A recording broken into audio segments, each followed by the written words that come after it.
Chapter 1. The sullen look on Dudley's face was almost as much of a gift as the cupcake in front of him. Harry glanced up at Miss Harper. She was younger than most of the other teachers, and he'd always thought she was pretty, but now she seemed blinding. It was just a small cupcake with a candle in it, but it was the closest thing to a present Harry had ever had. His aunt had once given him a dirty sock, but she'd changed her mind and snatched it away. Harry had to fight the urge to hunch his shoulders and guard the cupcake. If Dudley hadn't been at the back of the crowd, he would have done so anyway, even though he'd seen Miss Harper get on to other children who acted like that. The fact that she'd remembered his birthday was almost as amazing as the gift itself. She'd done this for the other children, but somehow Harry had assumed that he'd be skipped over like he was at home. Compared to the huge cake and the mountainous pile of gifts Dudley got every year, this was a pitiable birthday celebration. Yet as the other children began to sing in a half-hear-ted, desultory fashion, Harry couldn't help but look at the teacher.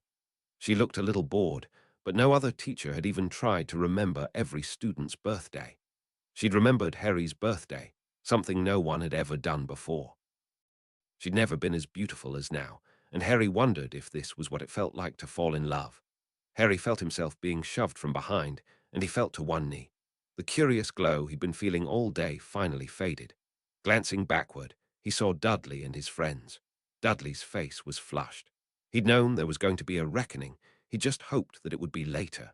He would have liked to have had a little more time to indulge in the fantasy of being a normal child with a normal birthday. "That's for eating my cupcake, freak," Dudley snarled. Harry stared at them for a moment. He grabbed the strap to his bag and he surged to his feet. Before Dudley could say anything else, Harry was already off. As much as he'd hated Dudley's favorite game, Harry hunting had made him fast and agile. The threat of being beaten was more than enough motivation for him to learn. Unfortunately, the other boys learned almost as fast as he did. As Harry dashed forward, he saw that some of them were already waiting for him. Dudley had somehow added more people to his group of bullies. The new ones weren't used to Harry's tricks yet, so he managed to slip in between them. After that, it was a matter of speed and endurance. Harry sometimes suspected that Harry hunting was the only thing that kept Dudley from getting fat enough that he couldn't move. Even so, he was always at the back of the group, depending on the others to catch up with Harry and hold him. The other advantage to being hunted repeatedly was that Harry had learned the neighborhood. He knew every shortcut and hidey hole between the school and his house, and even some in the other directions. Hiding was risky. As long as he wasn't found, he would be fine, but the best hiding spots only had one entrance, and if he was caught in one of these, he would be trapped. Trying to go to an adult was hopeless. The beating he'd get would be twice as bad once the adult went away, and they never believed him. They always assumed that he was exaggerating or playing. Harry cursed under his breath as he saw three boys emerge from a side street a block ahead. They were on bicycles, and there was no way he could outrun those. He slipped behind a bush, praying that they hadn't seen him. From where he could see, it looked like they were being systematic. They had a pretty good idea of where he was, and he saw other boys emerge, checking the bushes. Even as Harry slipped into an alley, he could hear people calling out from the far entrance of the alley. They were closing in on him from the front and from behind. Harry knew there was a loose board in one of the fences. There wasn't a lot of room to squeeze through even for him. None of the other boys would be able to squeeze through at all. He didn't know what was on the other side of the board, but there wasn't time to worry about it. Harry rushed for the fence, grabbing the board and moving it aside. It was a tighter squeeze than he'd suspected, but by pushing his backpack through first and exhaling, he was able to squeeze through. He slipped, though, and turned quickly, hoping the board with his hand. Hopefully no one would notice that it was there, and they'd just think that they'd missed him. He heard the sounds of searchers entering the alley, and he held his breath. The sounds of the boys on the other side of the fence were strangely muted. Despite this, Harry found himself holding his breath for long moments as the boys on the other side of the fence turned over old boxes and tried to look in every nook and cranny. It wasn't until they were gone that he took a deep breath and finally allowed himself to breathe. He simply crouched with his forehead against the fence, with his eyes closed for several long moments, waiting for the pounding pulse in his ears to finally slow. When he finally opened his eyes and looked around, he froze. Sandwiched in between the cookie-cutter houses to each side, before him was a monstrosity of a house. It looked as though it had been put together by a madman, one piece at a time, with no concern for the laws of physics. Its second floor was bigger than the first, but smaller than the third. It looked as though it had been built piecemeal, with different parts having different architectural styles. Considering that it had to be at least 4 stories tall, Harry didn't understand how he hadn't noticed it in a neighborhood where every house had 1 story. It should have been visible from blocks away, like the old church or the school. Somehow Harry had missed it. There was a strange haze in the air all around, something Harry had never seen before. It made the sky seem reddish and made everything inside seem sinister. Harry felt drawn to the house, but he also felt uneasy. This felt a little like the witch's gingerbread house in one of the books Dudley had discarded when he was younger. He wouldn't be able to leave for a while yet. The boys would take time to tire of their game and go home. In spite of himself, Harry found himself walking slowly toward the house, his backpack forgotten against the fence behind him.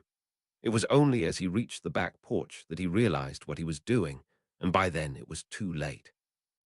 The back door slammed open, and an old man with stringy yellow hair stepped out. In his hand, he held some kind of stick. The man's rheumy, yellowing eyes glanced at him, and then up at his forehead. Harry didn't know why so many people had that look of recognition when they looked at the scar on his forehead, but they'd had it his entire life. Usually, the response was to bow even as Harry's aunt and uncle hurriedly led him away. This man didn't bow. Instead, he smiled, showing misshapen teeth. It wasn't a happy smile. "Potter, is it? On my doorstep, eh?" The man chuckled, and it was a mean, ugly sound. Harry found himself backing away slowly. Suddenly, a beating by Dudley and his friends didn't seem that important. "Don't leave yet, boy. The fun's barely started." The man lifted his wand and whispered, "Crucio."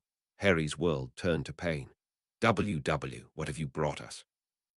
Harry couldn't move. After what had been done to him already, he wouldn't have been able to have moved anyway, but the man had done something with his stick, and now he couldn't even blink his eyes. They were in a dark room, and there were torches on the wall. "I stumbled across a gift for my lord," the older man said. From the corner of his eye, Harry could see the man grin, that ugly grin again. "The master will want to see this." The man in front of them stared for a moment, then scowled. His stutter vanished. "If he's not pleased with what you've brought him." The man standing over Harry chuckled. "No worries about that." Scowling, the man in front of them turned their back to them. If Harry could have gasped, he would have. There was a face on the back of the man's head. The face scowled down at them. Before it could speak, the man reached down and moved Harry's hair aside with his wand. The face seemed at a loss for words. After a moment, it finally spoke. "Where did you find him, McNair?" "I was checking an old property held by a mudblood, dead in the last war. The wards were still up, but sometimes you get wizarding scum trying to settle in. Nobody misses a wizard who can't even make a place for himself." The face nodded impatiently. "When I felt someone entering the wards, I went to investigate, and look who I stumbled across." "Fortunate indeed," the face said. "And so much for Dumbledore's prophecy." The smile on the face was even worse than McNair's smile. "Are you going to show him to the others?" McNair asked. The face stared at the other man with a contemplative expression before finally shaking its head. "I will have my body before I deal with the others again, and only a fool would keep an enemy imprisoned for months." "There's the prophecy," McNair said hesitantly. "I'm sure Dumbledore would have liked to have kept it to himself. I imagine he regrets taking that fool Trelawney for a drink in Hogsmeade on that one particular night." The face waved its wand, and a moment later a poker by the fireplace shimmered and shrank, turning into a small blade. A flick of the wand, and the blade was in the hand of the man whose head hosted the face. "I'll imagine you were hoping I'd use magic," the face said. The blade seemed unnaturally shiny, and even though walking backward and using a knife backward wasn't easy, somehow the two-faced man made it work. A moment later the blade was at Harry's throat. The man looked awfully uncomfortable, given that his elbows didn't bend the right way, but the face didn't look like it cared. "The one thing the muggles are good at are killing each other," the face said. "Let's see you try to get out of this." A moment later Harry felt a sharp pain across his throat, and a moment later everything went dark. On the evening of his 10th birthday, Harry Potter died. Harry woke, gasping for air. He tried to sit up only to feel his face smash into something solid. It took him a moment to realize that he was back in his cupboard. He grabbed for his throat, but his skin was unbroken. There was no pain. It hadn't been a dream. He'd never experienced pain like he'd had in that vision, and if pinching was enough to wake people up, that would have been enough to make him never sleep again. A sudden pounding on the roof above him as his cousin jumped up and down made Harry startle. "Happy birthday, freak," Dudley shouted. "Maybe your parents will come back from the dead and give you something." Harry froze. Dudley had said that yesterday. Exactly that.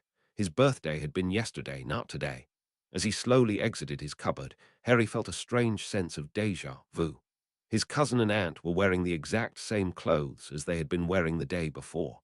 It wasn't surprising that Dudley would wear the same clothes, but Petunia would never wear the same clothes in the same week, much within 2 days.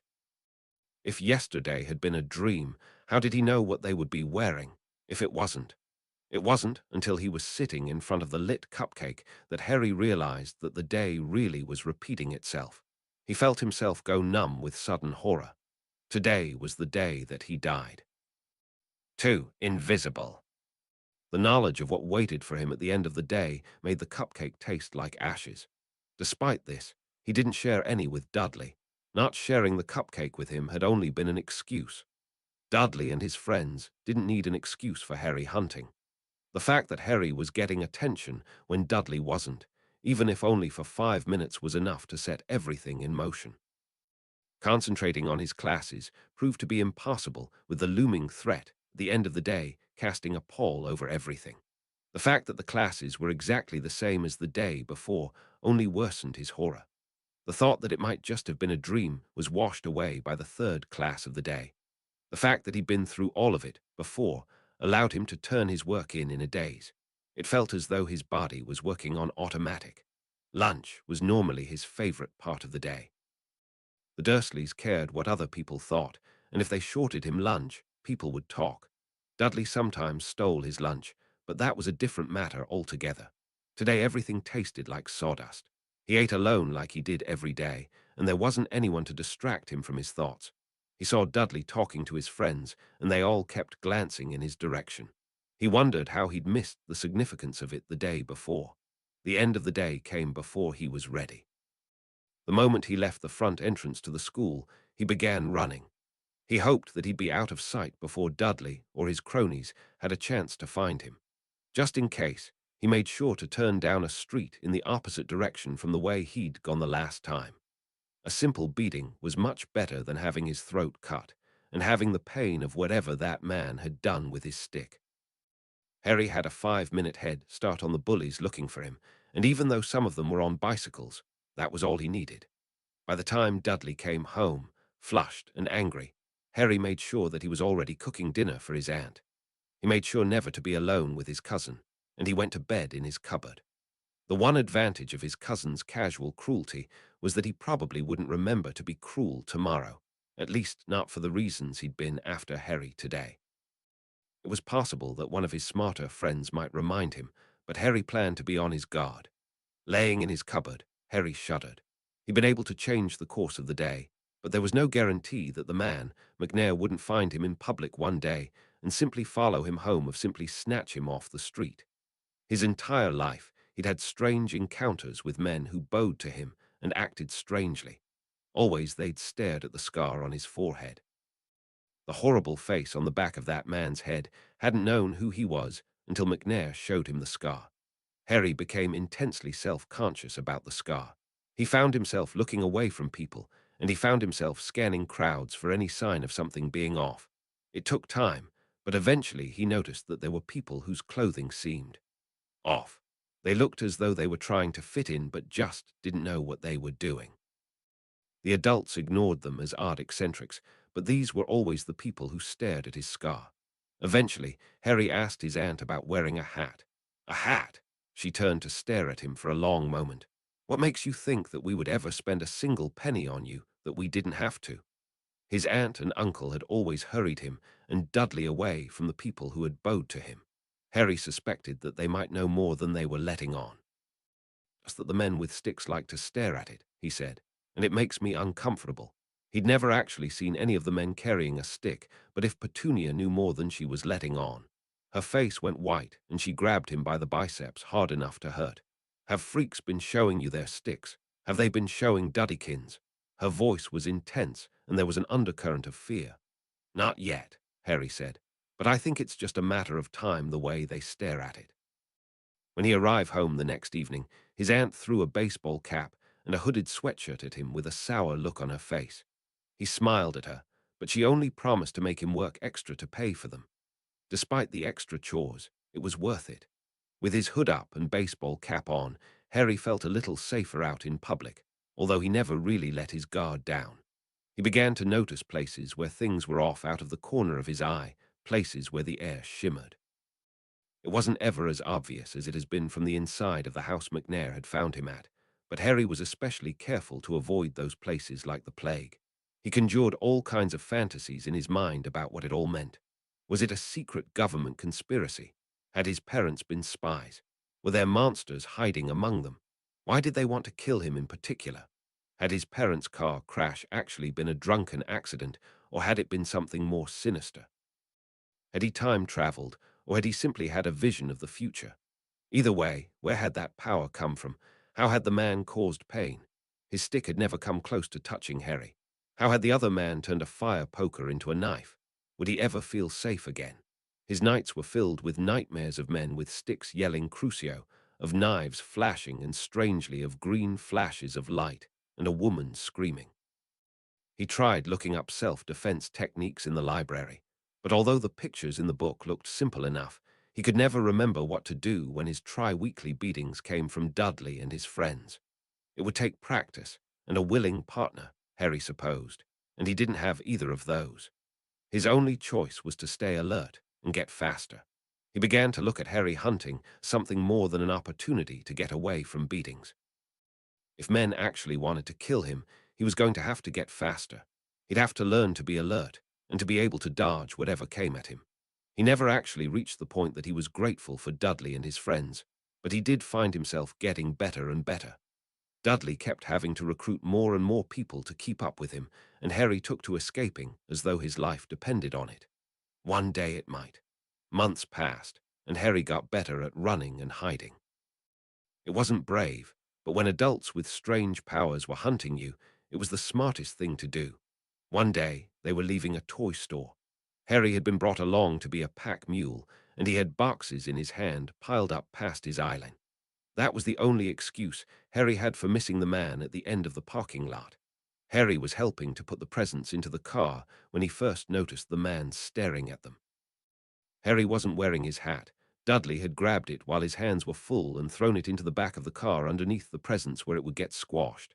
"Aunt Petunia," Harry said, his voice strained. "What?" she snapped. Harry turned away from the man who was staring at them and said, "It's one of them." "One of?" Petunia asked, and then her face whitened as she looked up. "Get in the car," she said shortly. She began shoving the presents in the back of the car as quickly as she could. Dudley, for once, was unusually observant. "Is the freak scared of strangers?" he asked, grinning nastily. Dudley's grins had hardly affected Harry at all since he'd seen what a real evil grin could look like. "You want me to bring him over here and introduce you?" Dudley asked. For the first and possibly only time in Dudley's life, his mother cuffed him. "Get in the car." As they pulled out of the parking lot, tires squealing, Dudley stared at them both in shock. He was uncharacteristically quiet. Harry was too busy staring back at the man who was watching them to notice. His heart was in his throat. Had they found him? From what he'd seen on the telly, all they had to do was write down the license plate, and they'd be able to find out where they lived. Vernon seemed unusually at a loss for words as he made both of them sit down that evening. "I need to talk to you boys," he said, glancing toward his wife. She nodded at him sharply, urging him to continue. "You may have some questions about what happened today," he said, "and about what's been happening for a long time." Dudley had run to his father immediately after getting home with the story of getting slapped by his mother. He'd clearly expected that there might be an argument, but after a short period of whispered arguing, they'd been sent to their room and their cupboard respectively. For the first time, Harry was happy to have his cupboard. If men were coming to murder them, the bedrooms and living areas were the first places they'd look. The Dursleys had done everything they could to make Harry as invisible as possible. There were no pictures of him on the wall, no toys, No indication at all that he lived in the house. Even his cupboard's door wasn't obvious as anything but a small closet. The thought that the men with sticks might come and murder his aunt and uncle and cousin hadn't bothered him as much as he'd thought it might. Harry's parents didn't die in a car accident like we always told you, Vernon said. Harry's head snapped up. What? They were murdered, Vernon said. By people who were in a cult, I guess you'd say. Why didn't anybody call the police? Harry asked. Vernon looked disgruntled. You don't think we'd have tried that if we could? They've got people in the police. If we went to them, they'd have us. They want to kill me, don't they? Harry asked, feeling numb. Vernon scowled. If it was just you, it wouldn't be that much of a loss. But if they get you, they'll get the rest of us too. It explained a lot. It explained why the Dursleys resented Harry so much. Every moment that he stayed in their house, he was endangering all of them. The anger they'd shown every time one of the men had bowed toward Harry that had just been their fear showing. Beside him, Dudley began crying, and Aunt Petunia rushed to comfort him. Why do you keep me here, then? Harry asked. Vernon scowled and didn't answer for a long moment. Finally, he said, There's two groups of them, and one of the groups is making us do it. If it was up to me, I'd have left you at an orphanage the day we got you. So if you give me up, one group comes for you. If you don't, the other one does. Harry said, staring at his uncle. They were trapped even more than he was. Strangely, he found himself getting along better with his aunt and uncle after that. Their behavior toward him didn't change much, but he suddenly found himself unable to resent their coldness toward him. They had reasons for it that he could understand, and that made it easier to accept. That didn't mean that he didn't still crave love and affection, but at least he didn't fight back against them. His attitude improved, and they softened toward him, even if only imperceptibly. The one who changed the most was Dudley. The same paranoia that had infected Harry had begun to infect him. The Harry hunts stopped. Dudley no longer wanted anything to do with him. If adults were hunting Harry, Dudley didn't want to be anywhere in the vicinity. Now Harry wasn't the only one to have nightmares. Life began to settle into a predictable pattern, at least until the summer holiday. That was the day the letter came that was to change Harry's life. 3 Shopping Eye. The letter in his hand seemed as dangerous as a snake. Harry stared at it numbly. Wizards and witches. It would explain the sticks the men had used, and it would explain the things they had done. It certainly didn't explain why they wanted to kill him, or why they thought he'd want to go someplace where people wanted to kill him. He felt a presence behind him, but before he could react, Dudley grabbed the letter from him. Mom!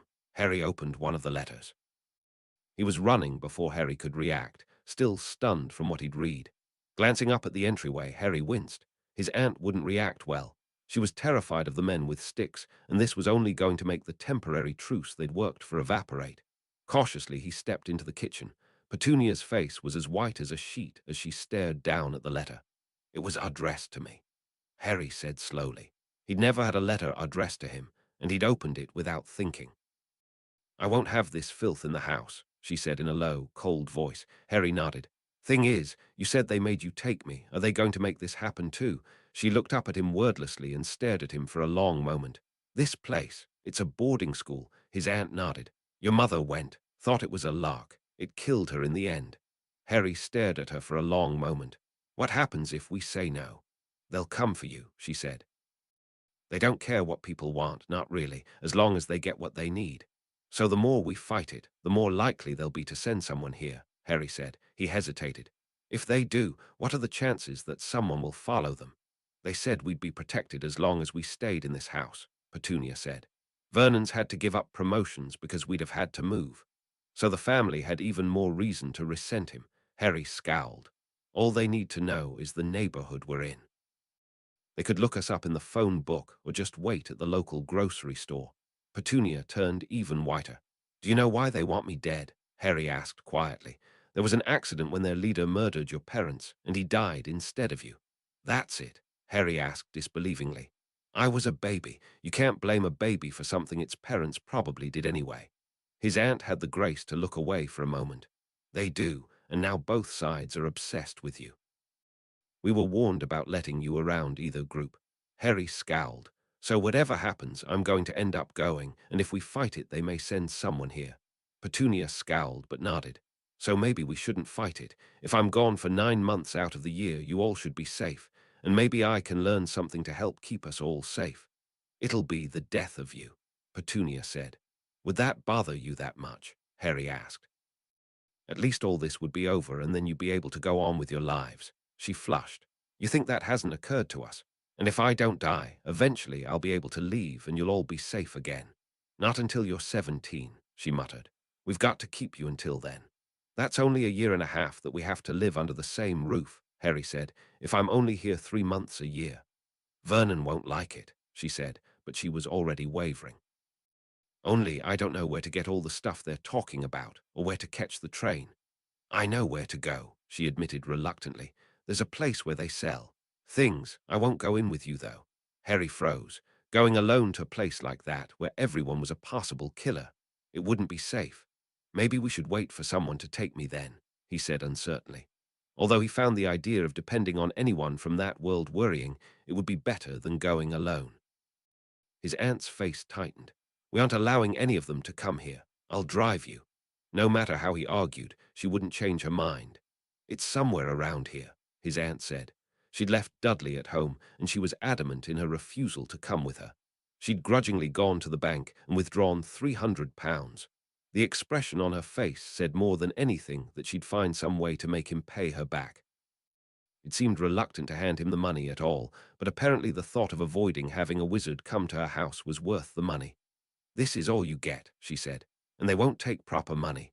They've got their own kind. You'll have to go the bank. It's run by horrid creatures. They'll exchange the money there. They'll try to cheat you. Don't let them. Ask a human what the exchange rate is before you see them. You know a lot about this, Harry said. I went with your mother, Petunia said shortly. I saw as much as I'm ever going to want to, Harry nodded. But you don't know where I'm supposed to go in. Proper people can't see it, she said. Only freaks. Harry nodded. He looked around and he noticed the strange shimmer that he'd seen in other places all over town. There was one building that looked different than the buildings around it. It looked older and more decrepit. There was a sign. The Leaky Cauldron, he asked. She nodded grimly. There should be enough there for you to take a cab to the train station to get back. I'm not waiting on you. Not as though he thought that she would. She looked nervous even being this close. She'd lent him a knitted woolen longshoreman's cap that Vernon had been planning to throw it away. She informed him that Vernon wouldn't want it back after it had been on the freak's head. He was grateful, though. He pulled it down so that it covered his scar, and he pulled his hoodie up. Reluctantly, he stepped out of the car, and she was driving away almost before he could close the door. He stood in the street for a moment watching the brake lights of her car. She never slowed down or looked back. Grimacing, he slouched and headed for the Leaky Cauldron. Stepping inside, he felt uneasy. As far as he knew, it was illegal for children to be in pubs by themselves, and he worried that he would draw attention to himself by doing so. It was dark and shabby, and Harry had a sudden feeling that he'd stepped back into another time. The subtle wrongness he'd sensed in people was everywhere here. In the corner, a man in a tall wizard's hat was drinking something green that bubbled and popped. A group of old women were huddled in a corner. They glanced up at him for a moment as he entered, then turned back to whatever they were discussing. The barman was waving a wand over his bar. As the wand passed over it, it turned shiny and clean. Reluctantly, Harry stepped up to the bar. I need to visit the alley, sir, he said. He kept his head down, the knitted cap pulled down over his scar. Muggle-born, are you? The man asked. He chuckled and said, Follow me. It made Harry uneasy going anywhere alone with an adult that he didn't know, but according to Petunia, this was how it was done. The man led him into a small, walled courtyard behind the pub, and he showed him the pattern to enter the alley. It would take a wand, Harry noted, and he was going to need one to get back out. With a glance at the man, Harry slipped inside. The sense of stepping into another century was even more intense. Cobblestones covered the street, and men and women everywhere were wearing strange robes. They looked every bit like the cult the Dursleys had accused them of being. There were shops selling robes, telescopes, and instruments I had never seen before. There were windows selling bat spleens and eel's eyes, potions, brooms, and bottles galore. It was overwhelming. It was hard enough to deal with the everyday occurrence of a single wizard, but any of the people on the street here could be out for his blood. Harry hunched over even further and began heading down the street, keeping his head down and trying not to make it obvious that his eyes were darting back and forth. He reached the bank sooner than he would have expected. The creatures standing outside the bank were shorter than he was, and they stared up at him with undisguised animosity. The plaque on the outside had a warning against those who would steal from the goblins. Harry didn't doubt that they'd have horrible punishments. They had pointed teeth and looked as though they were ready to stab him at a moment's notice. The clerks inside weren't any friendlier. He had to wait in line and eventually managed to get his money exchanged from a bored-looking clerk. He hadn't asked about the exchange rate, although it looked to be £5 to the galleon. The clerk had begrudgingly explained the other wizarding coins to him. Getting out of the bank made him feel relieved, only to feel overwhelmed again as he realized that it was even more crowded now than it had been before. He managed to find his potion supplies, his books, and even get his wand from a man who made him feel deeply uneasy. Despite his scar being covered, the man seemed to know who he was, and he made cryptic comments about the wand that eventually chose him. His aunt had apparently shorted him on money. He wondered if she'd done it deliberately, or whether things simply cost more now than they had when his mother went to school. In any case, he had to find a used robe shop, where he had to bargain to get 3 robes that were worn. Getting an owl was out of the question. He didn't have any money left, and even if he had, Harry couldn't imagine his aunt and uncle allowing an owl inside the house. Still, of all the products on display, an owl and a broom were the ones he most wanted. From what he saw, the broom would let him get away from danger, although it wouldn't be very convenient to carry everywhere. The owl he wanted for himself. He'd never been allowed to have a pet before, and an owl that could find anyone and deliver messages to them sounded a lot more useful than the goldfish Dudley had gotten from a fair once. That fish had died within 3 days. The books and equipment he'd purchased were heavy, and Harry didn't look forward to the trip to the train station. He'd been watching carefully as they'd driven. Although his aunt had told him to get a cab, there wasn't enough money after he'd bought everything. There would barely be enough for the train fare. So Harry found himself walking, burdened down by books and bags. His shoulders were already aching, and it was only going to get worse before it got better. The sun had already set, and Harry noticed that there weren't a lot of cars passing by. He felt deeply uneasy as he walked, and though he heard the sounds of footsteps behind him. Glancing back, he saw 2 men walking slowly behind him. They were dressed in regular clothes, but something about them seemed off to him. Wizards never quite seemed to know how to dress like ordinary people. Harry turned to run, but it was already too late. A man appeared in front of him with a crack of displaced air. "This is from the Dark Lord," he said. Harry stared down at the dagger in his stomach for a moment. A moment later he found himself falling. For Hermione. Despite his paranoia, Harry had largely forgotten just how frightening and how painful dying was. Laying in the darkness inside his cupboard, his chest heaved. His heart raced, and he could feel his hands trembling. It wasn't morning like it had been the last time he died, but he had no way of knowing when he'd gone back to, not until his aunt came to let him out of the cupboard. How had they found him? He'd been careful to keep his scar covered, and he'd kept his hood up, if they didn't know what he looked like. Harry grimaced. Every other child of his apparent age had either stared at the shops around them with a sense of wonder, or they'd looked bored. All of them had been accompanied by adults. None of them had crept around like a burglar in a kid's show. He'd made a point of identifying wizards by the subtle differences, the ways they didn't fit in with normal human beings. Yet somehow he'd assumed that they would be less observant than an 11-year-old child. Wizards weren't stupid, and even if most of them were all it would take was 1 or 2 observant ones to alert the others and put them on his trail. He covered his eyes with his arm and willed his breathing to slow down, but he wasn't having much luck. There was no way he was going to be able to convince Petunia to go with him. It would be difficult to convince her to give him more money. Harry hadn't liked the part of the alley he'd gotten the second-hand robes from. The clientele had seemed dodgy. He wondered if that was where he'd been identified. Had he died for the lack of £20? If he'd had more money, he could have at least gotten a taxi, although he suspected that if he'd been seen that the wizards wouldn't have hesitated to kill a taxi cab driver. He wasn't even sure if a taxi would take an unaccompanied child anyway. The thought of taking the train by himself was daunting. He'd never done it. And from what he'd heard, there were dangerous people on the train late at night, even without wizards. All in all, he'd been a fool. He thought he'd be able to do it all himself. He should have known better. The next morning seemed like any other day. It was a Saturday, and without school to jog his memory, Harry had trouble realizing just when this was. A glance at the mirror in the loo reassured him that he hadn't gone back a year. He'd had nightmares about having to repeat his entire academic year, this time with the knowledge of what was coming. He wasn't sure he'd have been able to take it. It wasn't until he volunteered to take Vernon's newspaper to the trash that he'd gotten a good look at the date. To his relief, he'd only lost 2 weeks. It could have been much, much worse. He'd have time to rethink what he'd done, to come up with a better plan. On reflection, it had been foolish to depend on the Dursleys for money. He began looking for odd jobs upon the neighborhood, beginning with Arabella Fig, his neighbors with all the cats. Although he was only making £5 to £10 each day, by the time his letter had come he'd managed to collect and hide almost £150.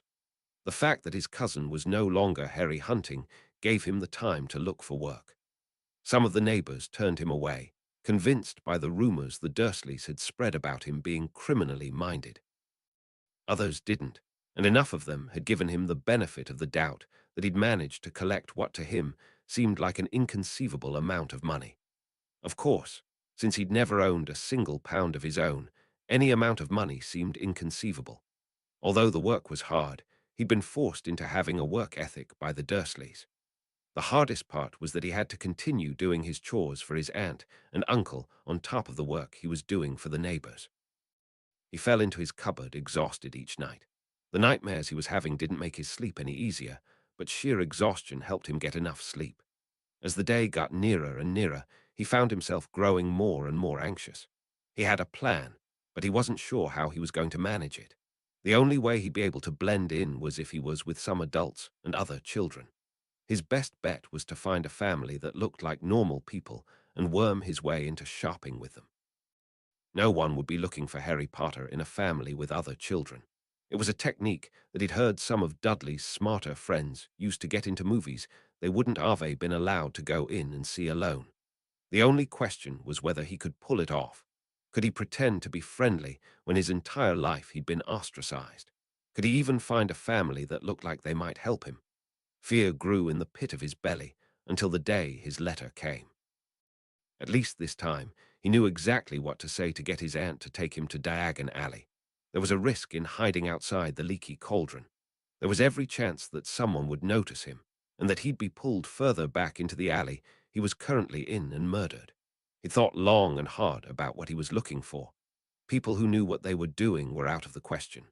The questions he'd asked Petunia on the car ride here had been a little different this time.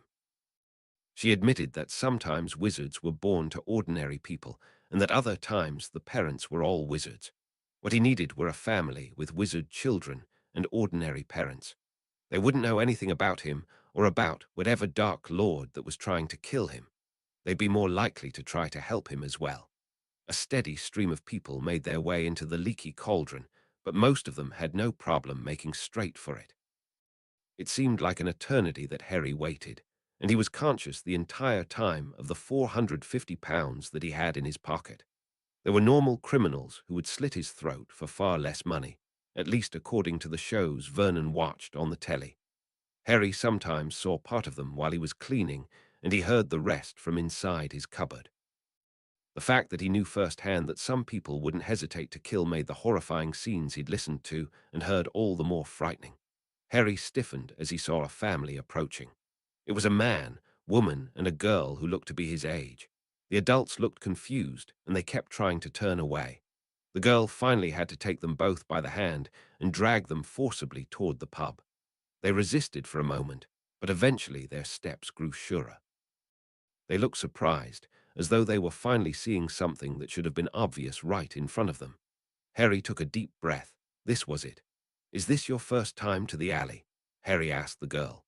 She seemed to be a chatterbox, rarely stopping to take a breath. He was grateful. With the amount she talked, he barely had time to get a word in edgewise, which meant that he hadn't had to try to sell much of the lie he'd been working on for the past 2 weeks.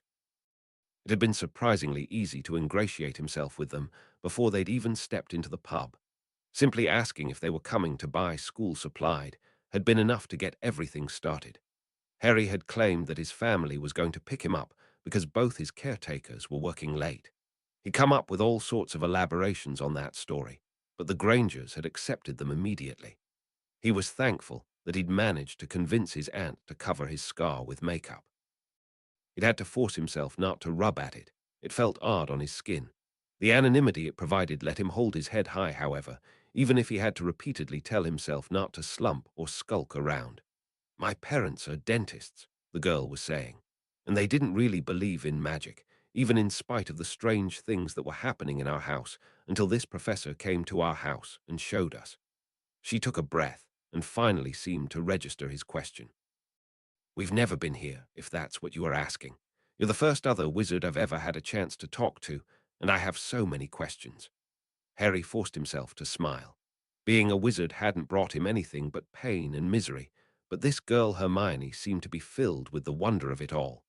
He allowed himself a moment to wonder if he'd have been this naive, this cheerful and full of life if his life hadn't been what it was. Fortunately, the girl's attention turned away from him as the bartender led them to the small courtyard leading into Diagon Alley. Whatever questions she'd had for him vanished the moment she saw what was on the other side of the brick wall. Harry studied her expression for a moment, then tried to imitate it. He tried to look awestruck, and he could only hope that he was a good enough actor that no one would notice this time. He was able to confirm his story to the Grangers that he'd been there in the past, and he was able to repay their kindness by leading them to the Goblin Bank and then to the various shops. This time, he was actually able to afford new school robes, the first clothes he'd worn in his life that weren't used since he'd lived with the Dursleys. He discovered that he was actually interested in what the girl had to say. She'd had her own bouts of accidental magic, and how her parents reacted was a stark contrast to how his aunt and uncle had. They'd been confused but accepting. If his aunt and uncle hadn't lived in a constant state of fear for their lives, would they have been kinder? Would they have actually cared for Harry, if not as much as they did for Dudley, at least a little? Yet despite the girl having the kind of upbringing Harry would have given almost anything to have, he could tell that she had deep-seated insecurities. While they were getting measured for new robes, she admitted that she'd been bullied for her intelligence. He didn't tell her that he'd been forced to hide his own intelligence ever since he'd been in school. Making a better grade that his cousin had led to accusations of cheating, and he'd soon learned to never do more than he had to get by. The evening came to a close faster than he'd expected. Although he'd found himself watching the faces in the crowd, wondering if any of the people were watching him back, he'd been less stressed than he had the first time. The first hitch came when the Grangers insisted on waiting for his family with him. Worse, the leaky cauldron didn't have a telephone. Harry had to admit finally that he'd been going to take the train home. They were horrified that a child of his age would even think of doing such a thing, but he pleaded that this aunt and uncle hadn't had any choice. What astonished him was that they insisted on driving him home himself. It was 30 minutes away. An hour round trip for them, but they didn't hesitate to offer. Harry felt a lump in his throat at their kindness.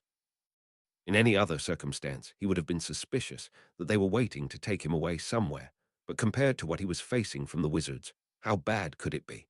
No one in his entire life had offered him that kind of kindness, at least not without having an ulterior motive.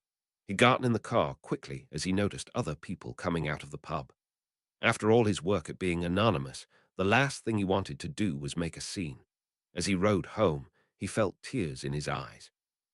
He'd survived this time entirely on the kindness of strangers. There was no way he could depend on that kind of luck in the future.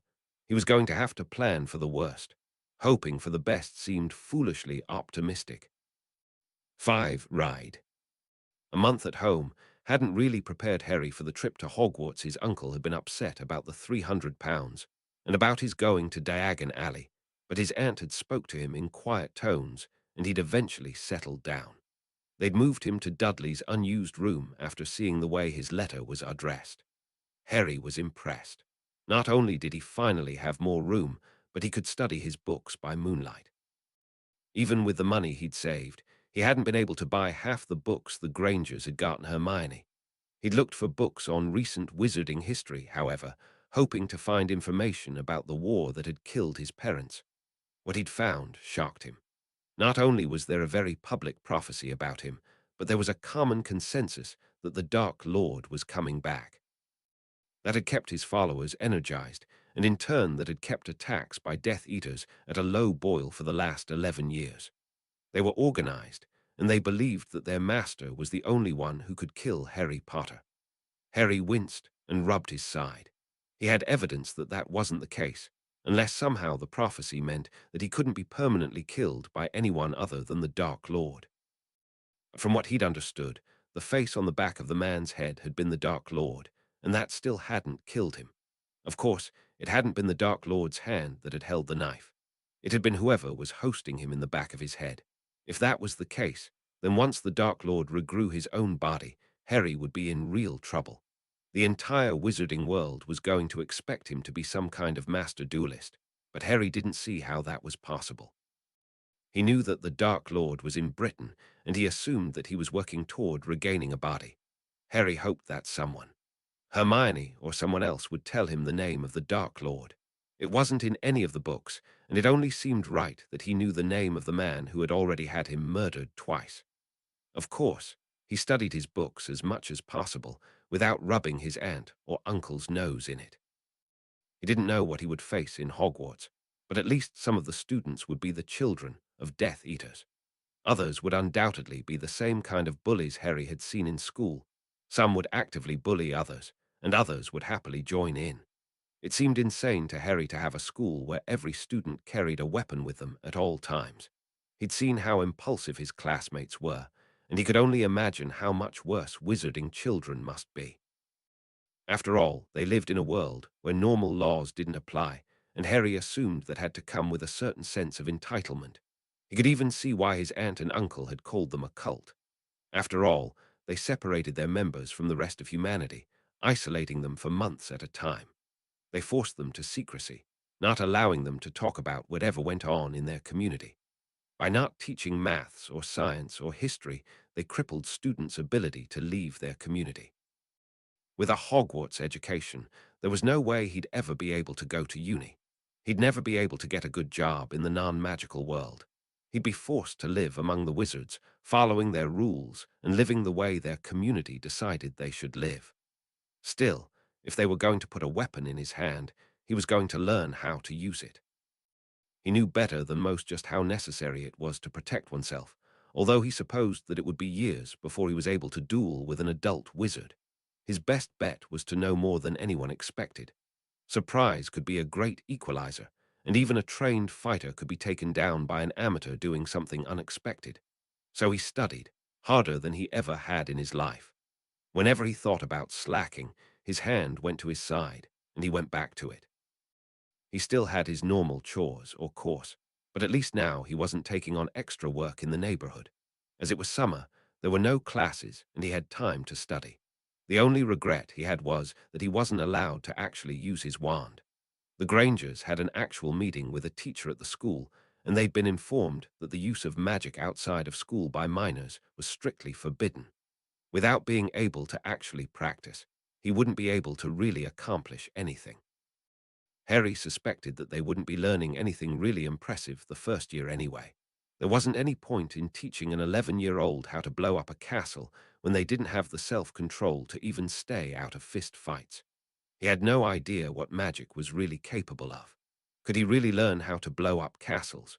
He wished he'd had more money to buy more books, or at least to buy an owl so he could order some. Not that he had anyone to send letters to anyway, other than Hermione, and he got her telephone number before they dropped him off down the street. He'd lied about the actual address, having them drop him off at a house down the street that was abandoned and empty. He pretended to go around the back to get in. The last thing he'd needed was to have the Grangers confront his aunt and uncle about leaving him to go shopping on his own. They were on edge as it was. His aunt admitted to him that there had been incidents, times when wizards had attacked the family only to be attacked and killed by other wizards. They'd been found a half-dozen times throughout the years, but the other side had seemingly always managed to silence the wizards who were after them.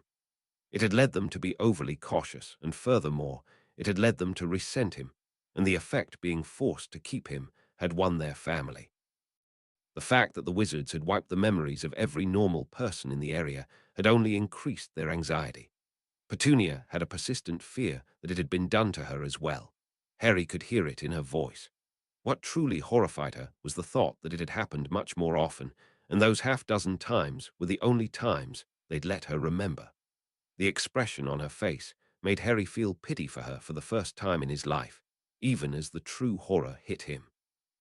His aunt and uncle had been allowed to remember the attacks, but he didn't remember a single one of them. What had the wizards done to him? Was there some way to keep it from happening in the future? His aunt and uncle were anxious about driving him to the train station. They were convinced that wizards would be watching for him and that they would attack the moment he stepped out of the car. Harry thought they were right. It was the logical thing to do, even if the other side was going to be watching. At the very least, they would try to identify him.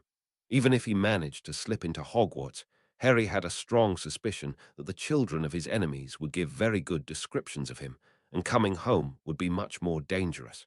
There wouldn't be any chance that he'd be able to slip through the crowd then. The only thing that occurred to him was to repeat what he'd done in Diagon Alley. He told his aunt and uncle about his plan, and although they were initially reluctant to involve other normal people, the look of relief on their face at not actually having to go was obvious and palpable. "Thanks for picking me up," Harry said. "Since your uncle was able to meet us halfway, it wasn't a problem at all," Hermione's father said. "I'm glad that Hermione is going to know someone at that school of theirs." Harry flushed. He felt guilty using the Grangers the way he was.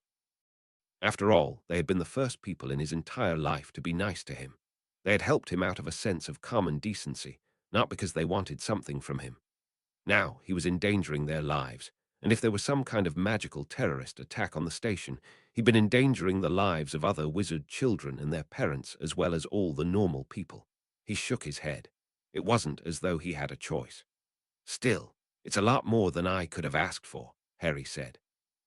Hermione's expression had been troubled since he'd gotten into the vehicle. She kept glancing at her parents and then back at him significantly, as though she desperately wanted to say something but couldn't. Harry shook his head in her direction. Undoubtedly, she'd read all about the prophecy, and given that she'd bought 3 times as many books as he had, she might actually know more about it than he did. He'd question her once they got on the train. At least she seemed smart enough not to bring things up in front of her parents. Harry couldn't help but imagine them leaving him on the side of the road once they found out. His aunt and uncle certainly would. She didn't look hurt or betrayed. If she'd realized the real reason he'd asked them to take him with them, she wouldn't have been able to help it. The girl didn't seem like she'd be able to lie to save her life. It was all she could do now to blurt out whatever it was that was bothering her. He simply kept quiet, focusing on how he was going to look as normal as possible as they entered the station. As far as he knew, none of the enemy wizards had a good description of him, and he'd had his aunt cover his forehead with makeup. She'd been more gentle about it this time, and he'd almost thought he'd seen a look of pity in her eyes as she'd sent him on his way. Whatever she felt, it wasn't enough for her to endanger herself of any member of her family. They were at King's Cross Station before he was ready. "I heard they have plainclothes auras all over the station," Hermione murmured, "to obliviate muggles who see too much." Harry glanced at her sharply. That sounded a little too much like his aunt's horror stories. "It's just for one day," Hermione said. "You can't have dozens of wizarding families in the same place without someone slipping up after all." "They do tend to stand out," Hermione's father said as he pulled the car into a parking spot. Harry nodded grimly. As insular as the wizarding community was, it was inevitable that they'd have trouble fitting in. They didn't even watch television, according to his aunt, or read Muggle magazines. He'd have thought that the Muggle-born wizards would change that, but apparently not. Harry hated the term Muggle. It implied a certain sense of superiority over the other 999% of humanity. When he'd read about the term, it had only increased his sense of disquiet. Unlocking his seatbelt, Harry took a deep breath. It was an effort to force himself not to look around. If he'd been one of the Dark Lord's servants, he'd have had men posted in the parking lots, since most of the auras would be focused on the station itself. He forced himself to look unconcerned, and he wondered if he was getting any better at it. If Hogwarts had a drama department, he might consider taking some courses just for the experience. Pulling his trunk from the boot at the back of the car, he turned to Hermione and said, "Are you ready for this?" She smiled and said, "I think it's going to be brilliant, don't you?" Hermione's father took his trunk from him. Harry was grateful. Struggling to carry his trunk until he could find a cart would have made him more obvious, not less. Harry shrugged and said, "I hope it is." "How can you not?" Hermione asked, scandalized. "Didn't it just feel right when the professor came and told you all about it?" "That's just for Muggle-borns," Harry said. "My parents had magic, so I guess they thought my family would tell me about it." "So you always knew?" Hermione asked, with a wistful look on her face. Harry felt himself beginning to sweat. Anyone listening too closely to their conversation might have enough clues to who he was. Also, he wasn't sure what the sweating would do to his makeup. "I'm just wondering how we're going to get there," Harry asked. "Oh, we already know the way," Hermione said, switching gears. "Professor McGonagall told us how to find it, and we came up last weekend to make sure we'd know where to go." Harry nodded, the sensation of having a bull's eye between his shoulder blades growing with every step they took toward the station. There was already a crowd approaching the station. Harry could see some people who were obviously wizards. "Sometimes I wonder how everybody misses it," Hermione's mother said quietly. Her father chuckled. "We never noticed anything before we found out. Now you can't help but see it." Everywhere Harry looked there were wizarding families, but the horrifying part was that they were intermixed with normal people. Harry couldn't be entirely sure who was wizard and who was muggle. Surely not every wizard was clueless about modern fashions. Keeping his head held high and a pleasant expression on his face was far harder than Harry would have expected. He'd managed it in Diagon Alley, but there had been no way for the enemy to know which day he was going to show up. Here, they knew exactly where and approximately when he was going to show. He felt like every step was one more step toward his execution. 6. Flying. Simply making it into the station was a major accomplishment as far as Harry was concerned. He was acutely aware of just how much he was sweating, and he forced himself to smile wider than he had before. The inside of the station was more crowded. With this many people, it would be easy for someone to stick a knife in him or do something with a wand. Even after studying his school books, he didn't have a real idea just what a wizard could do. He couldn't see anyone who looked like auras. If they were competent, they would look more like muggles than muggles. Their whole job was blending in, after all, and making sure everyone else blended in. Hermione stopped talking about magic. The last thing they wanted was to force someone to be obliviated. While Hermione's father got them both carts for their luggage, she stopped and turned toward him. "So do you have everything you need for school?" she asked. "Not as much as I'd like," Harry admitted, "but I've got all the basics." I would have liked to have gotten an owl, though. Glancing around, he could see at least a dozen families carrying owls in cages, as well as other animals. He couldn't understand how the normal people around them didn't notice. Didn't it seem odd? "I read that they create a low-level confundus field here just for school days," Hermione said. "It keeps people slightly confused. They don't do it the other days because it would cause all kinds of problems. People getting on the wrong trains, getting lost, that kind of thing." Harry nodded. It had to be something like that, because it didn't look like some of the families were even trying to be discreet. He could see families running straight into a wall up ahead and disappearing. Even given the normally accepting nature of Londoners, that normally would have drawn a lot of attention. "That's it then?" he asked in a low voice. Hermione nodded. "I went through when nobody was looking. We went late just in case when we came last week. There wasn't a train then, of course. I'm excited to see what it looks like." "I would have thought they'd do something like flying carpets," Harry said, "or broomsticks." "Flying carpets are illegal in Britain," Hermione said. "And besides, do you really want to try carrying a lot of luggage on one? Can you imagine hundreds of flying carpets all heading for Scotland?" "It'd be a nightmare from a secrecy perspective. Nobody thinks anything about a train," Harry said, considering. "And it's a lot more convenient than trying to balance a trunk on a broom, I guess." "It's been in operation since 1830, Hermione said. "But with magic, they've been able to keep it running like new." From what Harry had read, wizards had stolen the train from muggles using massive amounts of memory charms and other magics. He flinched despite himself as an older man rushed past him. The sheer numbers of people inside the station was a nightmare from the perspective of watching for attackers. "Maybe we should get going," Harry murmured. Hermione nodded. She turned to her parents and said, I wish I could take you through, but it'd be too inconvenient for everyone, trying to go back when everyone else is going in, Hermione's father said. We know, you've told us. Hermione lowered her voice. Most wizards just disappear once the train leaves. I can't wait to learn how to do that. I've wanted to teleport since I watched the Tomorrow People reruns when I was a child. At Harry's quizzical look, she said, I'll tell you about it on the train. She turned to her parents and began hugging them. She had tears in her eyes, and they clearly felt the same. Hermione's father clapped Harry on the back. Take good care of our little girl. It seems more likely that she's going to take care of me, Harry said awkwardly. He had to force himself not to flinch as the older man's arm went over his shoulder. He wasn't really sure how to react to the obvious love and affection the Grangers were showing out in public. He'd never been hugged before, much less kissed. His only human contact had been Dudley's fists, or being punished. Still, he could see others around him doing the same thing, and so it only helped make his ruse more convincing. After a moment, he relaxed. The man withdrew just as Harry was getting used to the sensation. Well, you two had better get going. You don't want to be late. From what that professor told us, we'd never be able to find the school on our own. Hermione didn't seem to want to let go of her mother. Someone jostled into Harry, and he felt a chill down his spine. They needed to get moving, or he'd be dead for sure. The last thing he wanted was to be murdered again. For all he knew, he was like a cat, except that maybe 2 extra lives was all he had. Maybe he had 3 or 7 or 10. Maybe he could permanently die by some method that hadn't been used on him yet. Whatever happened, he couldn't afford to take chances. As they approached the platform, Hermione said, You have to take a bit of a run at it. If you move slow and just touch it, it seems solid, but with a little speed you'll go right through. She'd tried it the week before, so she'd know. Presumably, she and her family had been told the trick by whoever had been sent to tell them about magic.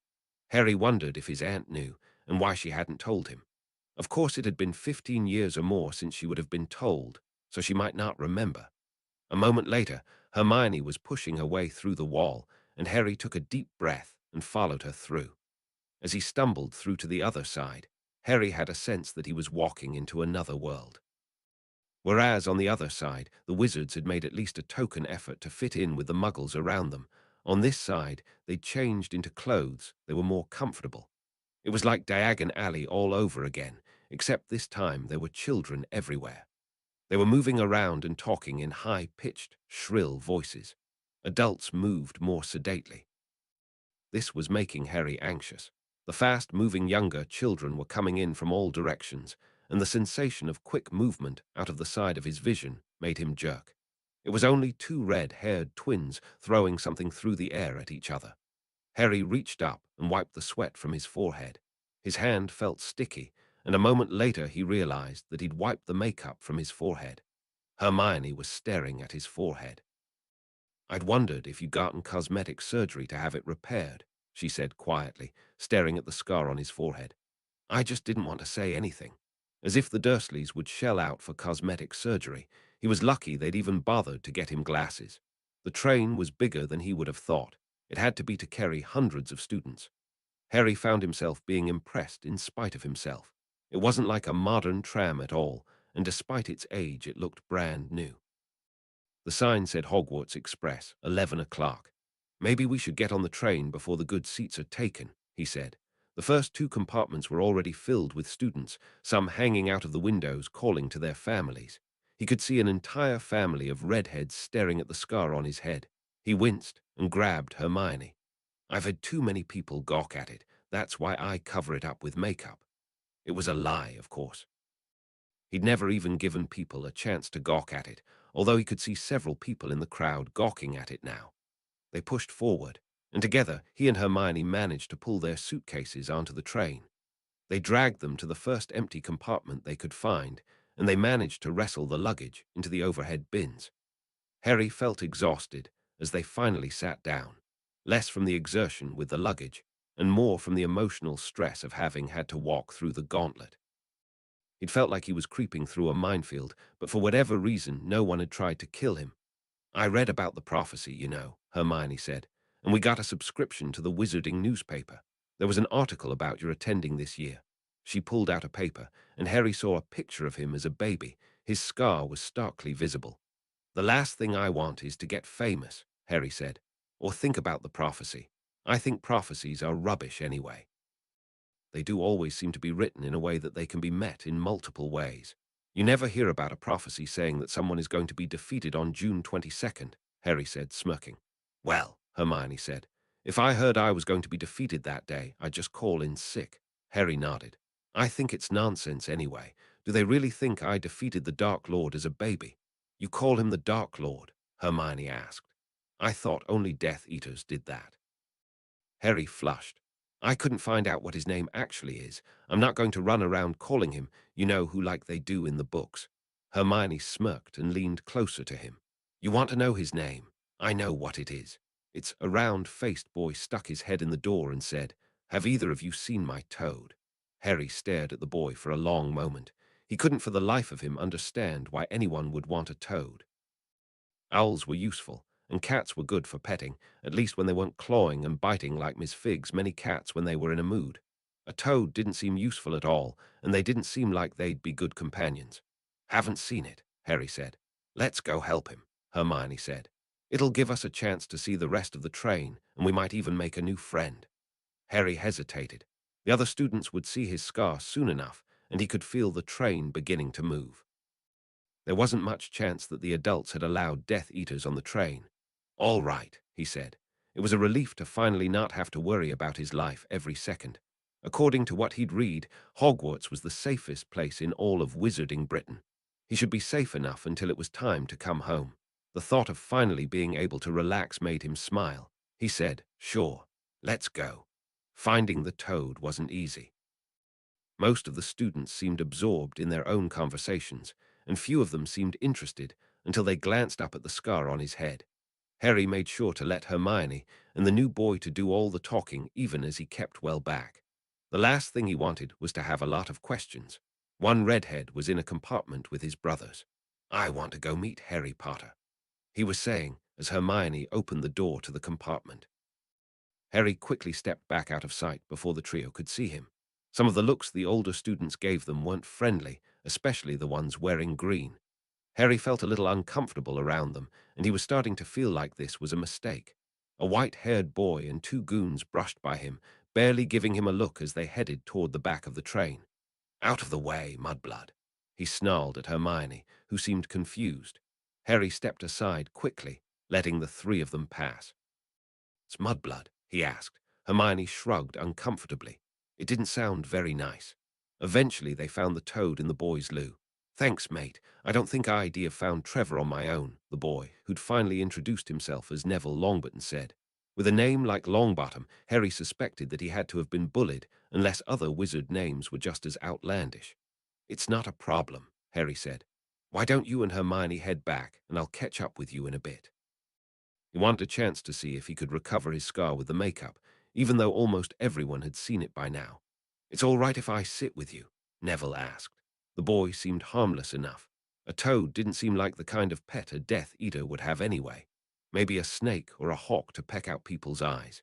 Harry wondered if he would be allowed to keep a hawk as a pet, but decided that it probably wasn't worth the effort. With his luck, it'd peck his eyes out, and he'd end up back in his cupboard. Or worse, he wouldn't die and would have to go around with a distinct lack of eyes. After Hermione and Neville left, Harry checked the makeup on his forehead, hoping to get it back into a semblance of concealing his scar. He finally had to give it up as a lost cause. He washed it away as well as he could, and he finally began heading back toward his compartment. Stepping from one train compartment to the other made him a little nervous. The ground was flying by quickly, and it looked like all it would take would be a strong wind to throw someone off the train. He was almost back to his compartment, opening the door to the outside, when he heard someone rushing him from behind. Harry felt himself being shoved outside, and he struggled to grab the rail.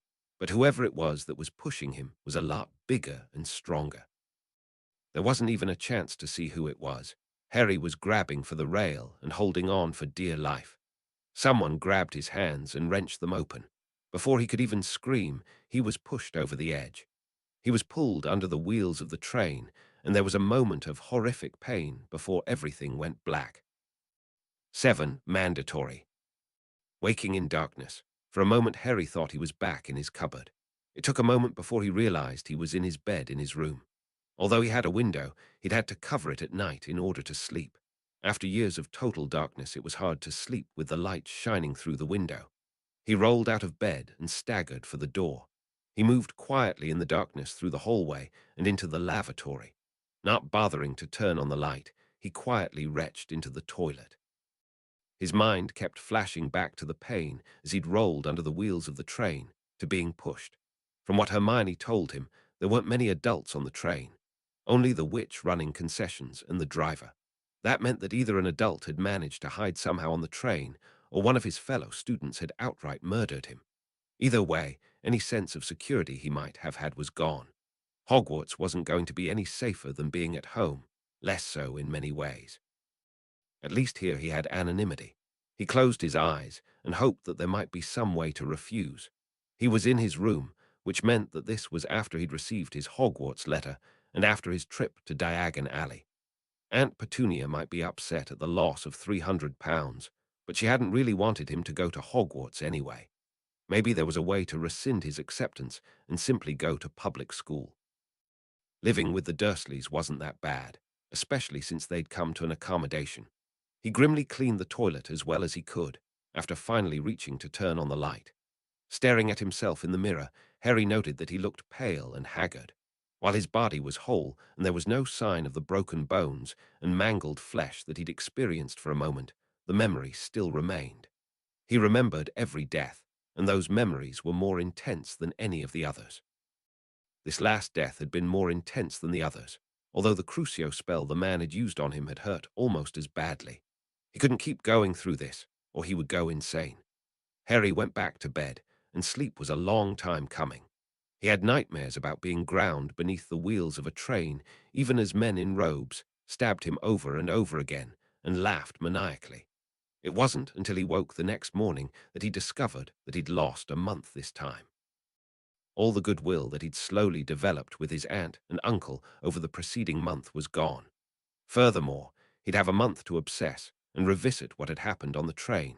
He'd have to do everything over again, and he wasn't looking forward to it.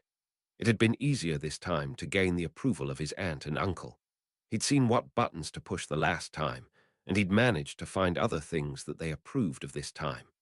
His aunt and uncle were easier to manipulate than he'd imagined. Of course, he couldn't manipulate them the way Dudley did. Dudley didn't even have to make an effort. Harry had to do it gradually and in small steps. If he went too far, they simply assumed that he was marking them and they punished him. He managed to get their permission to work outside the home 3 days a week if he gave them half the money he earned. He went over his school books again, but he'd already read them all several times by this point, and he was getting bored. Finally, he became desperate enough to phone Hermione. She managed to convince her parents to come to Surrey for the weekend. Although it was only 56 kilometers, it would take almost an hour to make the drive due to traffic. Hermione brought some of the books that she'd bought, ones that Harry didn't have yet, and she let him borrow them with the promise that he'd return them when they reached Hogwarts. Harry was stunned. No one had ever done anything like that for him, and having the books would give him something to do other than stay in his room or stare at the wall. The Grangers had even taken Harry out to dinner. It was a fast food place, but Harry had been touched that they'd been willing to buy him food when they didn't have to. His aunt and uncle had always seemed to begrudge every bite that he'd eaten, and yet here these near strangers were willing to buy him a meal. They'd wanted to talk to his aunt and uncle about Hogwarts, but he'd made the excuse that they were working late again. They'd settled on talking to Harry about what his expectations of the school were. Harry had lied, of course. He doubted that Hermione's experiences at school would be anything like his were likely to be. He imagined 6 years of assassination attempts, of never knowing a moment's safety. It made him want to crawl back into the safety of his cupboard and never come out. The problem with writing a letter to the school was that he didn't know how to reach them. He hadn't been able to afford an owl, and he had no idea what the address was. He suspected that Muggle post wouldn't reach them anyway, and that trying would be a violation of the secrecy that the wizards worked so hard to maintain. Talking to the Grangers, however, he learned that there was a way for Muggle parents to write to the school, and they were helpful enough to give him the address and what he was supposed to write. He went home, and even though he knew it would possibly mean someone from the school would come to the house, enraging his aunt and uncle, he wrote a letter saying that he'd changed his mind about coming to Hogwarts. Despite all of this, he studied the new books Hermione had given him, did household chores, and he did occasional work for people in the neighborhood, although he was careful not to be outside, where he could be seen very often. He mostly worked in the mornings, when his uncle was at work and his aunt went shopping. It meant that he was around when they needed him in the evenings, and that his aunt didn't have to take him with her shopping. She felt safer with him not around, and when she felt safer, she was less irritable. The money he was giving them helped as well. He didn't always tell them when he'd gotten a tip for doing good work, but as far as he was concerned, what they didn't know wouldn't hurt them. So he was surprised when he returned to their house after a job raking leaves and digging up weeds down the street to see an angry-looking man at the door. He was wearing all black, a frock coat, and a cravat with long trousers. In some ways, he looked like a Puritan minister from a historical show on the telly. Vernon disliked that kind of show, but Petunia liked the fire and brimstone sermons. This man wasn't even trying to hide what he was. Only the fact that he was knocking loudly at the door instead of breaking in kept Harry from running the other way. He'd been expecting a visitor from Hogwarts after all. "Can I help you?" he asked cautiously. His grip tightened around the trowel in his right hands. Under the right circumstances, the small shovel could be used as a weapon, even if it wouldn't be very effective. He wasn't sure whether it was better to close the distance with the man or to stay away. The Muggle criminal, keeping his distance was obvious. The man was taller and stronger than he was, and as he'd seen, the Dark Lord's followers were willing to use knives. On the other hand, he had no idea how far a wand could reach, and from this distance he had no way to do anything offensive. He chose to err on the side of caution, keeping his distance. "Mr. Potter," the man said, his face impassive, although he looked as though he wanted to say something much less flattering. Harry could see the man glance up at the scar on his forehead for the briefest of moments, and as he did, Harry took a step back. Letting wizards see his scar had been what had gotten him killed at least twice. "Who are you?" Harry asked. He took a step back. Diving into the bushes might not provide much protection, but it would be better than nothing. "Professor Severus Snape," the man said. "I am here to discuss your attempt to disenroll yourself from Hogwarts before you even attended a single class." Harry stared at the man. "Attendance at Hogwarts isn't mandatory, at least that's what the books say. Given that, I'm not sure why you're even here. A simple letter would have sufficed. Muggle post preferred. Perhaps this would be better discussed inside with your guardians," the man said, gritting his teeth. "My aunt and uncle aren't here," Harry said. "With half the wizarding world wanting to murder me, I hope you understand why I wouldn't want to let a strange wizard into our home. Besides," he said, he leaned his rake against the wall, "my aunt and uncle don't care for magic. They'd be upset with me if I allowed your sort in the house." "My sort?" the man asked. He'd gone quiet. Harry smirked. "Wizards. People who murdered my parents and who are looking to murder me and my entire family." You can understand how they might be a little cautious about who they'd want to let in the house. There was a strange expression on the man's face at the mention of his mother, but it vanished so quickly Harry wasn't sure it had ever existed in the first place. Pulling his wand, the man looked startled when Harry dropped behind the bushes. Harry shoved his way through the bushes and made his way to a gap between the bushes and the wall. He was small and thin, and he was able to crawl quickly. Hopefully the cover would make him harder to hit, although he hoped that the man didn't simply set the bushes on fire. He crawled toward the edge of the house, hoping to round the corner where he'd be able to run. Looking up, he saw the man staring down at him. Stupefied. How long it was before Harry woke, he wasn't sure, but he was in his aunt and uncle's living room sitting on a chair. His neck hurt, presumably from the angle he'd been lying at, the man who'd stunned him. Snape something or other was sitting across from him drinking tea. "You seem to be under the misapprehension that you have a choice as to whether to go or not," the man said. "Hogwarts isn't mandatory. Homeschooling is allowed for people who have wizards in their family or who are able to afford tutors," the man said. He glanced around. "I gather you do not fit in either of those categories." "I could apply to another school," Harry said. "Maybe one outside of Britain." Finding a school where no one wanted to kill him sounded like a great idea. Maybe he'd go to school in America or wherever Durmstrang was. The time for registration has already passed, the man said. You won't be able to get into another school until next year at the earliest. He hesitated. And if you think that moving out of the country will take you beyond the Dark Lord's reach, you are sadly mistaken. Harry froze. According to Hermione, only Death Eaters called whoever it was the Dark Lord. Everyone else called him you-know-who. But if the man was a servant of the ones trying to kill him, why wasn't he doing anything now?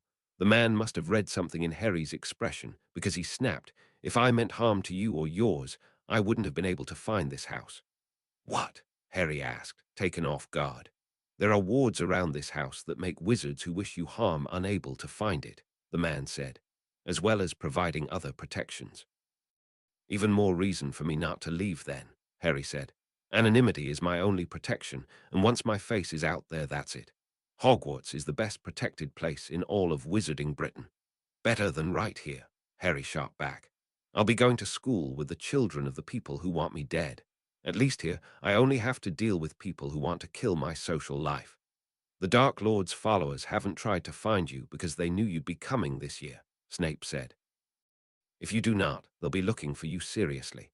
"Good luck," Harry said. "How long do you think it would take a Muggle investigator to find you?" Snape asked, leaning forward. "And you'd have to go to school sometimes. It would be easy to snatch you from whatever Muggle school you found and change the Muggles' memories so that you simply never showed up. So my alternative is to go to a school where they'll know where I am," Harry said. "It doesn't exactly inspire confidence."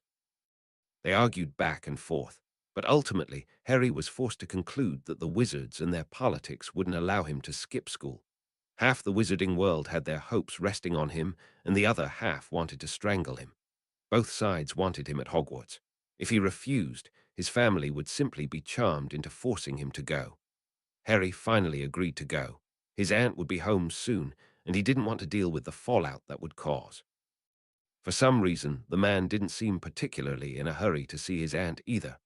Most of the school officials, in Harry's experience, would have insisted on talking to her, but this man left quickly, banishing his teacup with a flick of his wand. He was trapped. He was going to Hogwarts whether he wanted to or not. 8. Sorting. "I found a toad in the lavatory," Harry said. He'd insisted that Hermione wait outside while he checked his makeup. Oddly enough, he'd been less anxious this time while moving through the crowd. Knowing that they were planning to kill him on the train made the platform outside less anxiety-provoking. Why would anyone want a toad? Hermione stared at the creature curiously. Holding it on his lap, Harry had to admit that the creature was rather amusing. It probably would get tedious after a while, though. "We can ask around later and see if anyone's missing their toad." Harry idly stroked the back of the toad, calming it. Hermione was silent for a long moment. "Harry, I read some things about you. I didn't want to talk about it in front of my parents, but—" Scowling, Harry said, "If you don't want to be seen with me, I can understand. We don't have to talk after we get there."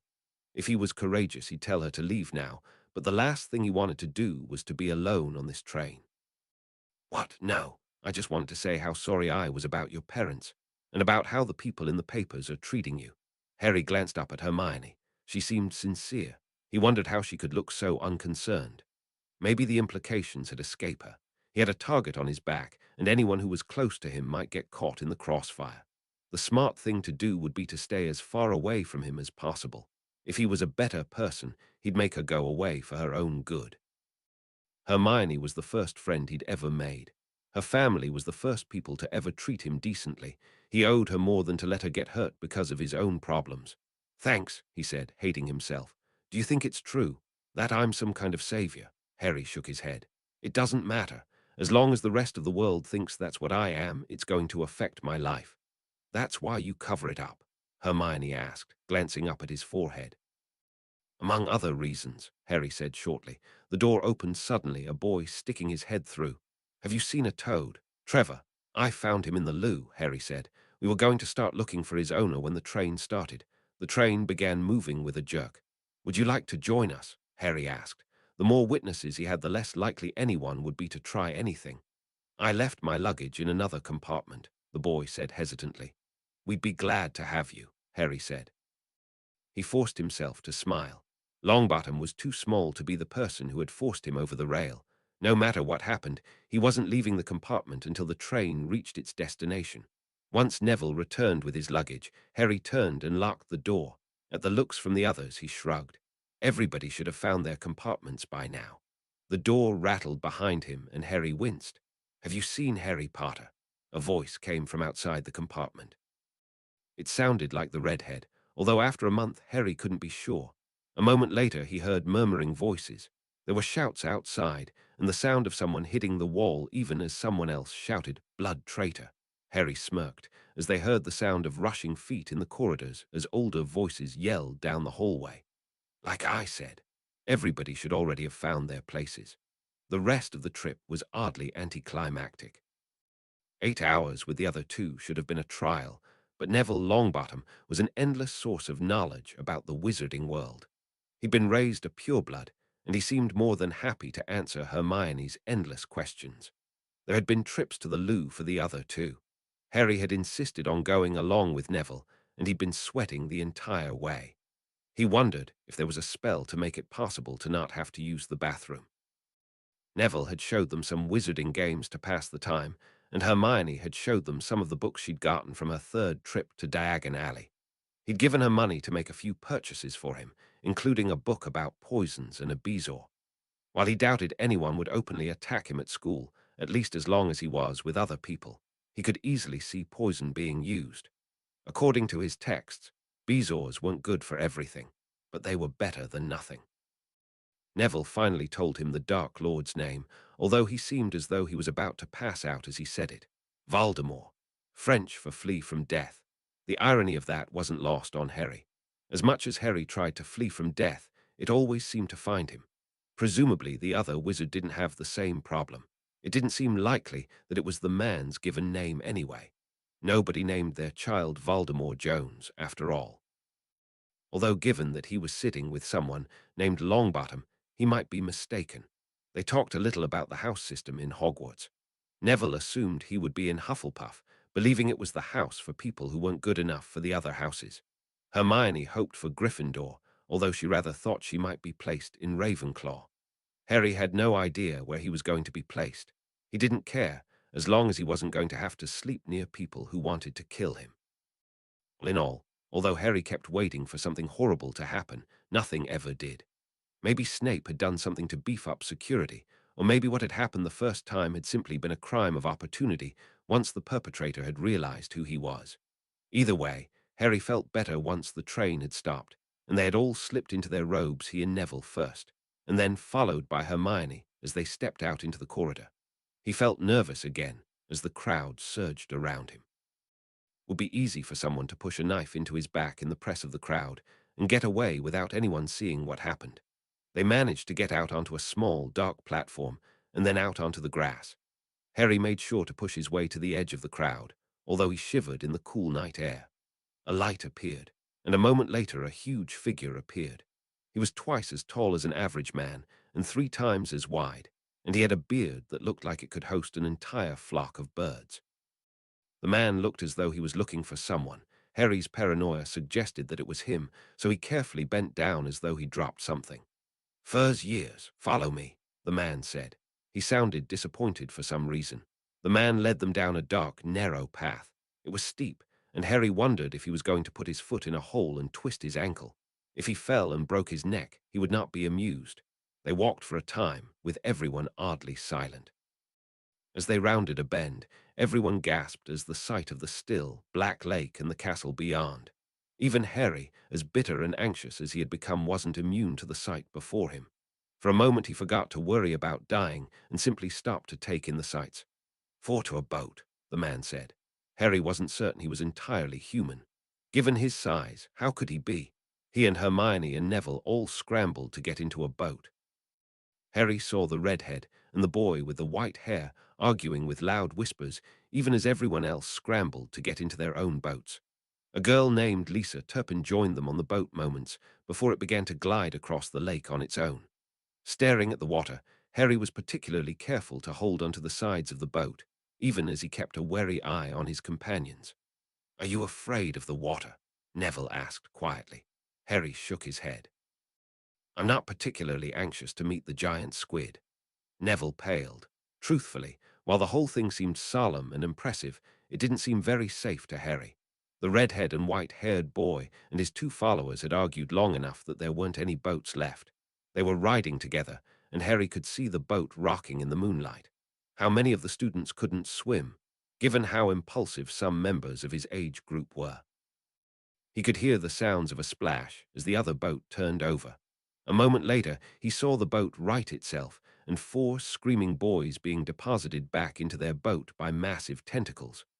"Ha!" Harry said. He suddenly felt a little better about the trip across the lake. He relaxed a little and decided to try to enjoy himself. The trip across the lake was over all too soon. The stern-faced woman introduced herself as Professor McGonagall moments after scowling at the 4 boys who were dripping water all over the flagstones. She pulled her wand and Harry tensed, but all she did was cast some sort of drying charm that still didn't do anything for the boys' hair. They scowled at each other even as the woman began her speech. They used flaming torches instead of electric lights, and Harry wondered if they were magical or if they were some sort of safety hazard. It did lend the massive hall a distinctive look. She mentioned something about houses, but Harry was distracted. He'd made his way to the edge of the group, and he was keeping his back to the wall. These were all first years, and he didn't really expect an 11-year-old to try to assassinate him, but he'd been wrong before. The sounds of screams made him flinch. It took him a moment to see the ghosts floating by. Unlike the others, he wasn't particularly bothered by them. He only wanted to worry about things that could actually kill him, and at least according to his first-year books, ghosts couldn't. Shortly after that, they were led into an even greater hall, where they were faced with a singing hat. Harry was nonplussed. He wasn't sure that he'd want to wear something that was sentient, or even that just seemed to be. The whole thing seemed a little silly. He glanced behind the singing hat. There was a table of adults. He assumed that they were professors. Snape was among them, glowering down at the student body, along with a man who looked a little like Gandalf, a woman with what looked like magnifying glasses for spectacles, and a chill of horror went down his spine, and it was all he could do not to collapse to the floor. The man who'd murdered him the first time was sitting at the table along with all of the other adults, smiling genially as though he wasn't a mass murdering terrorist. He was wearing a turban, presumably to cover the face at the back of his head. Hermione glanced at him, a look of concern on her face. Harry forced his expression back to being neutral, even though he had to hold his hands behind his back to conceal the fact that they were trembling. The odds were slim that the man was going to murder him in front of hundreds of other people, not unless he was planning to begin his new takeover immediately. He'd wait until they were alone. Harry felt like he was in a daze. The hat sang some sort of song that barely registered with him, and they began calling names. Hermione and the red-haired boy were chosen as Gryffindors, as was Neville. The white-haired boy and his 2 cronies went to Slytherin. He didn't know any of the others, or really care. His name was called twice before he noticed. He rubbed the makeup off his forehead as he made the long walk to the seat with the hat on top of it. He felt like he was walking to his execution. He carefully didn't look at the man in the turban, reminding himself that the man didn't know that Harry knew who and hat he was. As long as that continued to be true, Harry had a minimum of protection. Harry reluctantly picked up the hat and turned to face the gathered children. Turning his back to the man in the turban was one of the hardest things he had ever done. He felt as though he had a bull's eye on his back, and he found himself waiting to be shot. As he placed the hat on his head, Harry wondered how many other heads the hat had been on, and exactly how hygienic it was to wear a hat that had been on at least 800 heads. They weren't even supposed to share combs at his old school, not since one of his classmates had gotten lice and spread it to half the class. His aunt and uncle had somehow blamed him for it. "I don't have lice." The voice in his head startled him so much that he pulled the hat off his head and began to throw it to the ground. An elderly hand on his arm caused him to look up at Professor McGonagall for a moment. He scowled and put the hat back on his head. "As I was saying, I am cleaned magically every year, much better than any Muggle techniques could manage. I'm not sure all of my classmates from this year look particularly clean," Harry mumbled. "Especially that white-haired kid. Looks like he uses a lot of grease in his hair." "You are the one who put makeup on my brim," the hat said. "Sorry," Harry muttered, glancing at his hand. It did feel greasy. He wiped it on the edge of his robes. "On to business," the hat said. "You have a fine mind and plenty of talent. You had courage once, although much less now." "If you're looking in my head, you know that's not my fault," Harry said. This time he managed to simply think it without speaking, and the hat still seemed to understand him. If magic could read minds, then he was going to have a harder time than he thought keeping himself safe. Any place but Slytherin, Harry thought. Gryffindor would be fine. Ravenclaw.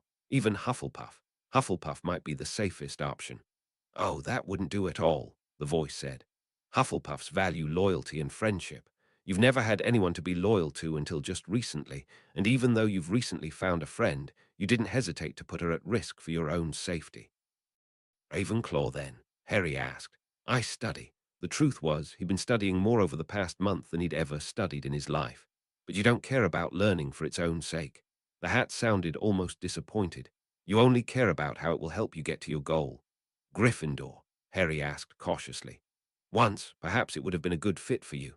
I don't tell everyone this, but sorting isn't so much about the traits someone has as much as the traits someone values." It continued. "Hufflepuffs value loyalty and friendship. Ravenclaws value knowledge. Gryffindors value bravery, but they also value seeming brave. They want glory above everything. Can you truthfully tell me you value glory? Do you care what anyone else thinks of you? Do you even care about courage?" To anyone else, Harry would have lied, but this hat was looking inside his head. "No," he said after a long pause. "Recently, your life has been about a single driving ambition, about surviving. You are cunning and devious and willing to use others to accomplish your goals. Your mind has more than a few similarities to the one who is now trying to kill you." "You sorted Voldemort," Harry said out loud.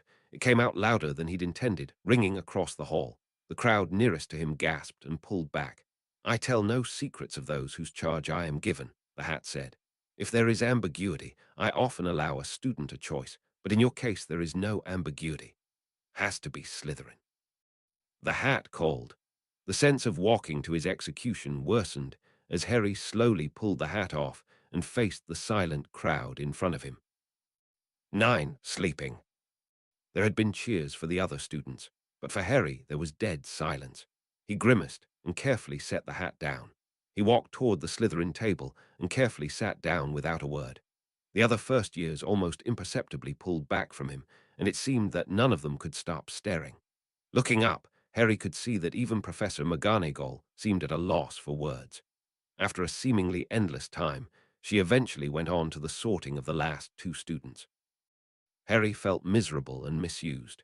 It wasn't his fault that he was trapped in a situation that required him to be cunning. He couldn't help but look before he leaped. There were pitfalls everywhere. He was sure that he could have fit in one of the other houses. He could learn to love having friends. He simply was too new to it to know exactly what to do yet. He glanced over at Hermione, who had a sympathetic look on her face.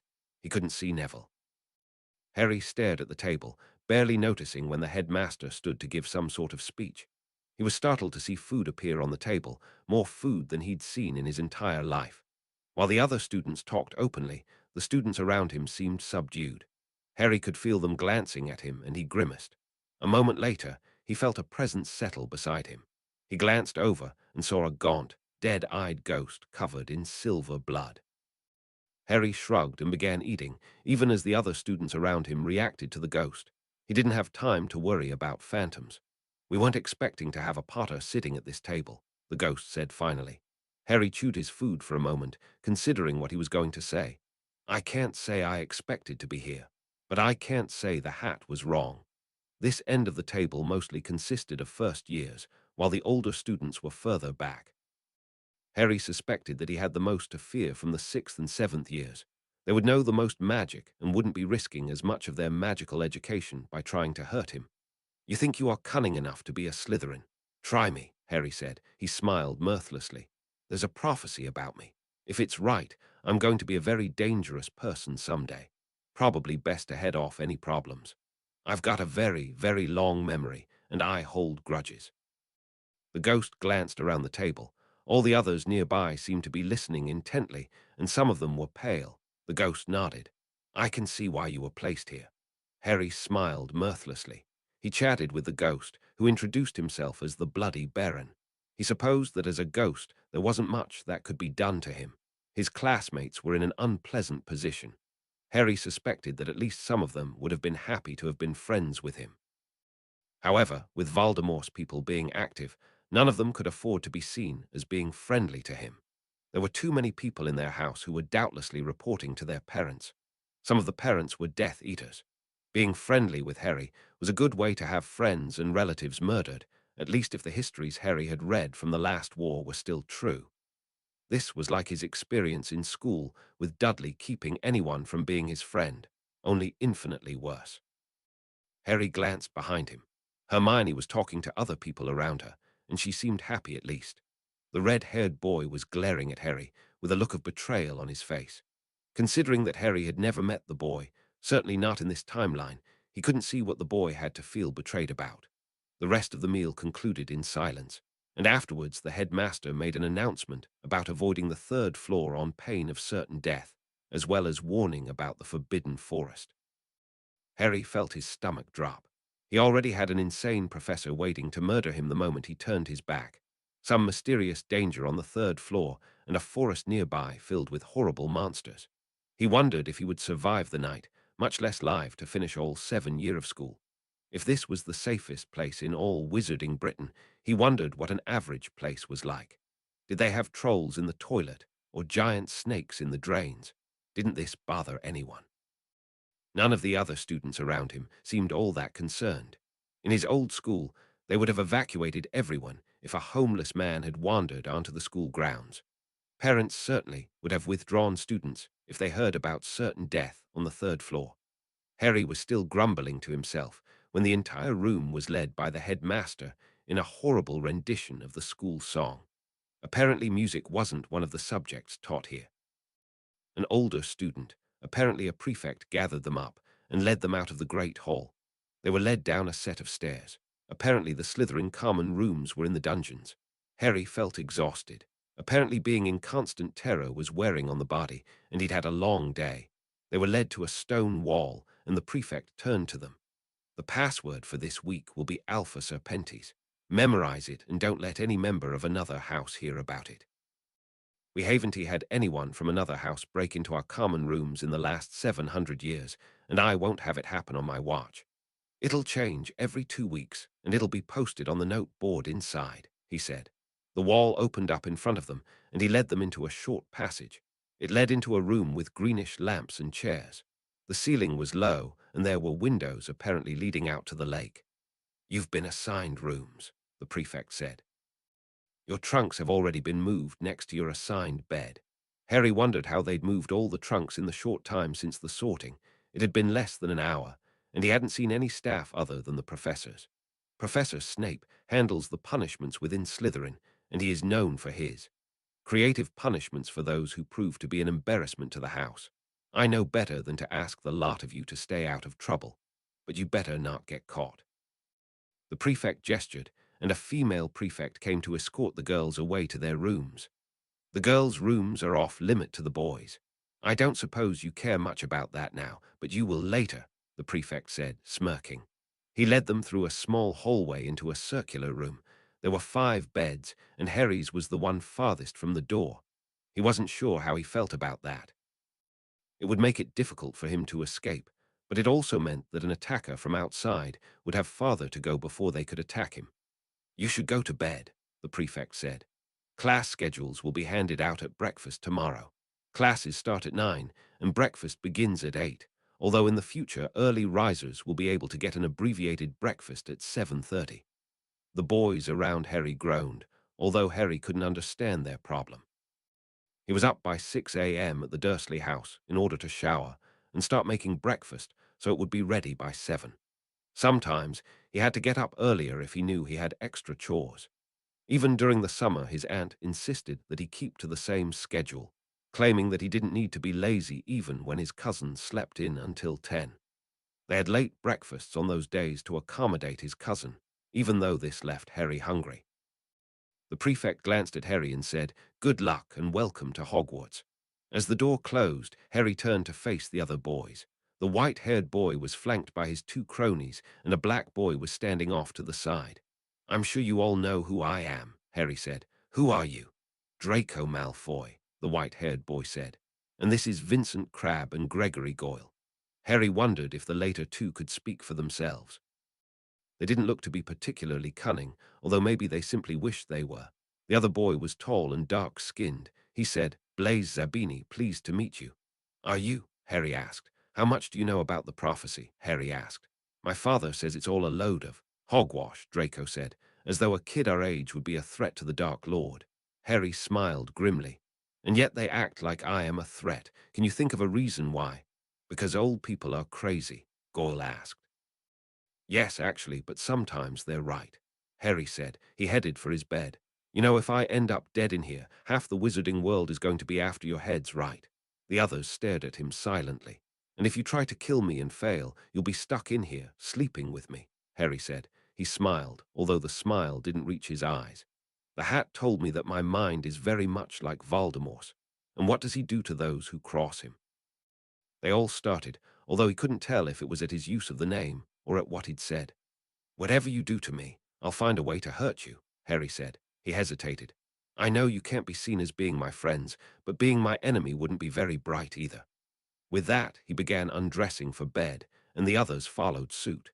Harry would have thought that the greenish light that was coming from the windows would keep him up, like the lights outside his aunt and uncle's house. Instead, he found them to be oddly soothing. After the day he'd had, he was exhausted. As he fell asleep, he wondered if he would wake up again in his bed at the Dursley house. To his surprise, he survived the night. At breakfast, he discovered that his classmates had decided that the simplest way to deal with him was to ignore him. It was the safest thing they could do under the circumstances. Although he'd worried about the Slytherins, he actually heard more comments and received the most dirty looks from the Gryffindors. Apparently, he'd been expected to be sorted into their house, and they saw it as a personal affront that he hadn't been. The class schedule was simple. All he'd really have to worry about was flying class on Thursday and potions on Friday, both of which were held in concert with the Gryffindors. Other than that, he'd simply have to avoid them in the halls, and he should be fine. His first class, History of Magic, was a monumental disappointment. Harry began to wonder seriously if the ghost teaching the class was trying to bore them to death. If the rest of Hogwarts' curriculum was this boring, Harry couldn't see why the students wouldn't just all move to France or possibly America. Anything would be better, although at least there were no attempts to kill him. On his way out the door, Harry felt his legs being pulled out from under him. He saw a group of Gryffindor boys snickering nearby, with one sheathing his wand. He scowled. On top of attempts on his life, he'd have to deal with garden-variety bullying.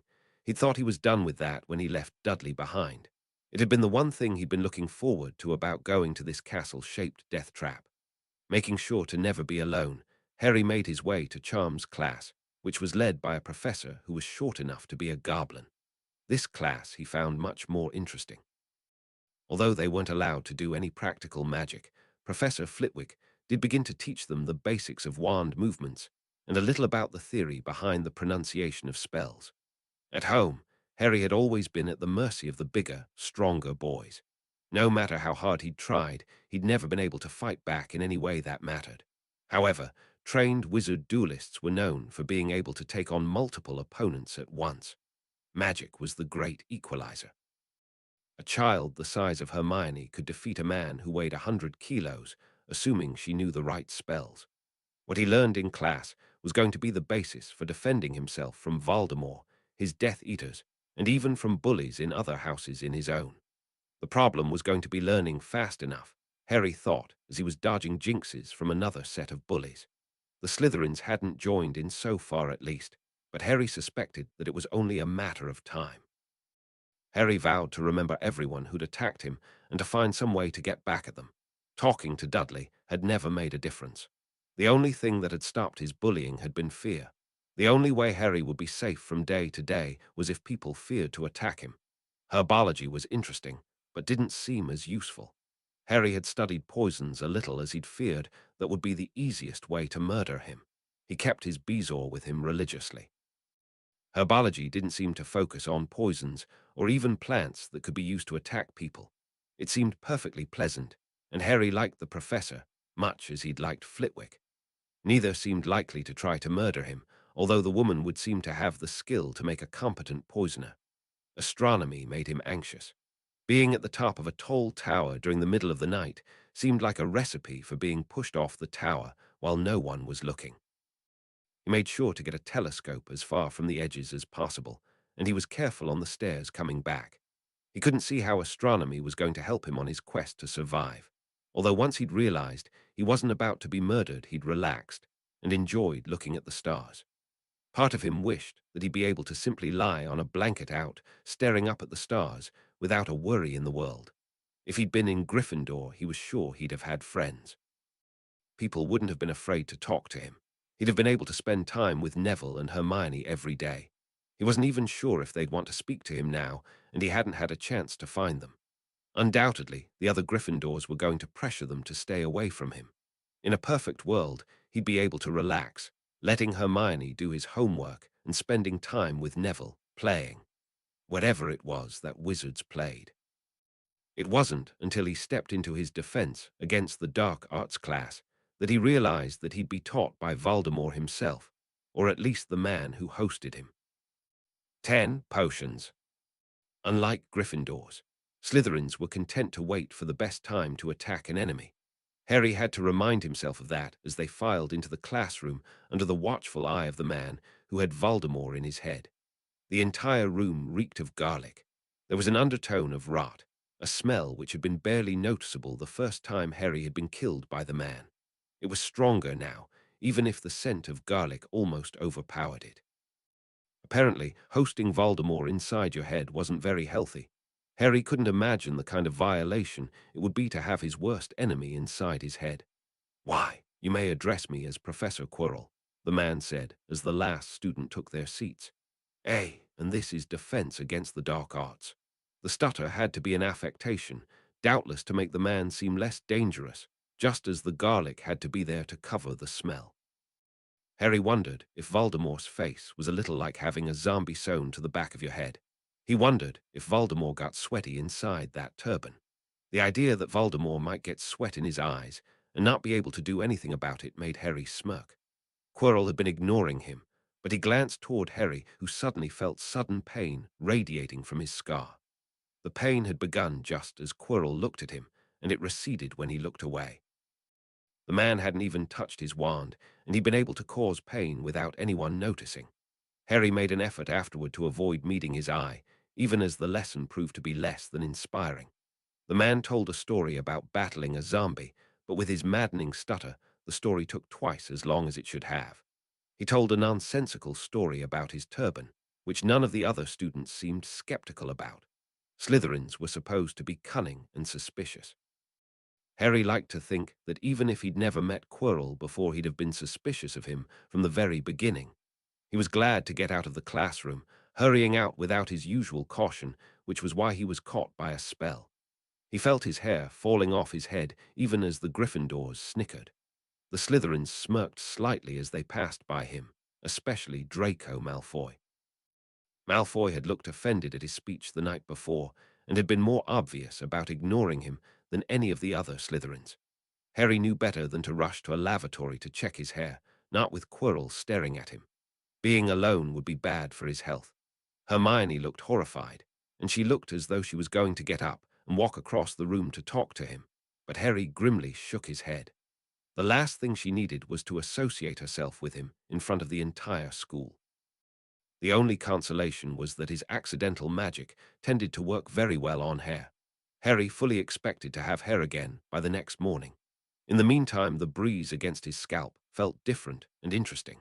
If the hair didn't return, he wondered if he might start wearing a turban like Quirrell as a way to mock the man. The worst thing about it was the continual laughter from the Gryffindor table, with pointed glances at him. The Slytherins didn't say anything. There were occasional glances and smirks, but nothing overt. Some of the Slytherins looked a little uncomfortable with the situation, while others seemed to take a grim delight in smirking where he could see it. Harry tried to take note of which students fell into each category. The Slytherins who looked uncomfortable weren't just first years. If he was going to get help from anyone, even if it had to be in secret, it would be from them. He couldn't depend on any Gryffindor other than Hermione and Neville, and they were only first years. He could see how the Ravenclaws and Hufflepuffs viewed the Slytherins as well. They weren't as boisterous in their rejection as the Gryffindors, but they were suspicious. Harry began to work out a plan. He wouldn't be able to do it on his own. Learning only what was going to be taught in class was going to be too slow. He'd be no better than anyone else, and he was going to have to be better. If he was going to stop the bullying, he had to be strong enough to make people stop. Given his luck, Quirrell was going to repeatedly kill him, which meant that he couldn't even console himself with the thought that he only had to endure it for 7 years. He might be stuck here for eternity, repeating the same days over and over. Just because he would know when some attacks came didn't mean that other attacks wouldn't occur when the first attacks failed. Learning to fight back was going to be his first challenge, one he intended to begin learning as quickly as he could. Transfigurations that afternoon was a revelation. Watching McGonagall transform a desk into a pig and back again, Harry wondered if he'd be able to do something like that to defend himself. Could you create trained attack pigs, or did they have to be just as stupid as untrained pigs? Harry had once heard that wild boars were willing to eat people, and that spears had to have cross pieces to prevent boars from forcing the spear through their body in attempt to get at the person who'd speared it. He fantasized for a moment about an army of boars attacking Quirrell. Unfortunately, it appeared that his army would have to wait for a long time. He wouldn't even be able to create attack gerbils, much less boars. Instead, they spent much of the session on a set of complicated notes. After that, they tried to turn a match into a needle. Only Blaise Zabini was able to make the slightest change in his needle despite a half hour of trying. Harry didn't even come close, and he felt frustrated by this. He was supposed to be some kind of chosen one, and that ought to have come with some benefits, like being a prodigy at magic. Instead, he was muddling along with the rest of the class, even as his enemies continued to plot against him. His dreams of becoming some kind of wizarding wunderkind didn't seem to be panning out. Still, of his classes, so far charms and transfiguration seemed the most useful. Herbology might be useful once they learned about the more dangerous plants. Harry suspected that potions might be quite useful, but that wasn't until Friday and flying class came first. Fortunately, his hair had returned by Thursday morning, just as he had predicted. Malfoy looked almost disappointed. That didn't stop the redhead, whose name was apparently Weasley, from making some comments, along with 2 or 3 of the others, whose names he didn't know. Hermione and Neville tried to give him encouraging smiles, but it wasn't enough to make up for their housemates' jibes. The brooms looked old and ill-used, and Harry wondered if someone had tampered with his broom. If they had, there wasn't much he'd be able to do about it. He made sure to be the first one to pick a broom, and he did so randomly. At least Harry's broom leaped into his hand on the first try. When Harry saw that several of the Gryffindors had been less successful, he smirked at them, leading to angry expressions on their face. He knew it wasn't wise to antagonize them, but at this point none of them knew any more magic than he did. It was the second years, and up, that he really had to worry about. The smirk left his face as he saw Neville rising on his broom out of control. As Neville fell, he wondered if that was the broom that had been intended for him. If it had been, it wouldn't have been very effective, as Neville was only left with a broken wrist. Malfoy laughed the moment the professor dragged a crying Neville away, and some of the other Slytherins took part in mocking him. Harry wasn't sure what to do about it. If he defended Neville, he might be making it more difficult for Neville with his own housemates. Joining in on the ridicule wouldn't seem right. Keeping quiet was apparently the wrong thing to do as well, because Hermione was looking at him with a disappointed look. It wasn't until Draco grabbed Neville's Remembrall that Harry decided he had to act. Neville had shown them the Remembrall, which he'd said was a gift from his grandmother. Harry couldn't see how useful it was, considering that it didn't even tell you what you didn't remember, but he knew it was important. "I could use one of those," he said to Draco. Draco sneered. "Sure you need to be reminded that you don't have any friends." Harry leaned close and said in a low voice, "I think I'll tell everyone just how helpful my good friend Draco has been to me. Best buds that we are and all. I'll bet the upper years will be happy to hear about that when they write home to their parents." He smirked as Draco's face drained of color. Being a pariah had its uses. Sullenly, Malfoy handed the Remembrall to Harry, who noted that it turned red the moment it touched his hand. Apparently he'd forgotten something, but he couldn't remember what. "Apparently you do need a clue, almost as much as Longbottom, Draco said. He smirked, although it looked forced. Hope you remember whatever you forgot. Weasley acted outraged, going as far as to complain to the professor when she returned. Harry mildly suggested that he had merely been holding it for Neville. From the expressions on the faces of everyone in the crowd, everyone but Hermione thought he was lying. That was exactly the impression he was hoping to give. Flying turned out to be surprisingly enjoyable once he got over his suspicion that his broom was held together by spit and chewing gum. The day was a success. Harry only hoped that potions was as successful. Maybe he could learn to make potions that would give Voldemort boils or something. The only thing that surprised him was that there hadn't been an attempt on his life in days. Harry worried that Voldemort was just waiting for him to let his guard down. Finally, Friday came, and it was time for potions. Although Snape was their head of house, Harry hadn't seen him at all in the week since he'd begun school, except at mealtimes where he sat with the other teachers.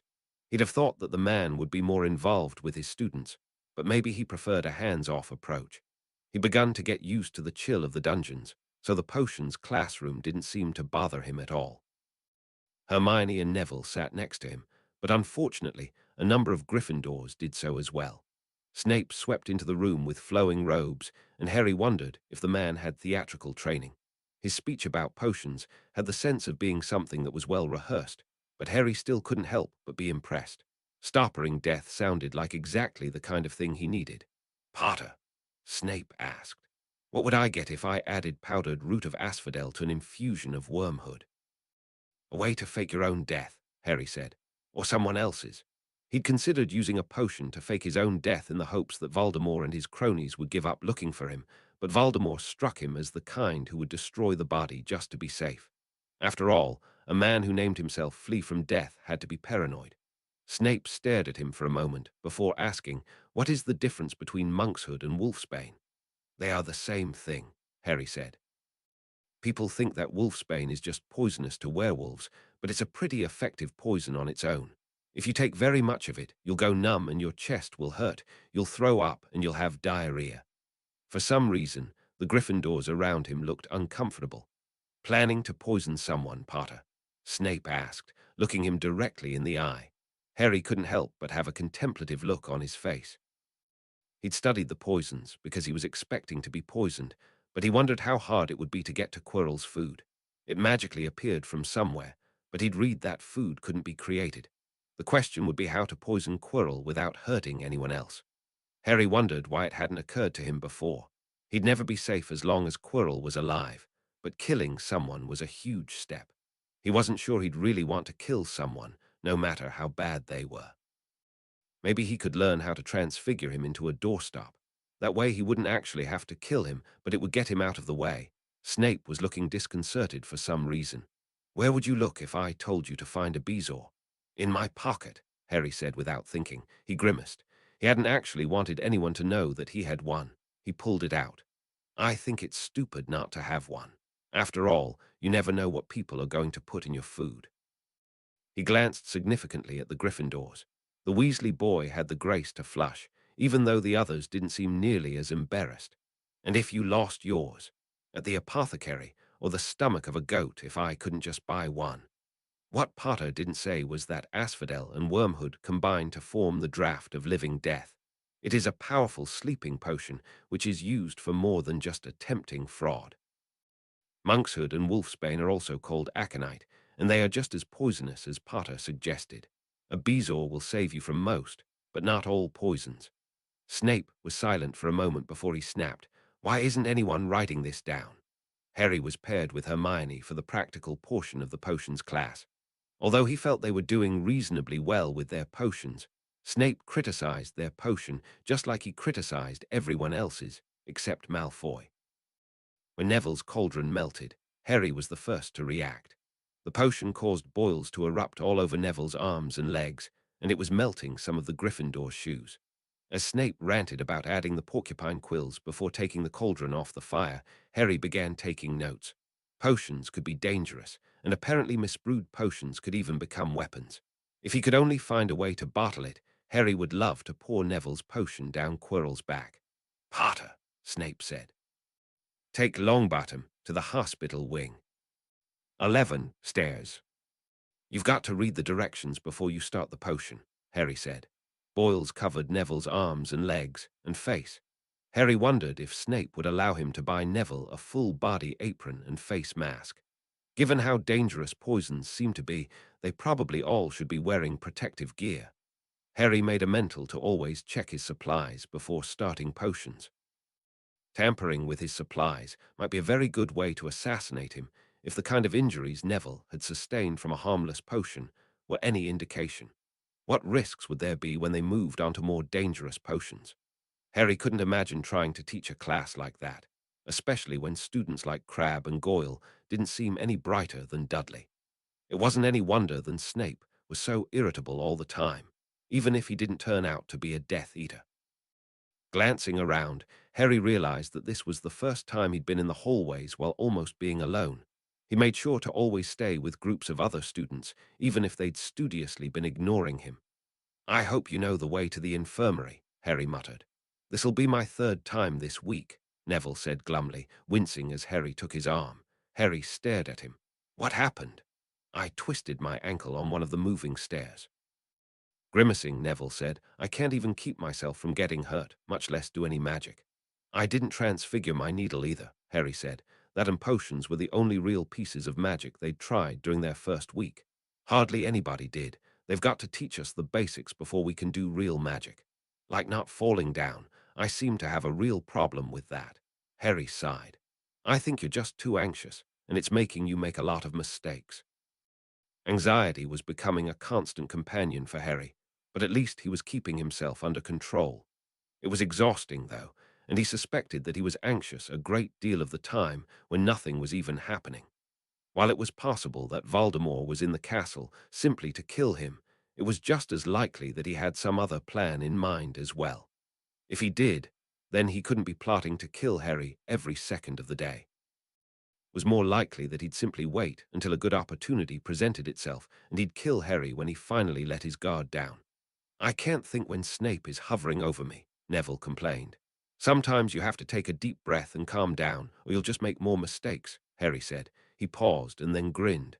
"Obviously that's not true once your cauldron melts. That's when you run away." "You didn't get splashed at all," Neville said. "I've never seen anyone move so fast." Harry shrugged. "I've gotten good at dodging things." He'd never thought that Harry hunting would be useful, but it had helped him avoid a few of the more obvious incidences of bullying over the past few days. He still got caught sometimes, mostly because he was unfamiliar with magic, but he was learning. Neville hesitated. "I'm sorry about the others. A lot of them are convinced that you've turned dark, and some of them worry that you'll join up with you know who." Harry laughed mirthlessly. "There's not much chance of that." It was very unlikely that Voldemort would even offer Harry that kind of choice. Even if he did, Harry would be a fool to take him up on it. Most likely he'd kill Harry in his sleep the first night they joined forces. Harry had seen enough to know that he could never trust him. Voldemort needed Harry dead for more than one reason. The prophecy meant that a certain portion of the population would give up hope the moment Harry died. Taking over would be much easier if people thought Voldemort was unbeatable. As long as people had hope, they would continue to resist. It didn't matter whether the prophecy was true or not. What mattered was that people believed it was. The belief that Voldemort would return had kept his followers together, and the belief that Harry would save them all had kept the rest of the wizarding population from giving up. Killing Harry meant the rest of the wizards gave up, and Voldemort's path to power was assured. Neville directed Harry to the infirmary. The nurse seemed reasonably competent, and she sent Harry back to class. Absent hallways full of students, Hogwarts seemed much larger and more ominous than it ordinarily did. The paintings on the wall comforted him a little, but Harry was still wary of walking alone. His footsteps echoed oddly in the hallways, and Harry frowned. The walls were covered with paintings and tapestries. There shouldn't have been any echoes. He glanced behind him nervously, but he didn't see anyone. Harry started to walk again, but this time he listened for the echo. The footsteps seemed louder and closer now, and when Harry stopped walking, they stuttered on for an additional step or two. Exploding into a run, Harry fled down the hallway, cursing the fact that his school robes were a little harder to run in than his usual Muggle clothes. He glanced behind him, and he still didn't see anyone. He turned to go down the nearest set of stairs, but it wasn't until he was on a moving staircase that he realized the danger he was in. He felt an invisible force yanking his legs out from under him, and a moment later he found himself flying out into empty space. He only had a moment to hope that, when he reset, he'd be able to talk the hat out of Slytherin. Awakening, he found himself confused. This wasn't his cupboard, or his room at the Dursleys, or even his room in Slytherin. It took him a moment to realize that he was in the hospital wing. As he tried to move, he discovered that he hurt all over. Apparently, whatever had caused him to fall hadn't been enough to kill him. Harry turned his head to see Neville staring at him from the bed nearby. "What happened?" "They found you at the base of the staircase almost dead," Neville said. He looked much better than he had before. "How long has it been?" "About 6 hours," Neville said. Harry scowled and turned back to looking at the ceiling. He couldn't be sure that the murder attempt had been done by Quirrell. He'd have to check and see if Quirrell had been teaching defense during his accident. Given the kind of bullying he'd been under, he wouldn't put it past one of the older Slytherins. They'd been waiting to make their move all this time, and they seemed to have much better impulse control than the Gryffindors. Although it went against the grain, he had to tell a teacher. He wasn't sure how he'd be able to convince them about the face in the back of Quirrell's head. He couldn't exactly tell them how he knew without sounding crazy. Maybe if he shared his conviction that it had been a murder attempt and his belief that Quirrell was behind it, that would be enough. "I've known Professor Quirrell for years, and he certainly isn't in the business of trying to murder 11-year-old boys," Professor McGonagall said.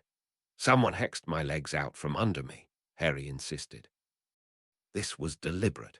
I asked the paintings," she replied, "and none of them saw anyone attack you."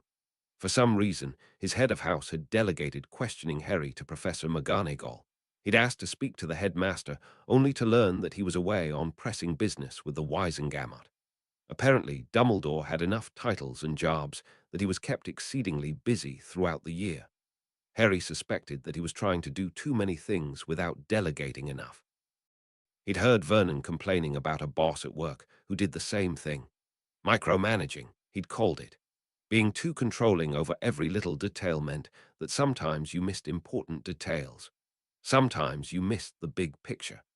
Harry suspected that if the most powerful wizard in the free world had been paying attention, he'd have noticed the face in the back of the head of the man who sat less than 10 feet from him during every meal. Sometimes it was better to do one thing well than many things poorly, Harry sighed. "Could you at least tell the headmaster about this? I'm not just any 11-year-old boy. There really are people who would like to see me dead." "I've heard about your troubles," McGonagall replied, carefully. Considering that he'd been bald during her first class, there couldn't be any way she'd miss it. "Are you sure that this wasn't the result of a prank gone wrong?" "You don't push someone from the top of the stairs if it's just a prank," Harry said irritably. He was silent for a moment, and then he said, "And it's disappointing that I've had more trouble from your house than my own."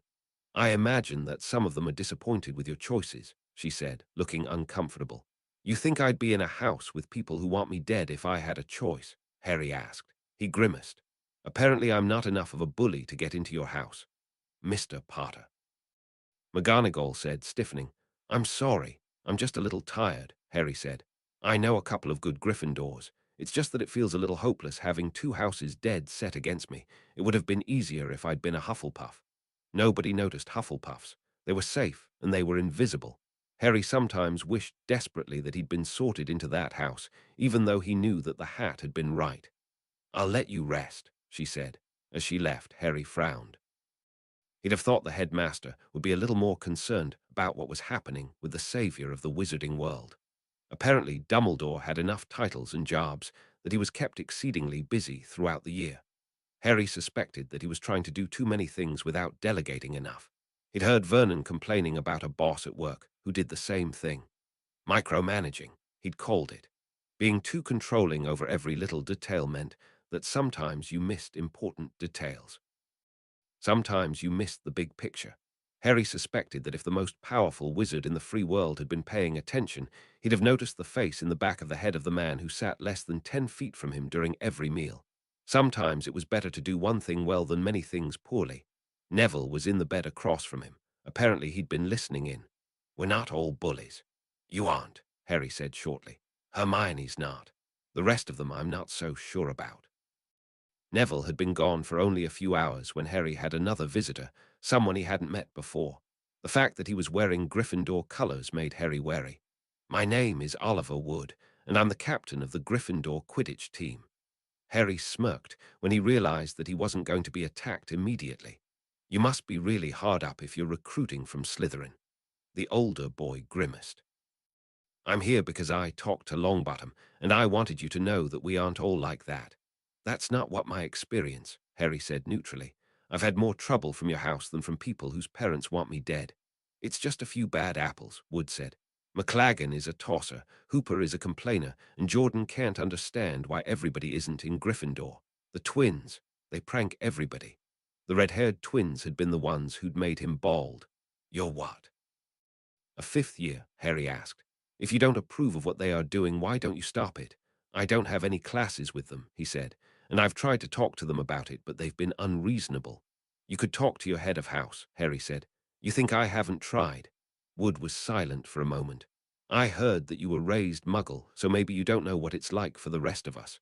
So why don't you tell me then?" "Oh, who is the boogeyman who keeps wizarding children up at night? Except he's real. Most of us have lost at least a few family members to him and his followers. Have you noticed how big the castle is compared to how many students are here? That's because there used to be a lot more wizards until the war pared us down." "Okay," Harry said. He wasn't sure what point Wood was making.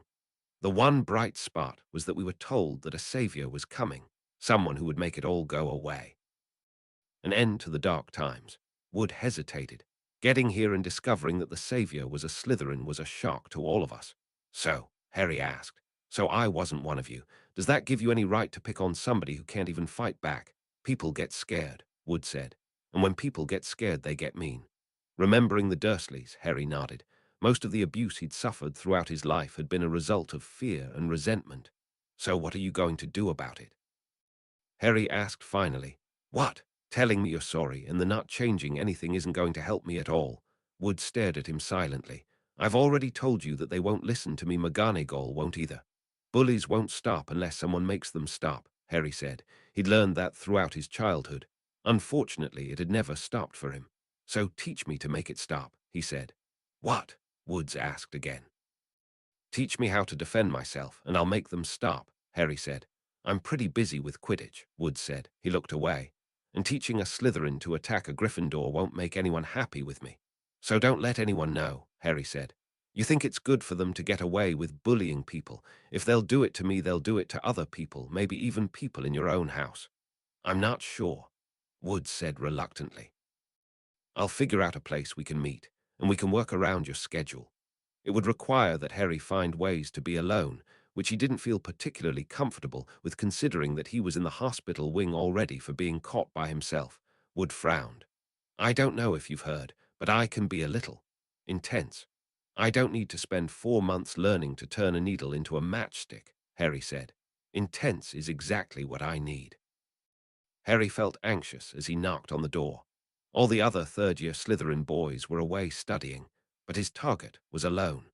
Wood had finally agreed to help him, but had only agreed to a maximum of 3 hours a week. Harry needed more training than that, and he suspected that Wood would only be teaching him less dangerous spells. Adrian Pusey was one of the Slytherins who had looked uncomfortable at the abuse Harry had been undergoing. Listening in on the conversations of others, he was noted for being less likely to cheat or foul others during games. This wasn't considered a point in his favor with the team, but he was good enough as a chaser to stay on anyway. Everything Harry had heard about him gave him hope that he would at least listen to what he had to say. "Come in," the boy said. Harry stepped inside. "What do you want?" Pusey asked. "I want you to teach me to defend myself," Harry said. Pusey stared at him and then shook his head. "I'm not going to do that." "You've heard the prophecy," Harry said. "Supposedly I'm going to be good enough at all of this to be a threat to Voldemort himself." Pusey flinched at the sound of Voldemort's name. "Everybody seems to think that it's a foregone conclusion that I'm going to lose," Harry said. "The question they should be asking themselves is what if I don't?" Harry stepped closer to where Pusey was sitting on his bed. "If I'm powerful and cunning enough to kill Voldemort, and I'm in Slytherin, what do you think is going to happen to the people who crossed me when I was weak?" "I can't help you," Pusey said. The others don't have to know," Harry said. Teach me in private, and I'll give you permission to bully me all you want in public, and I won't hold a grudge. Pusey frowned. That seems unlikely. That I won't hold a grudge, Harry asked. I'm a Slytherin. I understand self-preservation better than anyone. A contemplative look came over Pusey's face. If I lose, then you lose nothing. I'll be dead and won't be able to tell anyone. If I win, you'll be one of the people I won't be coming after. Either way, or you'll be out if a little of your time. Call it insurance. It took a little time, but eventually the older boy agreed to help him. For the first time since he started school, Harry began to feel a little optimistic. If he learned to fight back, he'd be able to take control of his own life again. He'd hated the feeling of helplessness he'd had since the first time he died. Actually, he'd had that feeling his whole life. Harry was looking forward to a time when he wouldn't have to feel that way. He'd taken his first step. 12. Troll. It wasn't as easy as just learning to wave his wand a certain way.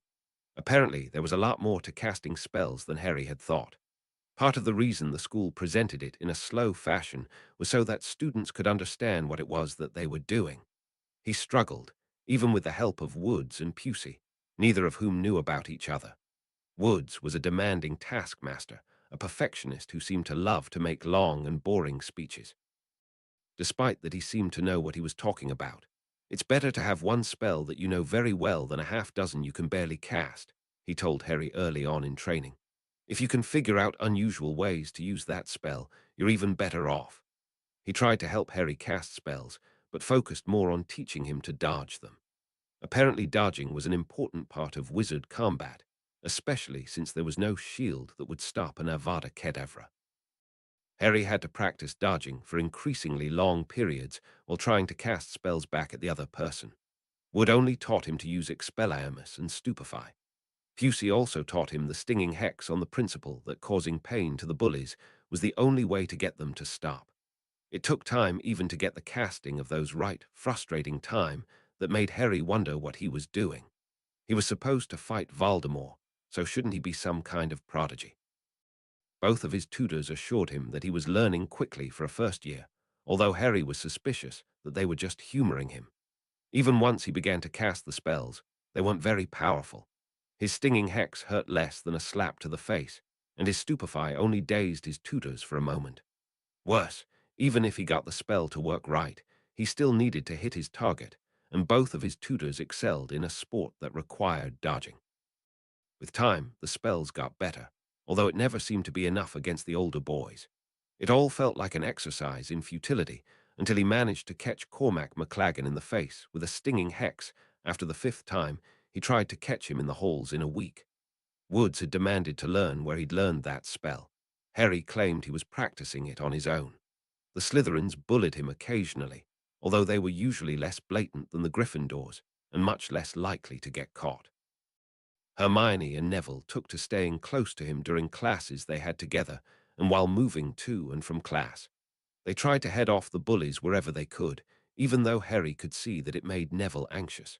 He reassured Neville that courage wasn't about not having fear. It was about acting in spite of fear. The irony of a Slytherin lecturing a Gryffindor on the nature of courage wasn't lost on either of them. Hermione tried to complain about the abuse to McGonagall, but she seemed to think that Harry's head of house should handle the situation. Strangely, Harry began to wonder if Snape was actively avoiding him. He saw him interact more with other students, even if those interactions were usually negative, but he mostly let Harry alone. Sometimes he would stare at Harry in class and then turn away with an uncomfortable look on his face. Harry had no idea what that was about. Quirrell kept up the ruse of being a perfectly normal teacher, although Harry became more and more convinced that he was up to something. Wood cast a disillusionment charm on him after each practice, but it was up to Harry to get to him without being seen. He took to meeting with Hermione and Neville in the library, and then leaving them shortly before he was to see Wood. With Pusey, it was easier. They could meet in the dungeons, and the one time they were almost caught, Pusey hit Harry in the face with a jinx that made his entire face swell for several hours. Harry heard some of the other members of the Quidditch team congratulating him for that one. Pusey didn't even bother to apologize later. It was part of the deal after all. Objectively, Wood was better than Pusey. He was a fifth year after all, while Pusey was only a third year. Pusey, however, was willing to teach Harry to fight dirty. Yet Harry found himself valuing his relationship with both boys for more than just the training. Wood was firm but fair, and Harry sometimes imagined that he would have liked to have had an older brother just like him. Pusey had a sharp wit. He had a dry sense of humor and a way of looking at things that Harry had never thought of before. Sometimes Wood seemed almost affectionate toward him, and Pusey was guardedly friendly. Harry would have loved having wither attitude from his aunt and uncle. He'd craved affection from anyone, and even though both boys were somewhat reserved around him, it was more affection than he'd ever had in his entire life. Compared to the training Harry was receiving from the older boys, it surprised him how slowly they were in learning real spells in class. The school seemed to be more concerned with creating a foundation for the understanding of how to cast spells than in actually casting spells. He'd been working with his two mentors for a month before Flitwick's class learned how to levitate a feather. The wand work he'd learned made the task easier, although he still wasn't first in the class. It was close, though, and Harry suspected that if he kept working, he might eventually be the top of his class. He got better with transfiguration, although they still only worked with small objects that were similar to each other. Transfiguration was still slow for him, as it was for everyone else in the class. It required a lot of imagery and getting every detail perfect. The levitation spell seemed useful enough, and Harry could practice it on his own, unlike the spells he had been learning. On the day of October 31st, the day they learned to levitate feathers, Harry went to meet with Neville and Hermione in the library, only to learn that Hermione wasn't coming. Apparently Ron had said something that upset her, and she was in the girls' bathroom crying. Harry didn't know how to deal with a crying girl, so he tried to put it out of his mind.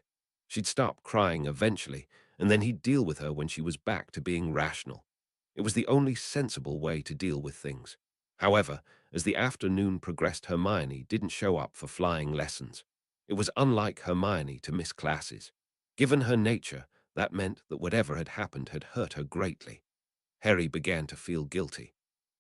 Hermione was one of only two friends that Harry had made, someone who had faced the wrath of the entire school to be friends with him. Part of it might have been that she wasn't making friends in Gryffindor, but Harry suspected that was in large part because of her association with him. Neville sometimes hinted that they were being pressured to end their friendship with him, but Hermione never said anything. When she still hadn't shown up in time for dinner, he decided to find her. After making sure that Quirrell was at the high table, as well as locating his most frequent bullies, Harry slipped away from dinner. He'd managed to grab a few things from the feast and slip away. Hermione hadn't eaten lunch, and he assumed she'd be hungry. He found the bathroom on the third floor, and he called out cautiously, "Hermione." The sounds of sobbing could be heard from inside. He wondered how she'd had the energy to cry for so long. On the occasions he'd been able to cry, he'd always worn himself out in short order. "Go away," she said.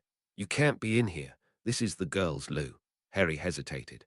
"Well, I'm a Slytherin, so I'm probably not good at following the rules." "Just because you're a Slytherin doesn't mean you don't have to follow the rules," Hermione said, her voice outraged. As Harry stepped cautiously into the lavatory, he noticed that Hermione was sitting with her back against the wall. Her face was red and her eyes were swollen from crying. "I don't really care about rules," Harry said, "but I do care about you. What happened?" Hermione stared at the floor in front of her. "I don't want to talk about it." "All right," Harry said. "What?" she asked, startled. "If you don't want to talk about it, I'm not going to make you," Harry said. He held out a napkin. "I brought you a little something from the feast." Her nose crinkled. "I'm not going to eat in the loo. It's not hygienic." Harry shrugged. "Okay." He popped a roll into his mouth. "You shouldn't eat in the loo either," Hermione protested. "What's it going to do, kill me?" Harry asked. He smirked. "There's still time to go back to the feast and eat proper." Hermione scowled and looked back at her feet. "I don't want to." Is Weasley being a prat again? "Where did you hear about that?" Hermione asked sharply, looking up. "Weasley's always being a prat to you as far as I can see," Harry said, so it wasn't hard to guess. She was quiet for a long moment before she finally spoke. "He thinks I'm a traitor for spending time with you. He calls me a Slytherin in sheep's clothing." "Is that the worst thing?" Harry asked quietly. "Aren't you smart and ambitious just as much as you are brave?" I dare say the hat could have probably put you in any of the houses if it had wanted. He says I would never have had any friends anyway if I hadn't met you and Neville, that I'm a busybody and a know-it-all. Well, you are a know-it-all, Harry said, which probably upsets some people who are know-nothings. Am I a busybody? Hermione asked quietly. Harry shrugged. You care about people and you want to keep them safe. The thing is, people want to make their own mistakes. Not me, of course. I never want to make any mistakes. That's why we get along. Well, it's not because you do my homework, Harry said. They weren't around each other often enough for that to happen. There's a lot of muscler brains in Gryffindor, Harry said. Idiots who believe I'm the chosen one and then keep antagonizing me over and over again. Hermione stared at him. Do they think I won't remember? Harry asked. That I won't hold a grudge for years? Harry crouched down next to Hermione and he said, I'm going to learn that bold spell one day and they'll regret teaching it to me. She giggled finally. I might make all the male Gryffindors bald just to be safe. We could get Neville a headband so he looks tough and kind of cool. Headbands don't look cool, Hermione said, giving him a strange look. Don't let Weasley push you into a loo while he and his friends get to enjoy a feast. You'll let him win then, Harry said. Hermione wiped her eyes. We can't have that, can we? Harry shoved the second roll in his mouth and threw the napkin in the trash. He offered her a hand up. Hermione took it and he pulled her to her feet. A blood-curdling scream from outside made them both freeze. Harry glanced at Hermione's frightened face before pulling out his wand. Despite everything that he'd been learning, he wouldn't stand a chance against an upper year, much less something worse. But it was all he had. They smelled it before they heard it. A stench that smelled like the worst locker room stench, combined with a smell he'd only smelled when Vernon had gotten sick and spent 3 days in the lavatory. Hermione looked as though she was about to become sick, but Harry put a hand to her mouth. Movement from outside made Harry tense up. Something was coming closer. It sounded ponderous and shuffling. There was a deep-throated grunting noise. There was the sound of something dragging against the stone floor. From the sound, whatever it was too close for them to escape. Harry gestured to Hermione, and they hurriedly but quietly made their way toward one of the stalls. They stepped inside and carefully stepped up on the lid of the toilet.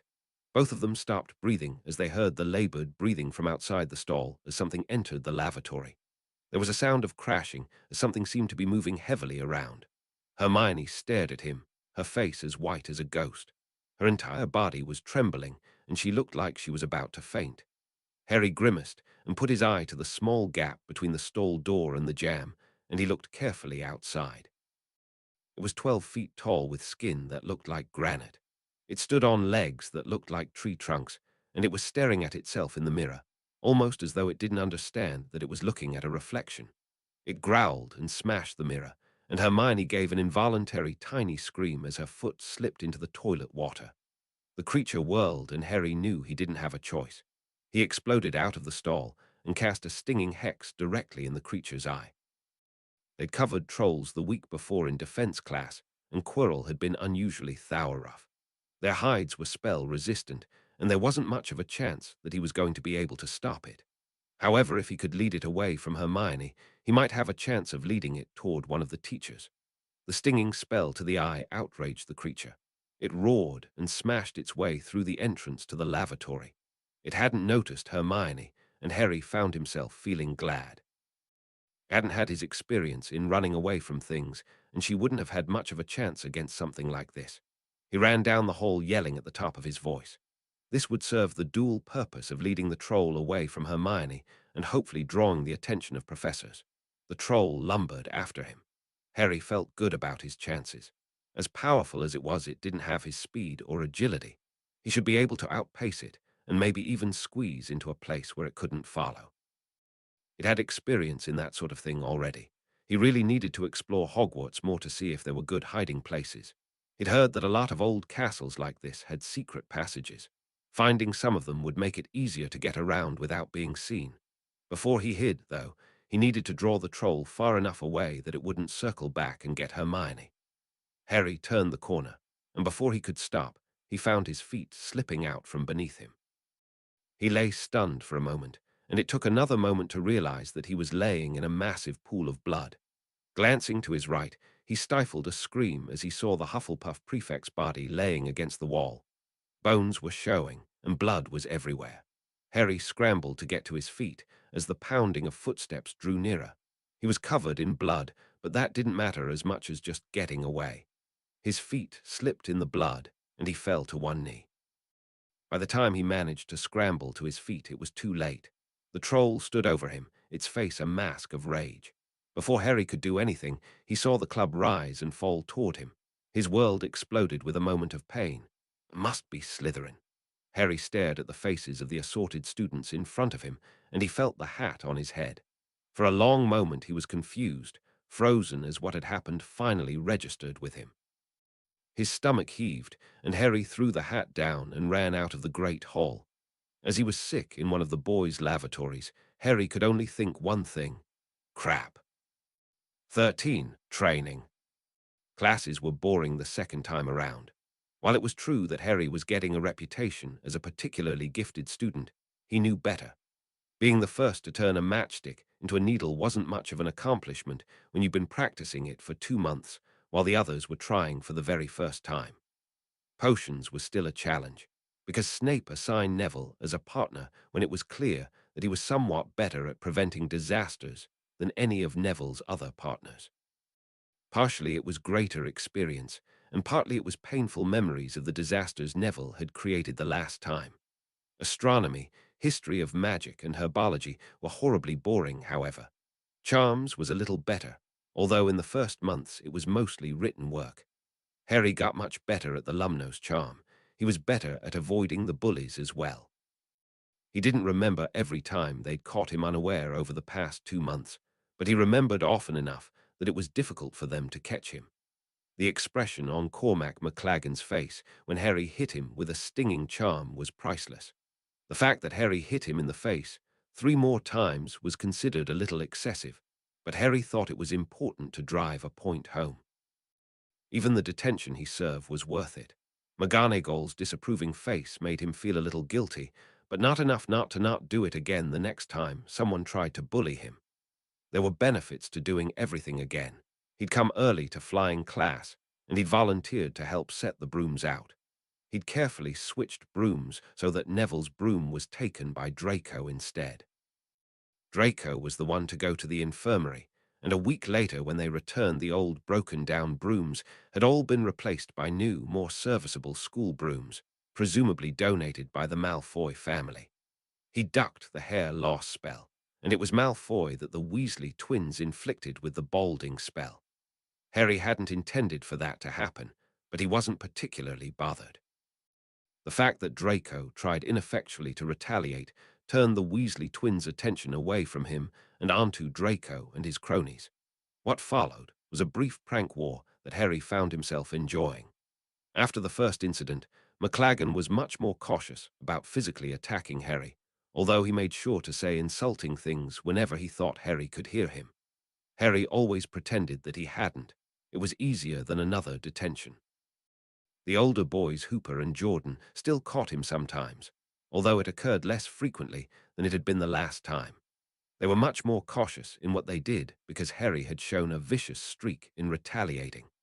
Harry made sure to try to give as good as he got, and while he wasn't always successful, he made it painful enough often enough that the older boys were more cautious. 2 weeks after the hat had sorted him, Harry approached Oliver Wood, eager to show him the skills he now had and resume training. Unfortunately, Wood wasn't interested. "I saw what you did to McLagan's face," Wood said. "Why would I teach you to do even worse?" His tone was unfriendly, and the look he gave Harry was even more so. It was a shock to Harry, compared to the almost brotherly way he'd treated Harry before. "You saw how he was treating me," Harry protested. "He wasn't going to stop." "How do you know that?" Wood asked. He was just a little angry. In this time, McLagan hadn't bullied Harry over and over again. Harry had barely allowed him one incident before lashing out. His anger over what had happened wouldn't make sense because it hadn't happened yet. And now that McLagan feared him, it probably wasn't ever going to happen. "I've got to protect myself from Jordan and Hooper," Harry said. "They're just angry because of what you did to McLagan," Wood said. "Don't you think you have it coming? I'm a first year. They're third years. You think it's fair that they can do whatever they want? That stinging hex you used on McLagan is a third-year spell," Wood said. "I imagine you'll do just fine." No matter how much Harry pleaded with him, Wood wouldn't budge. As far as he was concerned, Harry could take care of himself. It surprised Harry just how much it hurt, losing that relationship. The slow friendship he'd been developing with the older boy was gone in the space of an instant, and Harry wasn't sure that he'd ever get it back. Considering the mistrust he'd created in fighting back with McLaggen, it didn't seem likely. He did manage to talk Pusey into training him, and the older boy was amused to see just how much Harry already knew early in the school year. He refused to believe that Harry had been raised by muggles, assuming that Harry had been trained by some wizarding family or other. It was frustrating, cutting his training time in half, but there weren't any other Slytherins that he trusted enough to get to train him, and McLaggen and the others were spreading rumors about him to the other houses as quickly as they could. It was frustrating. Although he was bullied less this time around, he was less popular than he had been before. He felt even more isolated. Pusey began working with him on shielding charms, which normally wouldn't be taught until second year, and leg larking charms and finite incantatum, which were first-year charms. The shielding charms were enormously difficult, and it was more than a month before Harry was even able to hold a shield up that was any stronger than a soap bubble. Afterwards, he could practice on his own, with Neville and Hermione throwing things at him. Hermione insisted that he show her how to cast the shielding charm, even though he refused to tell her where he'd learned it. The humiliating thing was that she managed to form as good a shield in a week as he had in 3. Yet she insisted as seeing him as a talented wizard. Everyone was convinced that because he knew a couple of spells that were advanced for his age, he was some kind of gifted student. Harry saw himself as simply more motivated. His death by troll had been the last straw. If anything convinced him that he needed to learn all the magic that he could, it was that. He began researching trolls and their weaknesses. If Voldemort was going to use trolls to attack him and his friends, he needed to learn everything about them as possible. What he couldn't understand was why Voldemort had been trying to murder Hermione. He hadn't had any way of knowing that Harry was going after her, but any number of people had known where she was and what she was doing. He couldn't understand why Voldemort had focused on her instead of him. She didn't do his homework or provide him with any answers. She didn't do anything for him other than be his friend. The thought that Hermione's presence in the path of the troll had been entirely coincidental occurred to him, but he quickly dismissed it. Voldemort was obsessed with Harry, or at least that was what Harry believed. The thought that Voldemort might have some other plan at the school occurred to him as well. However, no matter how Harry tried to come up with something, the only things he could think of that Voldemort might want at the school was the lives of Harry and Dumbledore, although he kept expecting another attempt at shoving him down the stairs. It never materialized. While he never really let his guard completely down, he stopped believing that Voldemort was trying to murder him every minute. He knew he was simply waiting for his moment, and so Harry tried to never give it to him. Harry had nightmares in which the troll was chasing him, along with men with faces in the backs of their head. He dreamed of clubs and daggers, of bodies with bones sticking out and blood. Malfoy and the others complained, and the nurse tried to give him a potion to make his sleep dreamless, although she warned him that he couldn't take it on a long-term basis, as it could be addictive. Harry wouldn't have minded having a room of his own if he didn't think that would make him more vulnerable, not less. Given his boredom in class, he began reading ahead. He especially wanted to know what kind of things he could expect from older and more dangerous wizards. He found something a little further along in his class syllabus, and he managed to get Pusey to teach Hy the slicing charm. It was a first-year spell that was mostly used in tailoring and for other mundane uses. What he had in mind for it was something different. "Why is there a big lump of wood in the middle of the room?" Malfoy asked. He stared at Harry balefully. He knew who the twins had really been aiming at with the boldness spell, and he'd never really forgiven him. Even the last time their relationship had never been good, but now it was positively frosty. "It's a tree trunk," Harry said. He managed to track down a house elf and talk one into finding one for him, although it had refused to carry it to his room. Apparently, there were some limitations on what Hogwarts would allow its elves to do for the students. Some purebloods would probably work the poor things to death if rules weren't enforced. "Why is there a tree trunk in the middle of the room?" Malfoy asked. "There's some sort of mudblood thing." Crabbe and Goyle stared at the trunk, which had been hard to acquire and even harder to wrestle into their room. "I'm practicing," Harry said, ignoring him. Practicing what? Defindo, Harry said. With a motion of his wand, he sliced a little of the bark off the wood. Isn't that a spell we're supposed to learn later? Malfoy asked. Later on, yeah, Harry said. Why are you practicing it now? It takes practice to be able to really cut through things, Harry said. Defindo. Another chip flew off the wood. It was disappointing.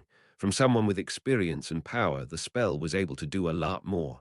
Why would you want to cut things? Malfoy asked uneasily. Well, Harry said, if you get really good at this, you could cut someone's arm off. After his experience with the troll, he needed something that was possibly lethal, and Pusey didn't really know any spells like that, except for the fire charm, and Harry doubted that he'd be able to do enough with that spell in a couple of months to make much difference. Trolls were somewhat magic-resistant, much like giants, and even if they weren't, their sheer size would make a lot of spells difficult. Transmutation, for example, grew more difficult the larger something was. Even a master of the art like McGonagall would have trouble transmuting a dragon, for example. Defindo, Harry said again. Unlike most of the combat spells he was learning, this he could cast on his own. He stared at the chip of bark that had flown off the wood. Was this chip infinitesimally larger than the others before, or was he simply engaged in wishful thinking? He glanced up at Malfoy, who looked pale and white. For some reason, the other two with him didn't look much better. Are you all right? Harry asked. Draco didn't say anything. He simply hurried out, followed by the other two. Defindo, Harry said. Over the next 2 weeks, the bullying from Slytherin stopped entirely, although for some reason he kept getting odd looks from the people in his house. He kept whittling away at the log whenever he had a chance. With time and practice, the chips did indeed get larger. He began practicing casting the spell while moving. Though he had no intention of actually facing a troll ever again, he suspected that Voldemort would find some way of forcing the issue. He tried to prepare by being more secretive about his meetings with Hermione and Neville. Hermione confronted him once. "Are you ashamed of us?" she asked. She was still having problems making friends in her own house, and Harry suspected that made her more sensitive about their friendship. "I don't know what you mean," Harry said. He coughed and said, "Wingardium Leviosa." Hermione looked annoyed as he practiced a spell they hadn't tried in class, yet in front of her. He'd been practicing the spell as well, in part because carrying logs into his room was exhausting, and in part because he suspected that it might be useful at some point. The only way to get really good at magic was to practice it over and over. It was a little like professional Muggle athletes. They had to spend thousands of hours perfecting their craft, doing the same things over and over until they were perfect. Harry had once heard that it took 10,000 hours of practice to become a genius at something. While he didn't know that he believed that, it sounded like a goal to reach for. "You never want to be around us," Hermione said. "And if other people are around you, pretend like we aren't together." Neville said people were pressuring you, Harry said, levitating a third quill. "I don't want to cause you any problems." It was easier to stare at the dancing quills than to look Hermione in the face. Part of him wanted to blurt out just how important their friendship was to him, but he knew he couldn't afford to tell her that. He'd almost gotten her killed the last time around. He couldn't afford to do it this time. If he was a better person, he'd have stopped talking to her entirely, but having lost his friendship with Oliver Wood and being isolated by the other houses, he felt he'd have gone a little crazy without someone to talk to. "Neville shouldn't have said anything," Hermione said irritably. "I can handle bullies." Harry smirked. "If you say so." "Still," she said, "you don't have to act like you're ashamed of us." "I'm not," Harry said. He added a fourth quill to the ones dancing in front of him, but he was already feeling strained. "But there are people who would hurt you to get to me if they knew how important you were." They were in the library, and he would have liked to levitate books, but the librarian had booted him out the last time he dropped one. It had taken Hermione 3 days to forgive him. Now he limited himself to quills, and instead of trying to increase the weight, worked at increasing precision and the number of objects. Strangely, lifting 4 quills was as mentally straining as lifting one small tree trunk, even though the weights weren't even within a couple of orders of magnitude of each other. Lifting multiple items was hard. He had to split his concentration between all of them. He tried not to do it in front of teachers, fearing that his reputation as a prodigy would get even worse. If he managed to survive the troll again, eventually the schoolwork would catch up to him, and he'd be a normal student again. He didn't want to disappoint his teachers. Despite all his preparations, Halloween came again almost before he knew it. Harry went over his checklist.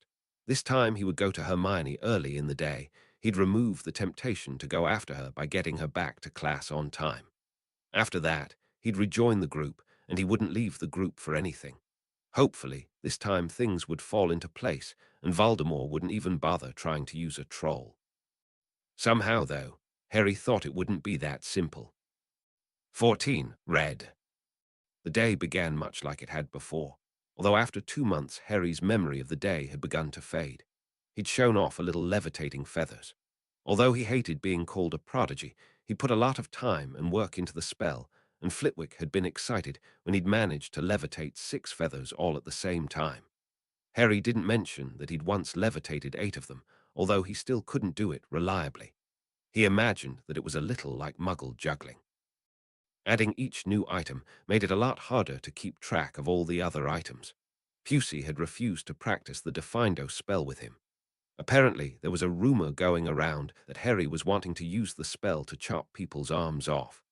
While Pusey didn't admit to believing that, he felt a little uneasy about Harry's aim and didn't want to risk his own limbs. He did transfigure teacups into angry goats, but Harry had stared into the goats' faces and been too squeamish to use the cutting charm on them, a fact which seemed reassuring to Pusey. They did make for good practice at dodging and using the stunning spell, however. Harry didn't comment that they still had the same patterns on their fur as the teacups had, or that they had handles on their backs. He was amazed that Pussy had managed to transfigure something living, even if he hadn't done it perfectly. He'd reflected that if Pusey got better at transfiguration, it might take his training to an entire different level. If Pusey was able to animate statues, Harry wouldn't have any compunction about using the severing charm. He'd be able to do more lethal things, and things like statues would be much more dangerous than Pusey was alone. Unfortunately, Pusey's skills weren't nearly at that level. Even the goat spell represented his casting well above his classmates. Pusey was only a 3rd year, and there were going to be limits to what he could do. Knowing what was coming, Harry was waiting for Hermione outside her classroom. It was a slight risk being away from the group, but Hermione was important enough to take the risk. She was already crying as she ran into him. "Weasley being a prat again?" he asked. She stared up at him as though she wondered how he knew. Harry rolled his eyes. "Weasley's always a prat. I don't know why you listen to him." "Hey." He heard from behind them. "Take that back." Harry turned slightly and stared at the other boy. As far as he could tell, the boy wasn't nearly as bad as the other bullies who had made multiple timelines hell for him. He had the grace to be embarrassed when he did something wrong, although he didn't always seem to know what that was. The boy didn't seem to have a lot of experience in talking to girls, which didn't seem surprising, given what Harry had heard from Neville about his family. For Harry didn't consider that a good excuse. He hadn't been raised with any females at all other than his aunt, and at least Weasley had one sister. "You make girls cry all the time, Weasley?" Harry asked. "She was being a know-it-all," he said shortly. "Not that it's any of your business." "Probably trying to help you," Harry said. "What's the lesson today, Wingardium? Couldn't get it up, Weasley." Harry didn't know why some of the older students passing by snickered, but Weasley's face turned red. "If she didn't hang around Slytherins all the time, she might have some friends," he said sullenly. The other students moved around them, some glancing at Harry before rapidly turning away. Apparently the rumor that he was some kind of arm-chopping lunatic had spread to the other houses. It didn't seem to faze Weasley, though. "She's got friends, though," Harry said. "Neville, for one." "He should have been a Hufflepuff," Ron said dismissively. "And she should have been a Ravenclaw." "I'm sure the hat wishes it had a house just for idiots," Harry said. "But since it doesn't, it has to put them in Gryffindor." "Hey," Hermione said from beside him. "You should have been a Ravenclaw, remember," Harry said. "Which means that you're better than some of these idiots." Of course, as Crabbe and Goyle proved, there were idiots in every house. If Weasley had been thinking more clearly, he would have pointed that out. Instead, he turned redder and looked as though he was about to go for his wand. Before he could do anything, however, a voice from the classroom stopped them both. "Boys, I'd hate to take points from both your houses, but dueling in the hallways is not allowed." Flitwick's face was unusually serious. Harry shrugged and turned to Hermione. "Are you going to be okay?" he asked. She nodded. Apparently his defense of her had pulled her out of the funk that Weasley's bullying had pit her in. "I'd like to speak to you, Mr. Potter," Flitwick said. Weasley and Hermione both left quickly, heading in opposite directions. Harry simply stood and waited for the other students to clear out of the room. Once everyone else was gone, Flitwick gestured for Harry to come into the room and close the door. "I've been hearing some concerning things about you, Mr. Potter," Flitwick said. "Rumors that have worried me." Any other teacher and Harry would have immediately been on his guard. Flitwick, however, had never been anything but friendly and caring. He struck Harry as someone who cared about his students, even if they weren't in his house. Harry suspected that most of the teachers were subtly biased toward their own houses, but he'd never noticed any bias with Flitwick. Anyone with a good mind and a will to work was able to find favor with him. "I'm sure people say a lot of things about me, Professor," Harry said neutrally, "even though not many of them have tried to get to know you." "You don't seem to have made many friends, outside of those two Gryffindors," Flitwick said. Harry shrugged.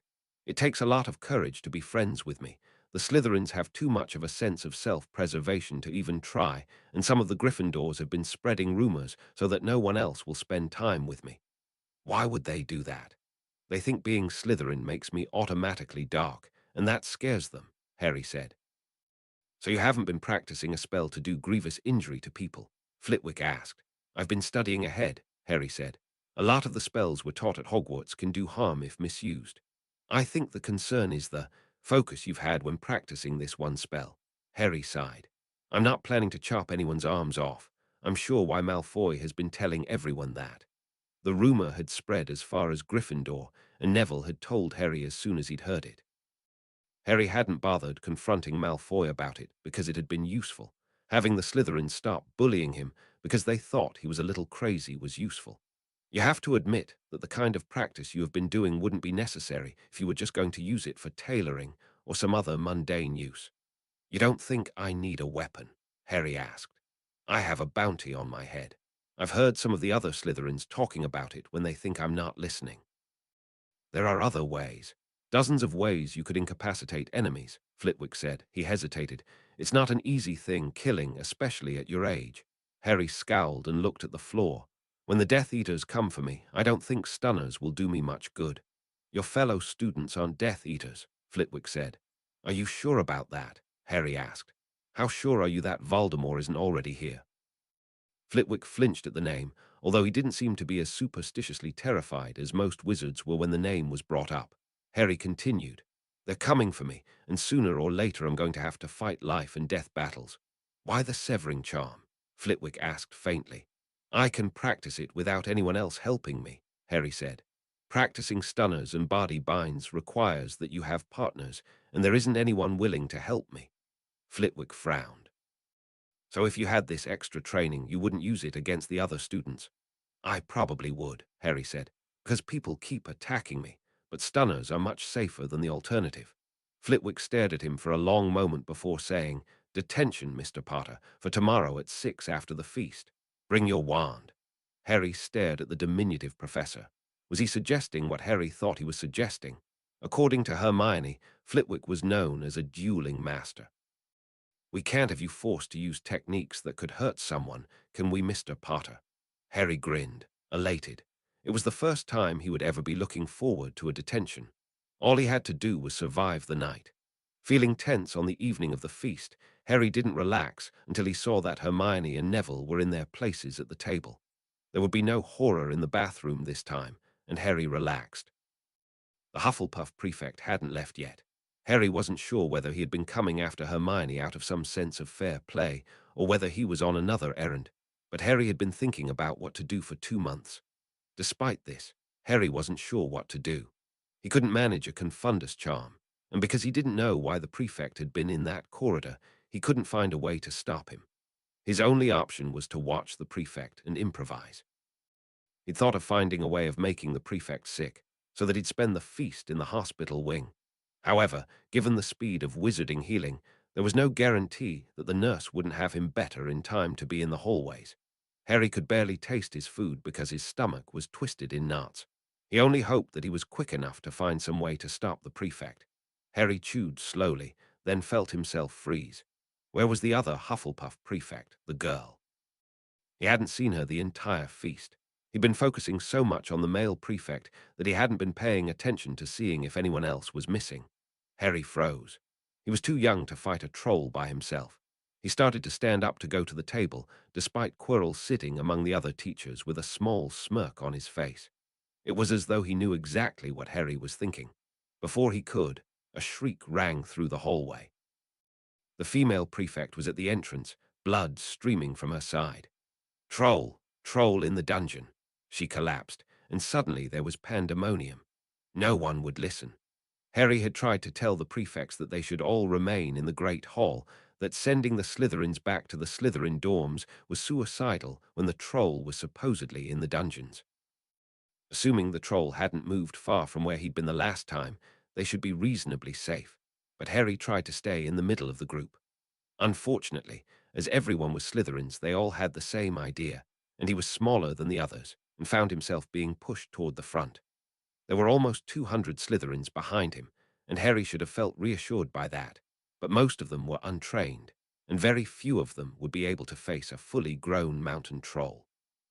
At least they were moving quickly. Unlike the Gryffindors, none of them were included to be heroic. Everyone was focused on reaching the safety of their dormitories. When Harry smelled the familiar, hideous smell, he grimaced and tried to call out a warning. It was too late. The troll turned the corner ahead of them and began to lumber toward them. Harry could hear screams from behind him as people fell over each other trying to run. The 6th and 7th years, who might have stood a chance against the troll, were knocked over in the confusion. People were climbing over each other in their terror to get away. In the tight confines of the corridor, people couldn't move well. It was the perfect trap. Harry considered his options. He was fast enough that he might be able to dodge the troll and leave it to attack the other Slytherins. However, despite everything they had done to him, he didn't believe that all of them were bad people. Something within him, perhaps some faded remnant of Gryffindor nature, refused to leave his dorm mates to die. Harry grimaced and pulled his wand.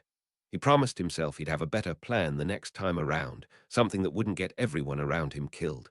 "Defindo!" he shouted, and a cut appeared on the troll's chest. It roared angrily. His casting had gotten strong enough to pierce a tree trunk with a single spell, but trolls were resistant to spells. "Defindo!" Harry shouted again, this time aiming for the troll. Blood seeped from its cheek and it charged toward him, outraged. It swung its club, but Harry was faster, running between its legs. The smell was even worse, but he pointed his wand up and cast the spell again. The troll screamed, and it staggered as it whirled around to face him. It was no longer facing the mass of other students, who were slowly getting back in order. The prefects tried hitting the troll in the back with spells, but nothing worked. Harry cast over and over again, leaving deep gashes in the creature's hide. He realized quickly that he was in trouble. He hadn't been the victim of Harry hunting in months, and at Hogwarts he hadn't had any exercise outside of flying class. He didn't have the endurance to keep this up for long. Harry dodged again and felt a chip of stone hit his cheek. A loud blast sounded, and Harry saw that Pusey had fought his way to the front of the crowd. He was pointing his wand, and a flock of birds was streaming from it to flock around the troll's head. The troll began to claw at his head, and Harry grinned. He stopped and pointed, and this time his aim was much better, even though the troll was still moving. The troll screamed again as his eye exploded from the severing charm. Their eyes were their weak points, but Harry hadn't been able to aim well while dodging. The troll quickly turned its back toward Harry and began running toward the crowd, who began to scream. Some of them had the presence of mind to try to fight back, but their spells bounced harmlessly off the creature's hide. It was now covering its face with one arm even as it charged the Slytherins. Pansy Parkinson fell. Harry saw Pusey see what was happening, and there was a look in his eyes that Harry couldn't interpret.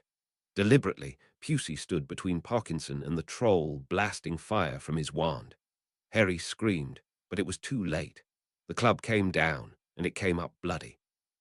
What happened afterwards, Harry wasn't sure. The world around him seemed to go red, and he lost all control of himself. He leaped, and a moment later he found himself on the creature's back. It whirled, trying to spin him off, but he held on for dear life. A moment later, he shoved his wand up its nose and shouted, "Defindo!" An explosion rained down material that he did not want to examine too closely, and he found himself beginning to fall. He rolled away from the falling corpse of the troll. The moment he reached the ground, he was crawling toward the troll. Defindo, Defindo, Defindo. The professors found him shortly afterwards, standing covered in blood over the twisted remains of the troll, casting the same spell over and over mindlessly. He had a broken rib and a broken leg, but he didn't seem to notice. They called out to him, but he didn't seem to recognize them. They had to stun him to get him to stop. 15. Scream. Waking in the hospital wing, Harry was confused. It took time for him to remember where he was and what had happened. Pusey was dead. For some reason, the sorrow or maybe rage he should have felt at that wasn't there. All he felt was numb. As he stared up at the ceiling, he wondered if it would have been better if he'd simply let himself die and then tried again. "I've administered a calming potion," he heard distantly. It took a moment for him to recognize the nurse's voice. "How is he?" The headmaster's voice was almost unfamiliar. He hadn't heard in the 2 months since sorting began. "There won't be any way to tell until he wakes up," the nurse's voice said again. "He's been through a trauma that no child should go through." Harry must have been hurt worse than he'd realized. He still had pain. Given the power of wizarding healing, the damage must have been bad. Someone must have noticed him stirring, because the nurse was quickly by his bedside waving her wand. "Hello, Harry," the headmaster said gently. "You've been through a terrible experience." "Voldemort caused this," Harry said. He grimaced in pain as he tried to sit up. "The Slytherins are supposed to be his followers, and he didn't care. He set a troll on us." The headmaster stared at him, then shook his head. "There's no evidence that this wasn't simply a tragic mistake." "How is it that you can't see it?" Harry asked. For a moment, he considered telling the headmaster about the face in the back of Quirrell's head. He'd carried the burden of that secret for so long that it would seem like a blessing to simply hand it over to someone else. Dumbledore was the one person Voldemort had ever seemed to fear, so telling him was the obvious solution. At one point, Harry had wanted to do exactly that. However, Harry had been researching off and on to see if there was any reference to what was happening to him. If there was a reference to someone living the same lifetime over and over, there would be some indication of why it was happening and how to manage it. If this was a wizarding phenomenon, there had to be an indication of how to stop it. He'd found nothing. Time turners were as far as wizards had gone in researching time travel, and those were considered highly dangerous. Wizards had erased themselves from existence through ill-advised experiments with time turners. Further research in the field was controlled by the ministry. There were rumors that the unspeakables were looking into it, but their research was never revealed to the public. Harry doubted that they'd gotten very far. If they had, Voldemort simply wouldn't have been born. The thought that Voldemort's rise and fall was the best of all possibilities was chilling. What if the past had already been changed, and the original present had been even worse? The worst risk for Harry was the rumors that the unspeakables were actively suppressing any wizards who even tried to experiment with time. They weren't sent to Azkaban. They simply disappeared. Although there weren't many records for obvious reasons, Harry had asked Pusey, who had known about rumors that the unspeakables did experiments that would have been considered inhumane in their quest to understand time and the other mysteries of the universe. Of course, as they couldn't talk about what they did, no one really knew.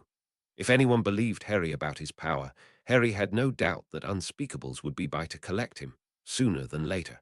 Even despite his prophesized role, the possibilities his abilities would open up would be worth more than his role as a figurehead. He'd vanish into the depths of the ministry, and he'd never come out. His power or whatever it was wouldn't help him if he didn't die. They'd be able to keep him for the rest of his life, and then if they killed him, he'd have to do it all over again. The image of being trapped for lifetime after lifetime chilled him. He stared up at the headmaster, frozen. The urge to tell him died. Instead, Harry stared up at the headmaster and sighed. "I guess I'm just a little upset." "You've been through a great deal," the headmaster said, patting him on the arm. "It's easy to see patterns that aren't really there when we are afraid." He'd have to find another way to reveal Voldemort for what he was, a way that wouldn't risk exposing him. Madame Pomfrey hadn't let anyone in to see him for 3 days, and he'd been forced to lay in bed and relive what had happened over and over. He'd gone over the fight again and again, trying to see what he could have done differently that wouldn't have gotten anyone killed, arguing harder that they all should have stayed put, even if he'd had to throw things and cause a scene. Any number of detentions weren't worth someone's life. He should have done anything that it took to make them listen. He should have drawn the troll away, kept it from turning on the others. He should have aimed for its eyes faster or cut at the same place over and over until he hit a vein. Killing the troll didn't bother him, even though part of him thought that it should. It had killed his friend and had threatened to kill others. He didn't have a lot of sympathy for it, even if it was a dumb beast. Instead, he regretted that he hadn't practiced more with the Defindo spell so that the cuts would have been deeper, so that it would have gone down faster. Every time that he'd spent with Neville and Hermione, secure in his belief that he could run from the problem and not be where the troll was appeared in his mind as a lost opportunity. He should have been more focused, not spending time with friends, no matter how happy those brief moments had made him. If he had, maybe Pusey would still be alive. At night, as he lay in the hospital bed, he had dreams that had him waking up screaming. Madame Pomfrey dosed him with a heavier version of the potion she'd been giving him to control his dreams, but warned him that he couldn't take it over the long term. He was in the hospital wing for 3 days. He was finally allowed to leave, but classes had already ended for the day. Whispers followed him as he walked through the halls. He discovered that there was a feeling of pause every time he entered a room. The other students became quiet and cautious, like deer scenting something strange. As he passed through the hallways, he'd catch other students glancing at each other whenever he didn't think he was looking. They'd quicken their pace and turn their heads away from him. He didn't know if they were afraid of him or if they were simply ashamed of what had happened. The Slytherins were the worst about it. Some of them turned pale every time they saw him, especially the lower years. Even the members of the Quidditch team, who had always been a little rougher toward him than the others, seemed to be keeping their distance. He didn't get to see Hermione or Neville, who hadn't been told that he was out and had already gone back to their common room. He went to bed feeling curiously numb and alone. There were people missing from breakfast. Apparently, some of the parents had withdrawn their students from the school after what had happened. What surprised Harry wasn't that that had happened, but that so few had gone. In a Muggle school, they'd have had to close their doors, but there were less than 20 students gone now. Harry wondered if the Muggle-borns had even told their parents what had happened. In a world where he wasn't under the constant threat of death, he'd have been afraid of being taken out of school. Harry suspected that he'd have loved magic instead of just seeing it as a tool. When he finally got to see Hermione, she brought him back issues of the wizarding paper. There were scathing articles calling for Dumbledore's dismissal. Apparently in the 3 days he'd been out, there had been a number of hearings, and Dumbledore had almost lost his position. Harry wondered if that had been part of Voldemort's plan all along. While killing Harry was obviously a priority, that didn't mean that he didn't have other plans in the works. The Quibbler had an article wondering if it was a conspiracy by Voldemort. Hermione was dismissive, but Harry knew it was the case. He thought he was safe in the middle of a crowd, but if Voldemort was willing to risk the deaths of the children of his followers just to get to Harry, then no place was safe. It offended Harry on a deep level. Voldemort had proven that he was loyal to no one, and just seeing him sitting at the teacher's table caused a slow burn of anger and rage to light up in Harry's chest. Quirrell and his passenger thought they'd gotten away with it. Sometimes Harry saw Quirrell beaming down at the students with a smug smile. Considering that all the other professors looked grave and upset, he couldn't understand why anyone didn't see what it meant. Harry wondered why it had been him that had survived. In a way, it didn't seem fair. Every death chipped a little further away at Harry's soul, but he would ultimately survive no matter what. Pusey hadn't had that option. Focusing in class was difficult. He felt as though he had a leaden weight on his chest. He caught the sympathetic looks on the teachers' faces, and it just made it worse. The students acted as though they were afraid of him. Even the Gryffindors didn't seem to know what to say to him. Maybe they saw something that he didn't see in himself. He felt as though he was a pot that was getting ready to boil over. Malfoy and his cronies had taken to waiting to come to bed until he was already asleep. That wasn't hard. He'd taken to sleeping as early as he could. The dreams were almost better than his thoughts during the day. Still, over the next few days, he thought he was keeping everything relatively stable until the day came when he had defense class. N. No one knew W what to do, Quirrell said. W, which is why W. We're going over T, trolls again. Harry stared at him as though he could burn a hole in Quirrell's turban simply by staring at it. He had his usual headache, the one he always had when he was around Quirrell, but he didn't care. It simply made him more angry. The students closest to Harry kept glancing at him and then at each other. P. Perhaps if S. Someone had listened in C. Class, they might not have died, Quirrell said. He was staring directly at Harry as though he was taunting him. Harry felt a flash of rage. After what had happened, any good defense professor would try to show people what they could have done. But Quirrell hadn't prepared them for trolls at all when he'd taught them before, and to blame Pusey. Adrian Pusey was a hero, Harry said, standing up suddenly. He knew that he should keep his mouth shut, but suddenly he couldn't stop himself. He'd been silent the entire year twice, and all it had gotten him was one lost friend and one dead one. If he hadn't done what he did, how many people in this class alone wouldn't be alive? I'd hardly had to come to that, Quirrell said.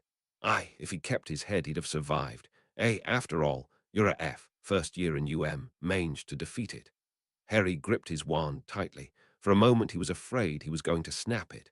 He forced himself to loosen his grip. My question is, where were you and the other teachers? Harry asked. I told everyone that it was a stupid idea to leave the Great Hall, but no one listened. We went ahead looking for it, Quirrell said. And you sent Slytherin to the dungeons when you knew the troll was in the dungeons. It's almost as though someone wanted Slytherins to die. The other students were staring at him, and he could see that some of what he was saying was registering with them.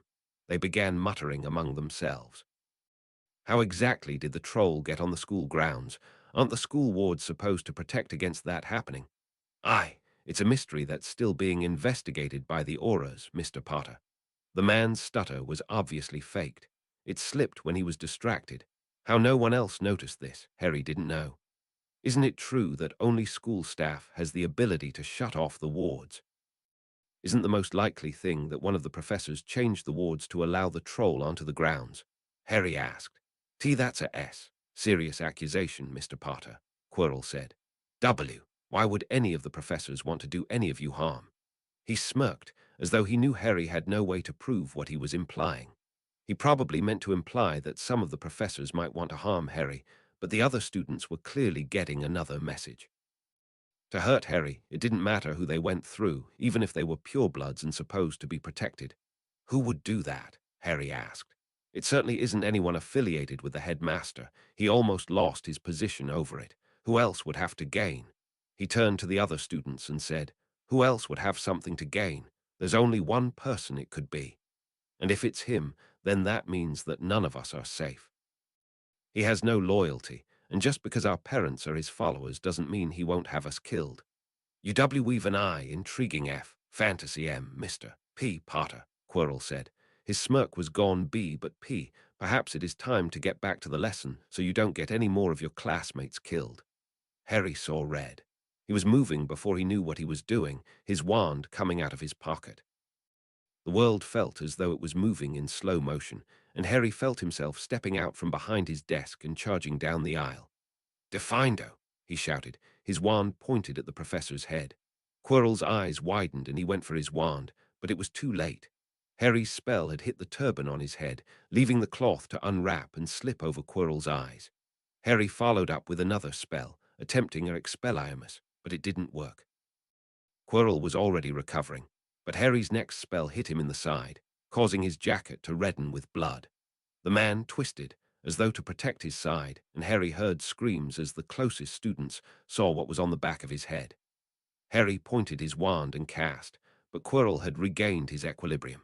For all the practice that Harry had done, he was still a child with only a few months' experience, and Quirrell was an adult wizard.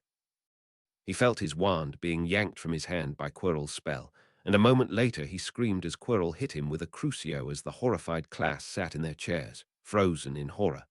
You've caused enough problems, boy, the horrible voice at the back of Quirrell's head said. Finish him, and then obliviate these fools. Harry screamed and screamed as the pain seemed to go on forever. Eventually there was a flash of green light, and everything went dark. Harry froze as he woke, covered in blood. He was standing over the corpse of the troll, his horrified classmates staring at him in horror. He could hear the sound of the professors approaching quickly. It took him a moment to understand what this meant. He'd had a vague hope that if he attacked Quirrell that he might be able to go back, to redo Pusey's death, to find a way to save everyone. His friend was dead, and there wasn't any way to change it. Harry screamed then, staring at the blood on his hands. It felt like the blood wasn't ever going to stop.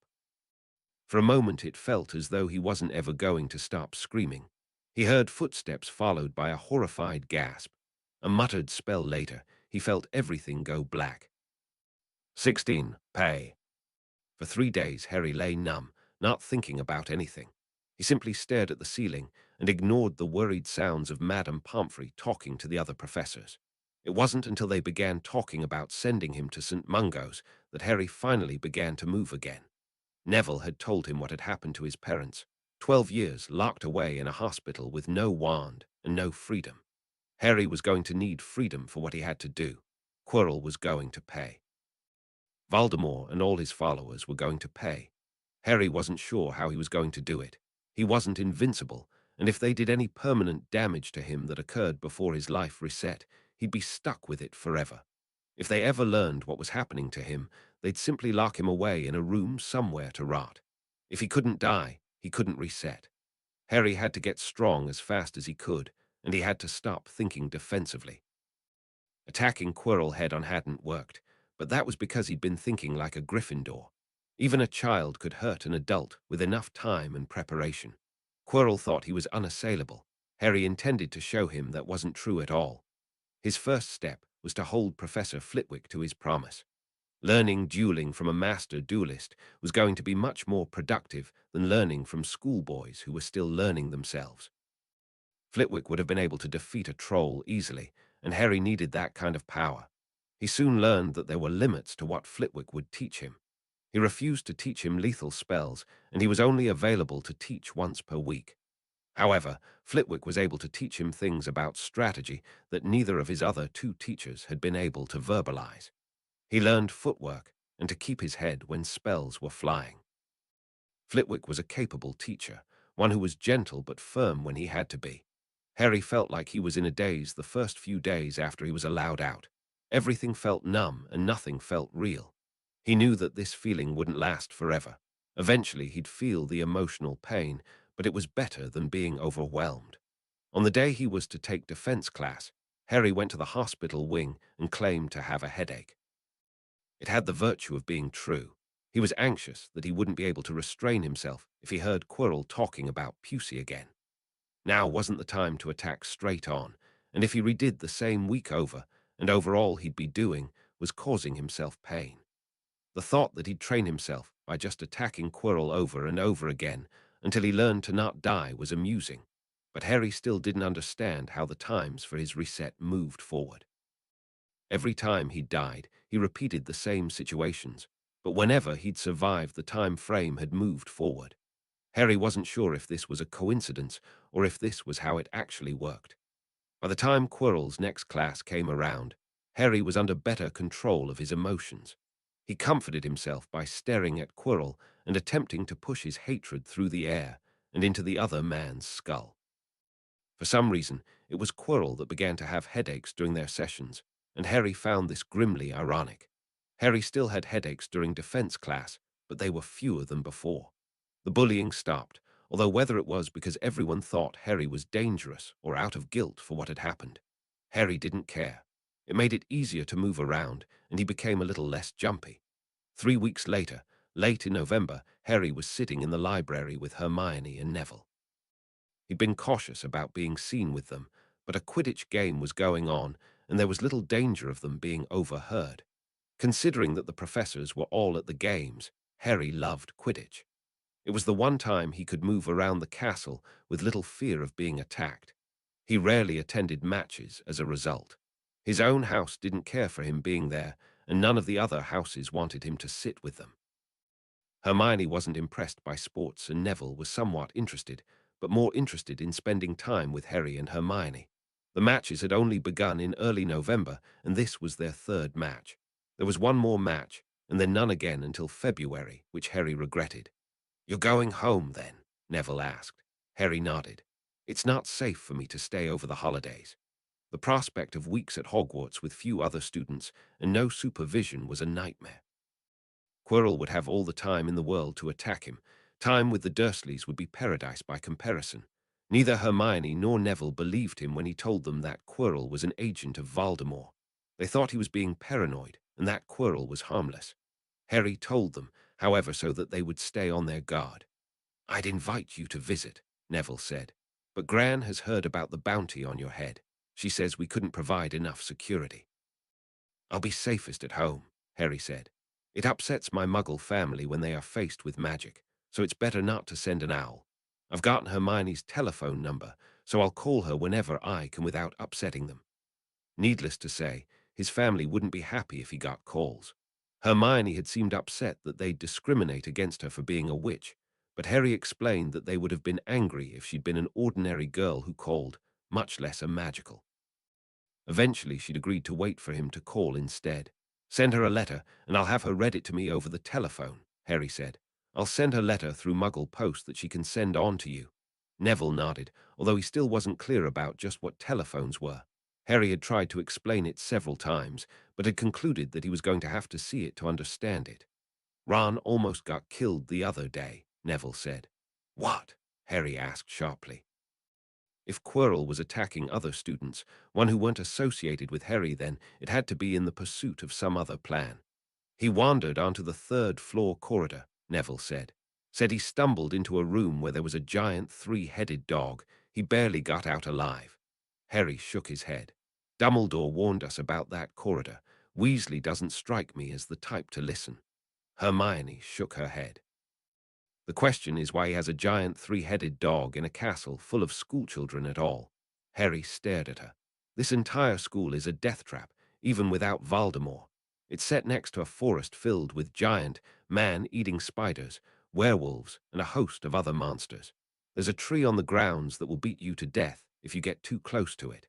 He ticked the examples off his fingers. "The stairs move out from under you so you can go falling to your death. Potions class is like a class where you make bombs without a clear idea of what you are doing. I've heard older years talk about books that will bite you if you aren't careful. Every kid here has a weapon in their hands, at an age when bullying is particularly terrible. With all of that, you think a three-headed dog is unusual. I'm surprised that they don't have them as dorm mascots." Hermione opened her mouth to protest, but Harry interrupted her. "What would happen to a Muggle school where even one of those things were true? They'd close it down in a day. Parents would be demanding the staff's heads, and here it's just considered part of normal business." "I hear Muggles don't have very good healing," Neville offered quietly. "And that's why wizards are so blasé about risks," Harry said. "Break an arm, they'll vanish the bone and regrow a new one overnight. Get mangled by a giant dog, there are spells." "Well, don't they have a point?" Hermione asked. "Wizards aren't nearly as vulnerable as Muggles."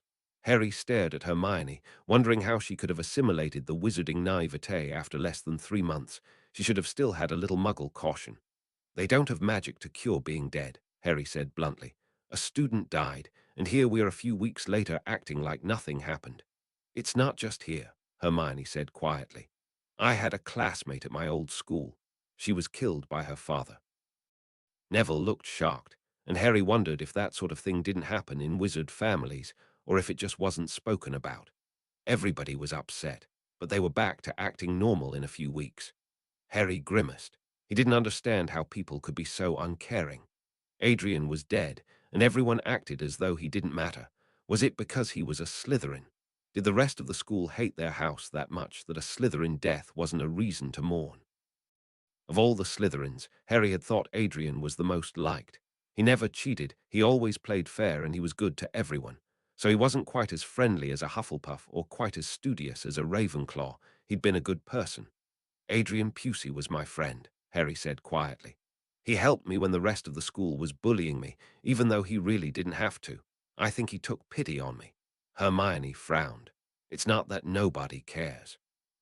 It's just that most people didn't know him outside of Quidditch, and nobody wants to think that we might still be in danger. You guys need to watch out," Harry said. "If he's willing to send a troll after Slytherin, there's no telling what he'd be willing to do to people who are my actual friends."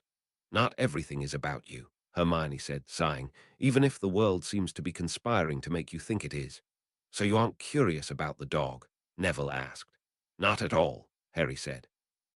"Going to look for things that want to eat me sounds like the worst use of my time." Although the other students were no longer actively bullying him, they also had not become any warmer toward him. Instead, everyone was keeping their distance. Given Quirrell's attacks, Harry thought it was for the best, even if he desired more friends.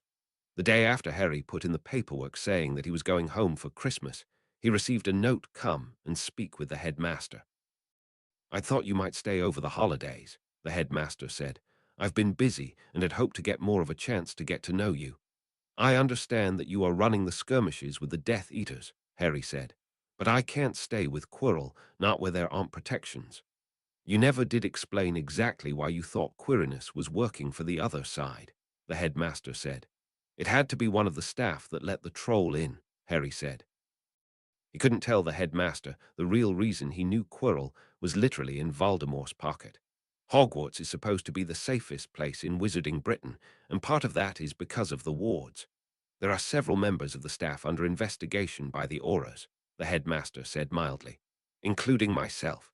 "You had nothing to gain and everything to lose," Harry said. "As the leader of the people fighting Voldemort, hurting you would hurt the resistance to his rise to power." "There are still other candidates," Dumbledore said. "McGonagall is in your pocket," Harry said. "Sprout isn't brave enough to do anything illegal. Trelawney isn't competent enough. Flitwick cares too much." "Are you saying Quirinus doesn't care about his students?" "He makes my scar hurt," Harry admitted. "Being around him gives me chronic headaches, and besides, he fakes his stutter." "That's hardly enough to take to the Aurors, Harry," Dumbledore said. He pulled a piece of candy from the candy jar beside his seat, and then offered some to Harry, who shook his head. He wasn't stupid enough to take candy from anyone. With his luck, it would contain truth serum or something else that would cause him to damn himself. "Even if it were true," the headmaster continued, "I'd need proof to act against him. There are many people with suspected ties to Voldemort's followers that we've never been able to prove are connected to them." "People of wealth and influence," Harry said, cynically. He doubted that a lack of proof would stop them from investigating the poor and unconnected. From what he'd heard from Neville, the wizarding world was corrupt, which was part of the reason Voldemort's people had been able to hold on for so long. The headmaster didn't say anything. He simply took another bite of candy. "There was another matter I wanted to speak to you about," the headmaster said. "I had planned to give it to you as a Christmas present, but as you're going home and I understand your aunt and uncle do not care for our world, I am going to give it to you now." The headmaster rose and went to a shelf where a package had been sitting. "What is this?" Harry asked, unwrapping it. "It belonged to your father. He left it in my safekeeping for me to give to you when the time came." Harry unwrapped it, and flowing cloth spilled out onto his hands. His hands, underneath the cloth, were invisible. It was an invisibility cloak. Harry felt a sudden feeling of rage. He'd spent months twice being bullied and chased from place to place. He would have loved having a cloak like this. He'd been murdered once because he didn't have something like this. Dumbledore was giving this to him now, after the bullying had stopped. Harry felt his hands clench around the cloak, and he forced himself to smile. Better late than never, and this would help keep him safer. It would be a relief to be able to move around without being seen. If he was going to fight Quirrell, he was going to have to do it from the shadows. This was a major tool toward that goal. "Thank you," Harry said. Most likely the headmaster hadn't even had time to notice what had been happening to him. It didn't make him feel any better about it. Exploring the castle was something Harry had never been free to do, not with death on his heels. The following Saturday, he explored invisibly even as his classmates were outside, enjoying the several feet of snow which had suddenly appeared as if by magic. The last thing Harry needed to do was get into a snowball fight. Someone would probably put a rock into one of the snowballs. Instead, he wandered the halls, carefully avoiding the third-floor corridor where Ron Weasley had almost become dog food. A casual investigation wouldn't do much good. What Harry really wanted to find was secret passages and other things that would allow him to move quickly and hide well. He wanted to find the places where he could be ambushed, or where he in turn could ambush someone else. He was checking classrooms when he stumbled across one with a strange mirror inside. Harry approached the mirror cautiously. Considering where he was, even inanimate objects could be dangerous. Wizards were foolish about leaving dangerous objects just lying around. Looking into the mirror, he grimaced and turned away quickly. He doubted that the mirror showed the future, although he'd love to believe it did. However, he would have thought that a mirror that showed the actual future would be famous. Everyone would have heard about it, and Dumbledore would be using it to stop Voldemort in his tracks. Turning, he stumbled into the headmaster. "Interesting mirror," he said. "It is, isn't it?" The headmaster said, looking down at him. "What do you think it shows?" Harry shrugged. "Nothing I didn't already know. It shows nothing but one's deepest desire," the headmaster said quietly. "Men have been drawn to the mirror to the point of ruin for centuries." Harry scowled. Indulging in pointless fantasy had never got him anywhere. What the headmaster was saying was that the mirror showed nothing more than a lie. "I imagine you saw your family," the headmaster said, smiling sadly. "Those who have lost loved ones or never knew them often do." Harry shook his head. "That's not what I saw at all." The headmaster frowned. "What did you see?" "Voldemort and his followers dead, every last one," Harry said. The headmaster stared at him wordlessly, looking disquieted. Harry couldn't understand why this of all things would bother him. It was only obvious. Every bad thing in Harry's life, from his mistreatment by the Dursleys to the death of Adrian Pusey, could be laid at Voldemort's feet. Until Voldemort was dead, Harry would never be able to have a family or friends. He couldn't even see anything like that in his dreams. All that was before him was a single goal. Quirrell and Voldemort had to die. 17. Christmas. Returning from Hogwarts was easier than arriving there. Neville and Hermione were both returning home for the holidays, and Harry wasn't nearly as helpless as he had been the first time he'd been murdered on the train. Furthermore, the other students knew to be wary of him. The Slytherins, who were the most likely to try to murder him, had witnessed him cutting the brains out of a troll. That would make them more cautious about trying anything. The dangerous part would be once he reached the station. However, the headmaster had assured him that no one knew about his invisibility cloak, and so Harry felt confident that he would be able to get out fairly easily. Neville had even told him about a special bus that took wizards from place to place. Hermione agreed to let him hide in the Granger's car partway home. Harry didn't bring any luggage home with him. He'd done his homework for the holidays in advance, and he didn't want to bring anything home that might antagonize his relatives. The new peace between them was too fragile to risk. It all went like a charm. Harry slipped into his invisibility cloak as the train stopped, and he followed Hermione out onto the track. The hardest part was not bumping into anyone. Harry watched as Hermione was greeted by her parents, and he felt a stab of envy at the easy love and affection they showed for each other. Although Harry had no doubt that Death Eaters and others looking to collect the bounty on his head were looking for him, he managed to get out to the car without any problem. Hermione held the door open a little longer than necessary, waiting for him to get in. She covered her action by talking to her father. It wasn't until they were partway home that Harry revealed himself, almost making Hermione's father pull off the road. After that, they had to explain to her parents why Harry had hidden in their car, which involved a 10-minute discussion about Voldemort, Harry, and the bounty on his head. Harry's plan had been to take the night bus back to his neighborhood and then find his way home. He wouldn't give them his exact address because that would make it too easy for whoever was looking for the bounty. The Grangers were unhappy that he hadn't told them about the bounty before, but they insisted on driving him home, thinking it too risky for him to go alone. Harry hadn't expected them to be that brave. After all, his own family had been willing to throw anyone under the bus to keep themselves safe. These were good people, even if they were a little naive. He could tell, however, that they didn't really believe in the danger he and Hermione were telling them about. They drove him home, and he stopped in the same place as before. Although he didn't mind as much now that they knew where he lived, Muggles had no defense against magical compulsions to tell what they knew. He didn't want anyone knowing his exact address. Harry slipped behind his neighbor's house, and then slipped his cloak on. The Dursley home was quiet and dark. Harry had a key because the Dursleys had once almost been caught leaving him outside when they didn't show up after school. The gossip had been deflected, with the excuse that Harry had lost his key, but he'd been given one afterward. No one was inside, and Harry felt uneasy.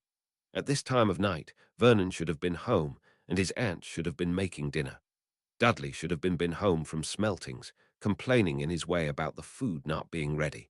Harry felt a sudden fear. While the wards protected the house, There was nothing preventing Voldemort's people from finding out where Vernon lived. From there, it would be a simple matter to spell him into taking the family out somewhere they could be attacked. Once they were dead, the wards would fall. Harry had asked the headmaster, who assured him that the wards were linked to Petunia and Dudley. The thought that he might be entirely defenseless even now chilled him, and Harry gathered his invisibility cloak around him. He heard a movement at the door, and he quickly moved back to a corner, pulling out his wand. There was a fumbling sound, and Harry pointed his wand. He'd heard that casting spells outside of school could get his wand snapped, but self-defense was a valid defense. As a hulking silhouette moved through the suddenly opened door, Harry prepared to cast his most powerful Defindo. Against a troll it wouldn't do much, but against a human it would kill. His hand trembled as the figure moved forward in the moonlight. He wanted Voldemort and his men dead, but did he have it in him to actually kill? Killing a troll was very different from killing a man, Harry discovered. He was hesitating, and he cursed himself for doing so. "I've reached my limit. My limit, do you hear?" Vernon's voice rang through the house. Shopkeepers should have more respect than to treat a working man with hard-earned money like that. Harry's hand shook, and his fingers gripped his wand so hard he was afraid it might snap. He'd almost killed his uncle. In a moment of rage and fear, he'd almost done something that he would never be able to take back. Even if he reset time, he'd always remember what he'd done, and the stain on his soul would never go away. Quickly, he put away his wand and hid his cloak in his cupboard, which now had ordinary odds and ends filling it. Dudley had gained more weight. Harry noted absently as the lights were turned on and the Dursleys stared at him. Vernon started as he saw Harry. "What are you doing here, boy? Did those freaks kick you out of that school of yours?" "It's Christmas," Harry said. "I'll be here 2 weeks and then I'll be back." Harry's aunt and Dudley were following behind. His aunt had piles of packages while his cousin had nothing. Vernon scowled. "I guess you ran back here where it's safe." "That's pretty much true," Harry said, surprising his uncle. "We've already had 1 death at the school, and it's every bit as bad as you would expect." His uncle stared at him for a moment, and then, as though cheered by the thought that the school was unpleasant, he said, "Help your aunt with the packages." After Dudley went to bed, Harry spoke to his aunt and uncle. He explained about what he knew about the bounty on his head and about the dangers of Hogwarts. He talked about the troll and about what he'd had to do. Harry had sat his wand on the table in front of them, and as he described how he'd caused the troll's brains to explode, Vernon's face turned pale. He looked down at the wand, finally seeing it as the weapon that it was, and Harry could almost see the thought moving through his head. How much did Harry resent the years of neglect and abuse? Did Harry intend to murder them all? "We need each other," Harry said quietly. "As long as Aunt Petunia and Dudley and I are all alive, the wards around this place will remain. Wizards who mean us harm won't be able to find this place, although we'll still be in danger outside." "You've put us all in danger, boy," Vernon growled. Harry shook his head. "It's the wizards and their crazy ideas." He hesitated. "They think I'm supposed to fight this Voldemort and one of us will die." He stared at the table. "I'm working at getting better all the time, but it may take a long time before I get good enough to take on someone like him. In the meantime, our best option is to lay low." "Our best option would have been for you to leave us alone," Petunia said. She looked more frightened than her husband, probably because she understood the wizarding world better than he did. She knew just how dangerous wizards could be, while Vernon still thought the stories about them were somewhat exaggerated. "You haven't been good to me," Harry said coolly, "but you are the only family I have left. I'll protect you, and not just because of the wards." They discussed it, and even though Vernon blustered, in the end he agreed with Harry and Petunia. Harry would not leave the house for the next 2 weeks, and he would make sure that the neighbors wouldn't even know he was home. In return, he would try to be accommodating, and he wouldn't kill them all in their sleep. Giving up something he wasn't planning to do in the first place wasn't much of a sacrifice. Dudley had regained some of his courage over his time at Smeltings. The fear and anger of his parents over wizards following them probably felt like a distant dream. The first time he tried hitting Harry, Harry grabbed for his wand. It wasn't intentional. After repeating months of being attacked, grabbing his wand had become second nature. Petunia's shrieks of fear when she saw Harry go for the wand must have gotten through to Dudley, because after that, he restricted himself to just making comments. He seemed to see something in Harry that was more dangerous. Harry wasn't the same downtrodden orphan who had let himself be abused. In the past, he was just a child who had no power to defend himself. Now he'd been through enough that he was perfectly willing to defend himself with the power that he did have, and in the future he was only going to get stronger. Dudley eventually, hesitantly asked him about his school. Harry told him, once his aunt wasn't around to listen. He told him of the wonder and the horror of it, of trolls and giant dogs and murderous trees. Somehow Dudley didn't take it the way Harry had intended. He seemed to think it was cool to go to school in a death trap. Despite that, he taunted Harry about his lack of presents. Harry knew that he'd be receiving presents from Hermione and Neville. He'd called Hermione on the telephone. They'd all agreed that it would be better to simply hold the presents until he got back to school, given his aunt and uncle's fear of being discovered. He'd asked Hermione to deliver a letter to Neville, in which he'd asked Neville to buy Hermione a particular present. He'd promised to pay him back later. He'd asked Hermione to do the same for Neville. There wasn't much money left over from his working during the summer, but Harry made the best use of what was left that he could. He wondered what he was going to do now that the money was almost gone. The last thing he wanted to do was expose them all by being in the neighborhood. The odds of his being found were unlikely, but not impossible. His biggest defense was that Voldemort's followers didn't know what city he was in. The problem was that it wasn't just Voldemort's followers he had to worry about. There was a bounty on his head, which meant that any wizard who wanted to curry favor with the Dark Lord could simply turn Harry in, or turn what he knew about his whereabouts in. If they knew which city Harry was in, it would be a simple matter to hire an investigator to find out where Harry had gone to school, and from there to find out the exact address. Harry had asked Dumbledore carefully about the exact limitations of the Blood Wards. The headmaster admitted that they wouldn't do anything against Muggles. Once they knew the address, all the Death Eaters would have to do was use magic to compel the local police to pull them out of their homes. All in all, it was best that Harry remain unseen. Harry decided that he needed to learn more about disguising himself with magic and through mundane methods. He mentioned as much to his aunt and uncle one day. He was surprised, though, to have a single present on Christmas Day from his aunt and uncle. It was unexpected. He'd only had one Christmas gift before. Harry wondered if this was going to be the other sock to complete the pair from his last Christmas gift. The shape was wrong, though. He opened it and was surprised to find that it was a book titled How to Disguise Yourself. It was an old copy, apparently bought at a used bookstore. Flipping it open, Harry saw that it had been written in 1974. Even though it was self-serving of them, Harry still smiled at his aunt and uncle. It was the first real present they'd ever gotten him, and if the book was any good, it might save his life some time. In the time that remained, he studied the book as well as he could. The book had handy illustrations about creating a variety of disguises. Some of it involved stagecraft and was meant more for theater than for the kind of work Harry was hoping for. Some of it would be useful, and Harry was relieved. He asked his aunt to get some of the materials he would need, and for once she didn't argue, although she bought these as cheaply as she could as well. Dudley even helped him practice, although he taunted Harry about wearing makeup, feeling it was unmanly.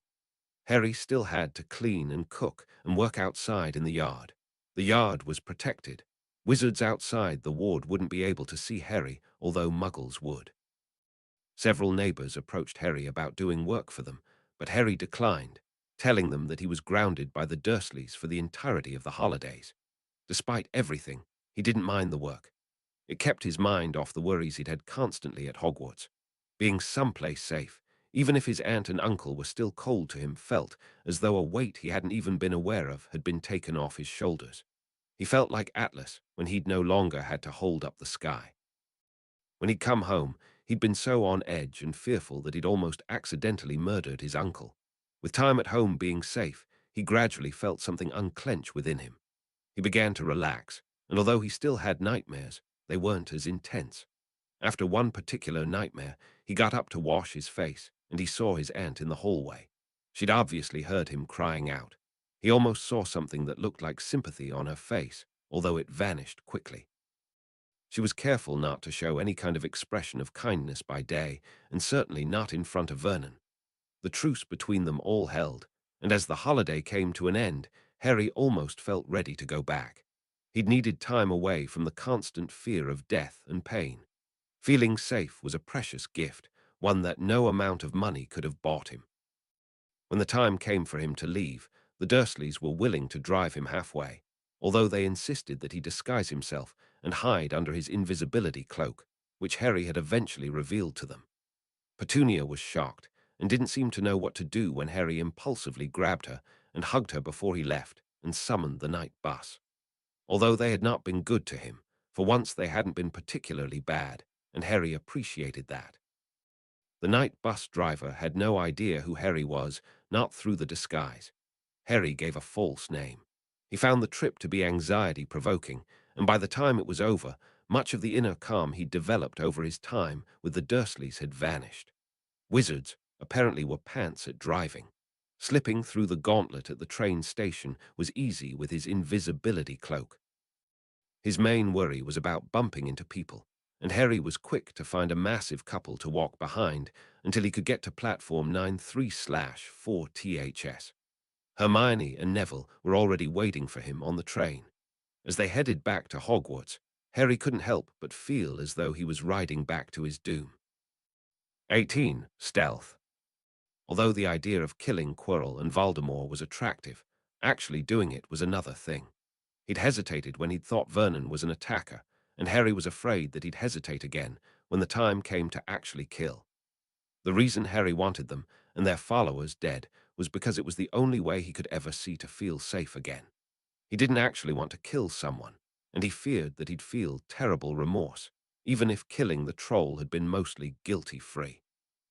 Furthermore, he was only 11. Killing an average adult wizard would be difficult enough. Killing someone who had the second most powerful wizard of the age in his head was going to be exponentially more difficult. Glancing at his friends, Harry was glad that they at least couldn't read minds. If they knew that he was casually contemplating murder, they wouldn't want to be anywhere close to him. They were Gryffindors, for all that they probably deserved to be in other houses. In their world, it was important not only to be heroic, but to be seen as being heroic. Assassinating someone from the shadows would seem cowardly and weak, but he was weak. In comparison to Quirrell, his power was nothing. He was like a 3-year-old trying to fight an adult. He might be able to get a kick to the shins, but he was hardly a serious threat. The ideal thing would be for him to get the proof that Dumbledore asked for. If he could prove what Quirrell was, he might be able to get Dumbledore to take care of him for him. He couldn't simply make an accusation. No one believed children anyway, and for something as serious as what he had to tell it would be even worse. People tended to dismiss children, in part because children often lied. He would need incontrovertible truth. The simplest thing would be to use a spell to yank the turban off his head. Wingardium Leviosa wasn't fast enough to do what he did. Adrian Pusey had told him about a spell that might do the trick.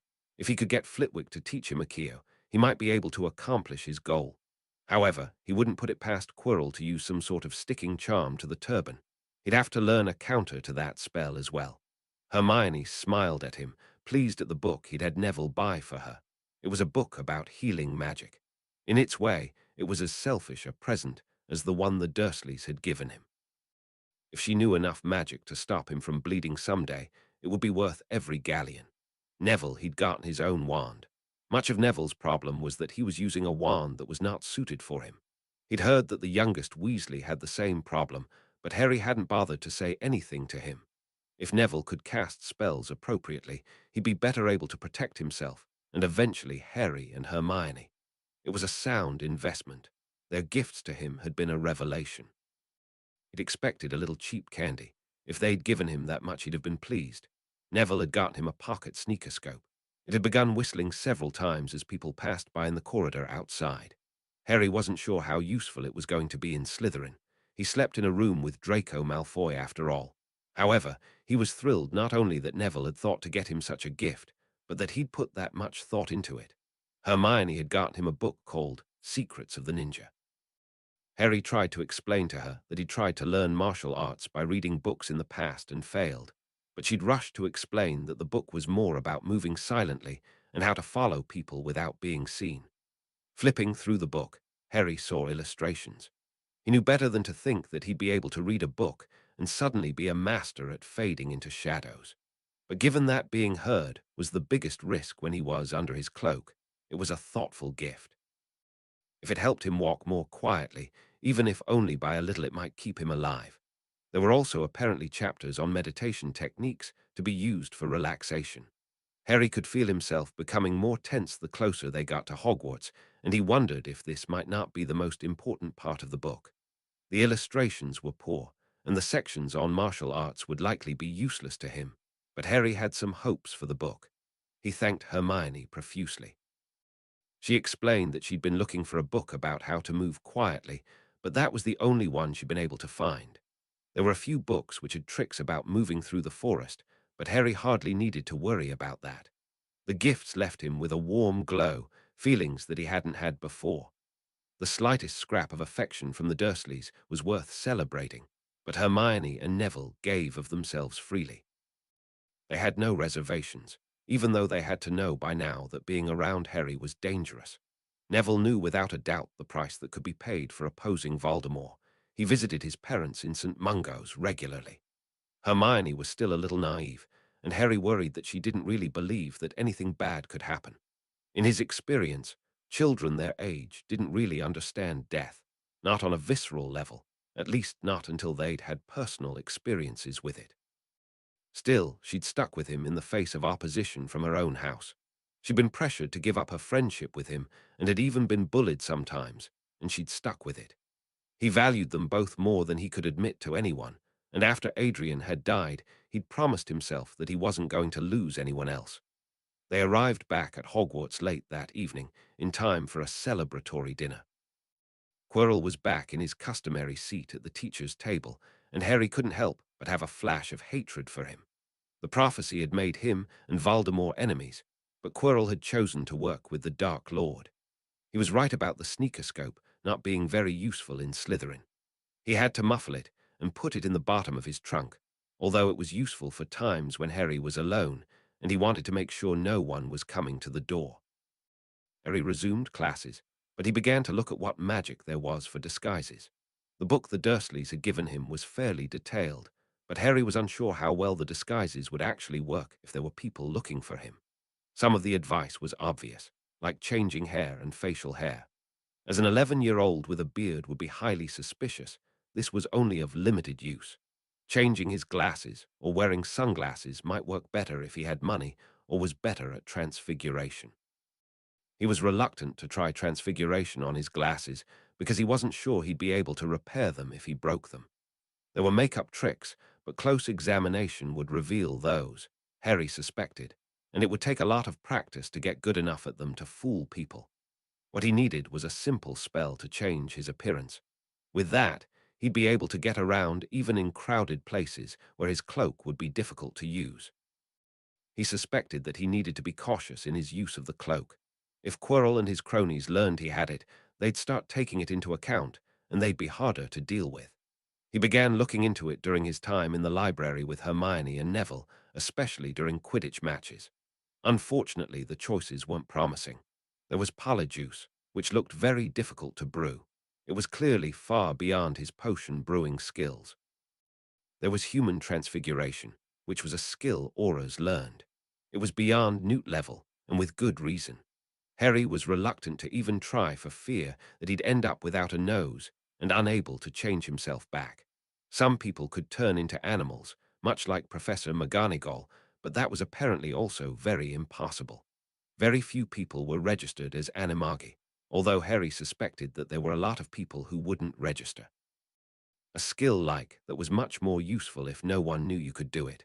Other than that, there were only a collection of cosmetics charms, mostly used by witches to change hair color and styles. It was frustrating, but if there were easy ways to disguise oneself, the wizards would have come up with more countermeasures. At the very least, people would have to check and recheck everyone around them, so maybe it was for the best. Life was a nightmare enough already with Harry knowing who the people around him were, even if he always didn't know their motivations. He continued practicing with Flitwick, and although the practices were only once a week, the quality of the practice almost made up for it. The professor was able to make things clear to Harry. He kept the spells safe. Harry learned the body bind curse, the leg larking curse, and the tripping jinx.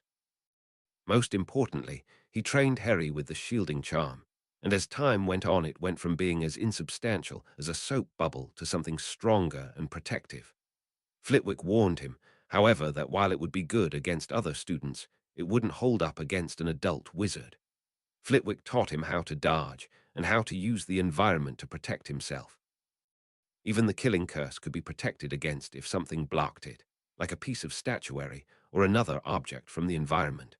Although learning to hide behind objects wasn't part of a duelist's training, Flitwick had been through the First War with Voldemort, and he had learned some of what Aurors learned about situational awareness and how to use cover. Untrained wizards tended to stand out in the open, where they were excellent targets, but experienced wizards were more canny.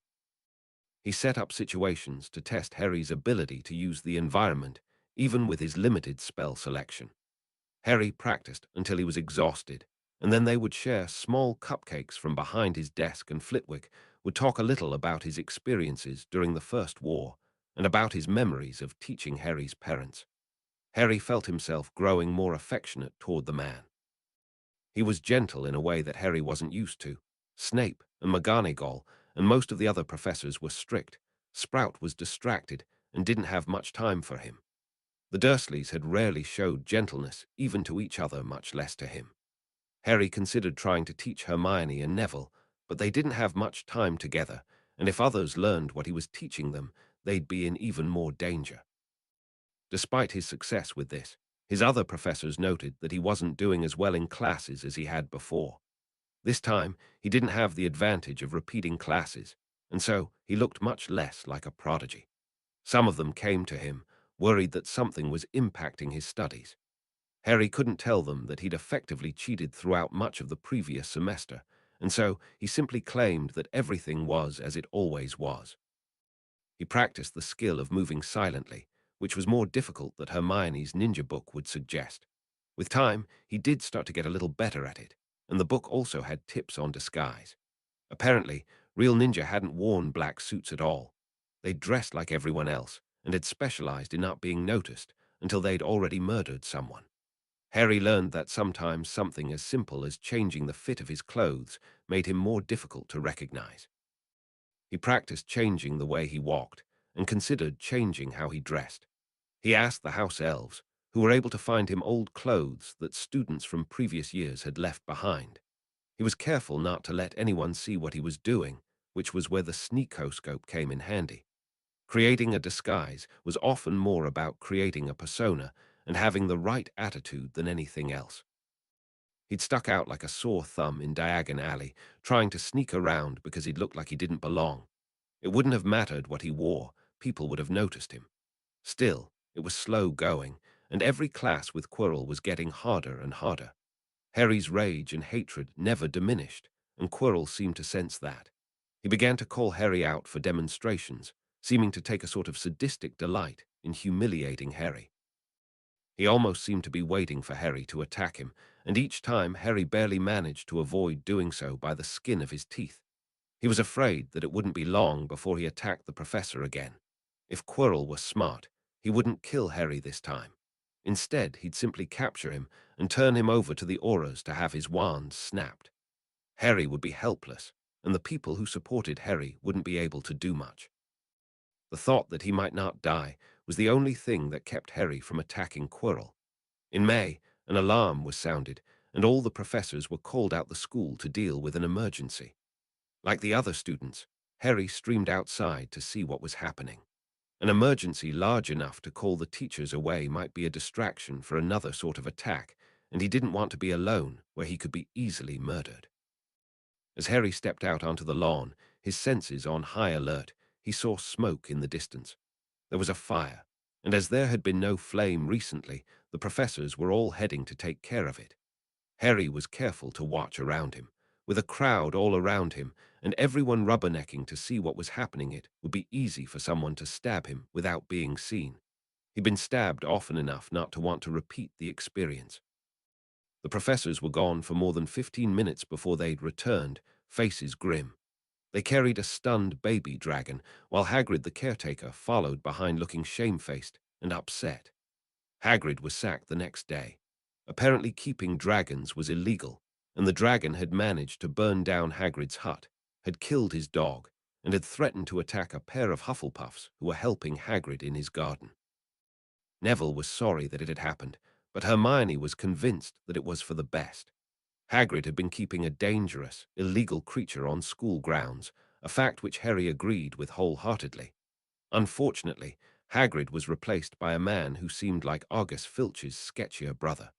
Seamus Rookwood didn't seem to like anyone, and he had an unfortunate tendency to leer at the girls.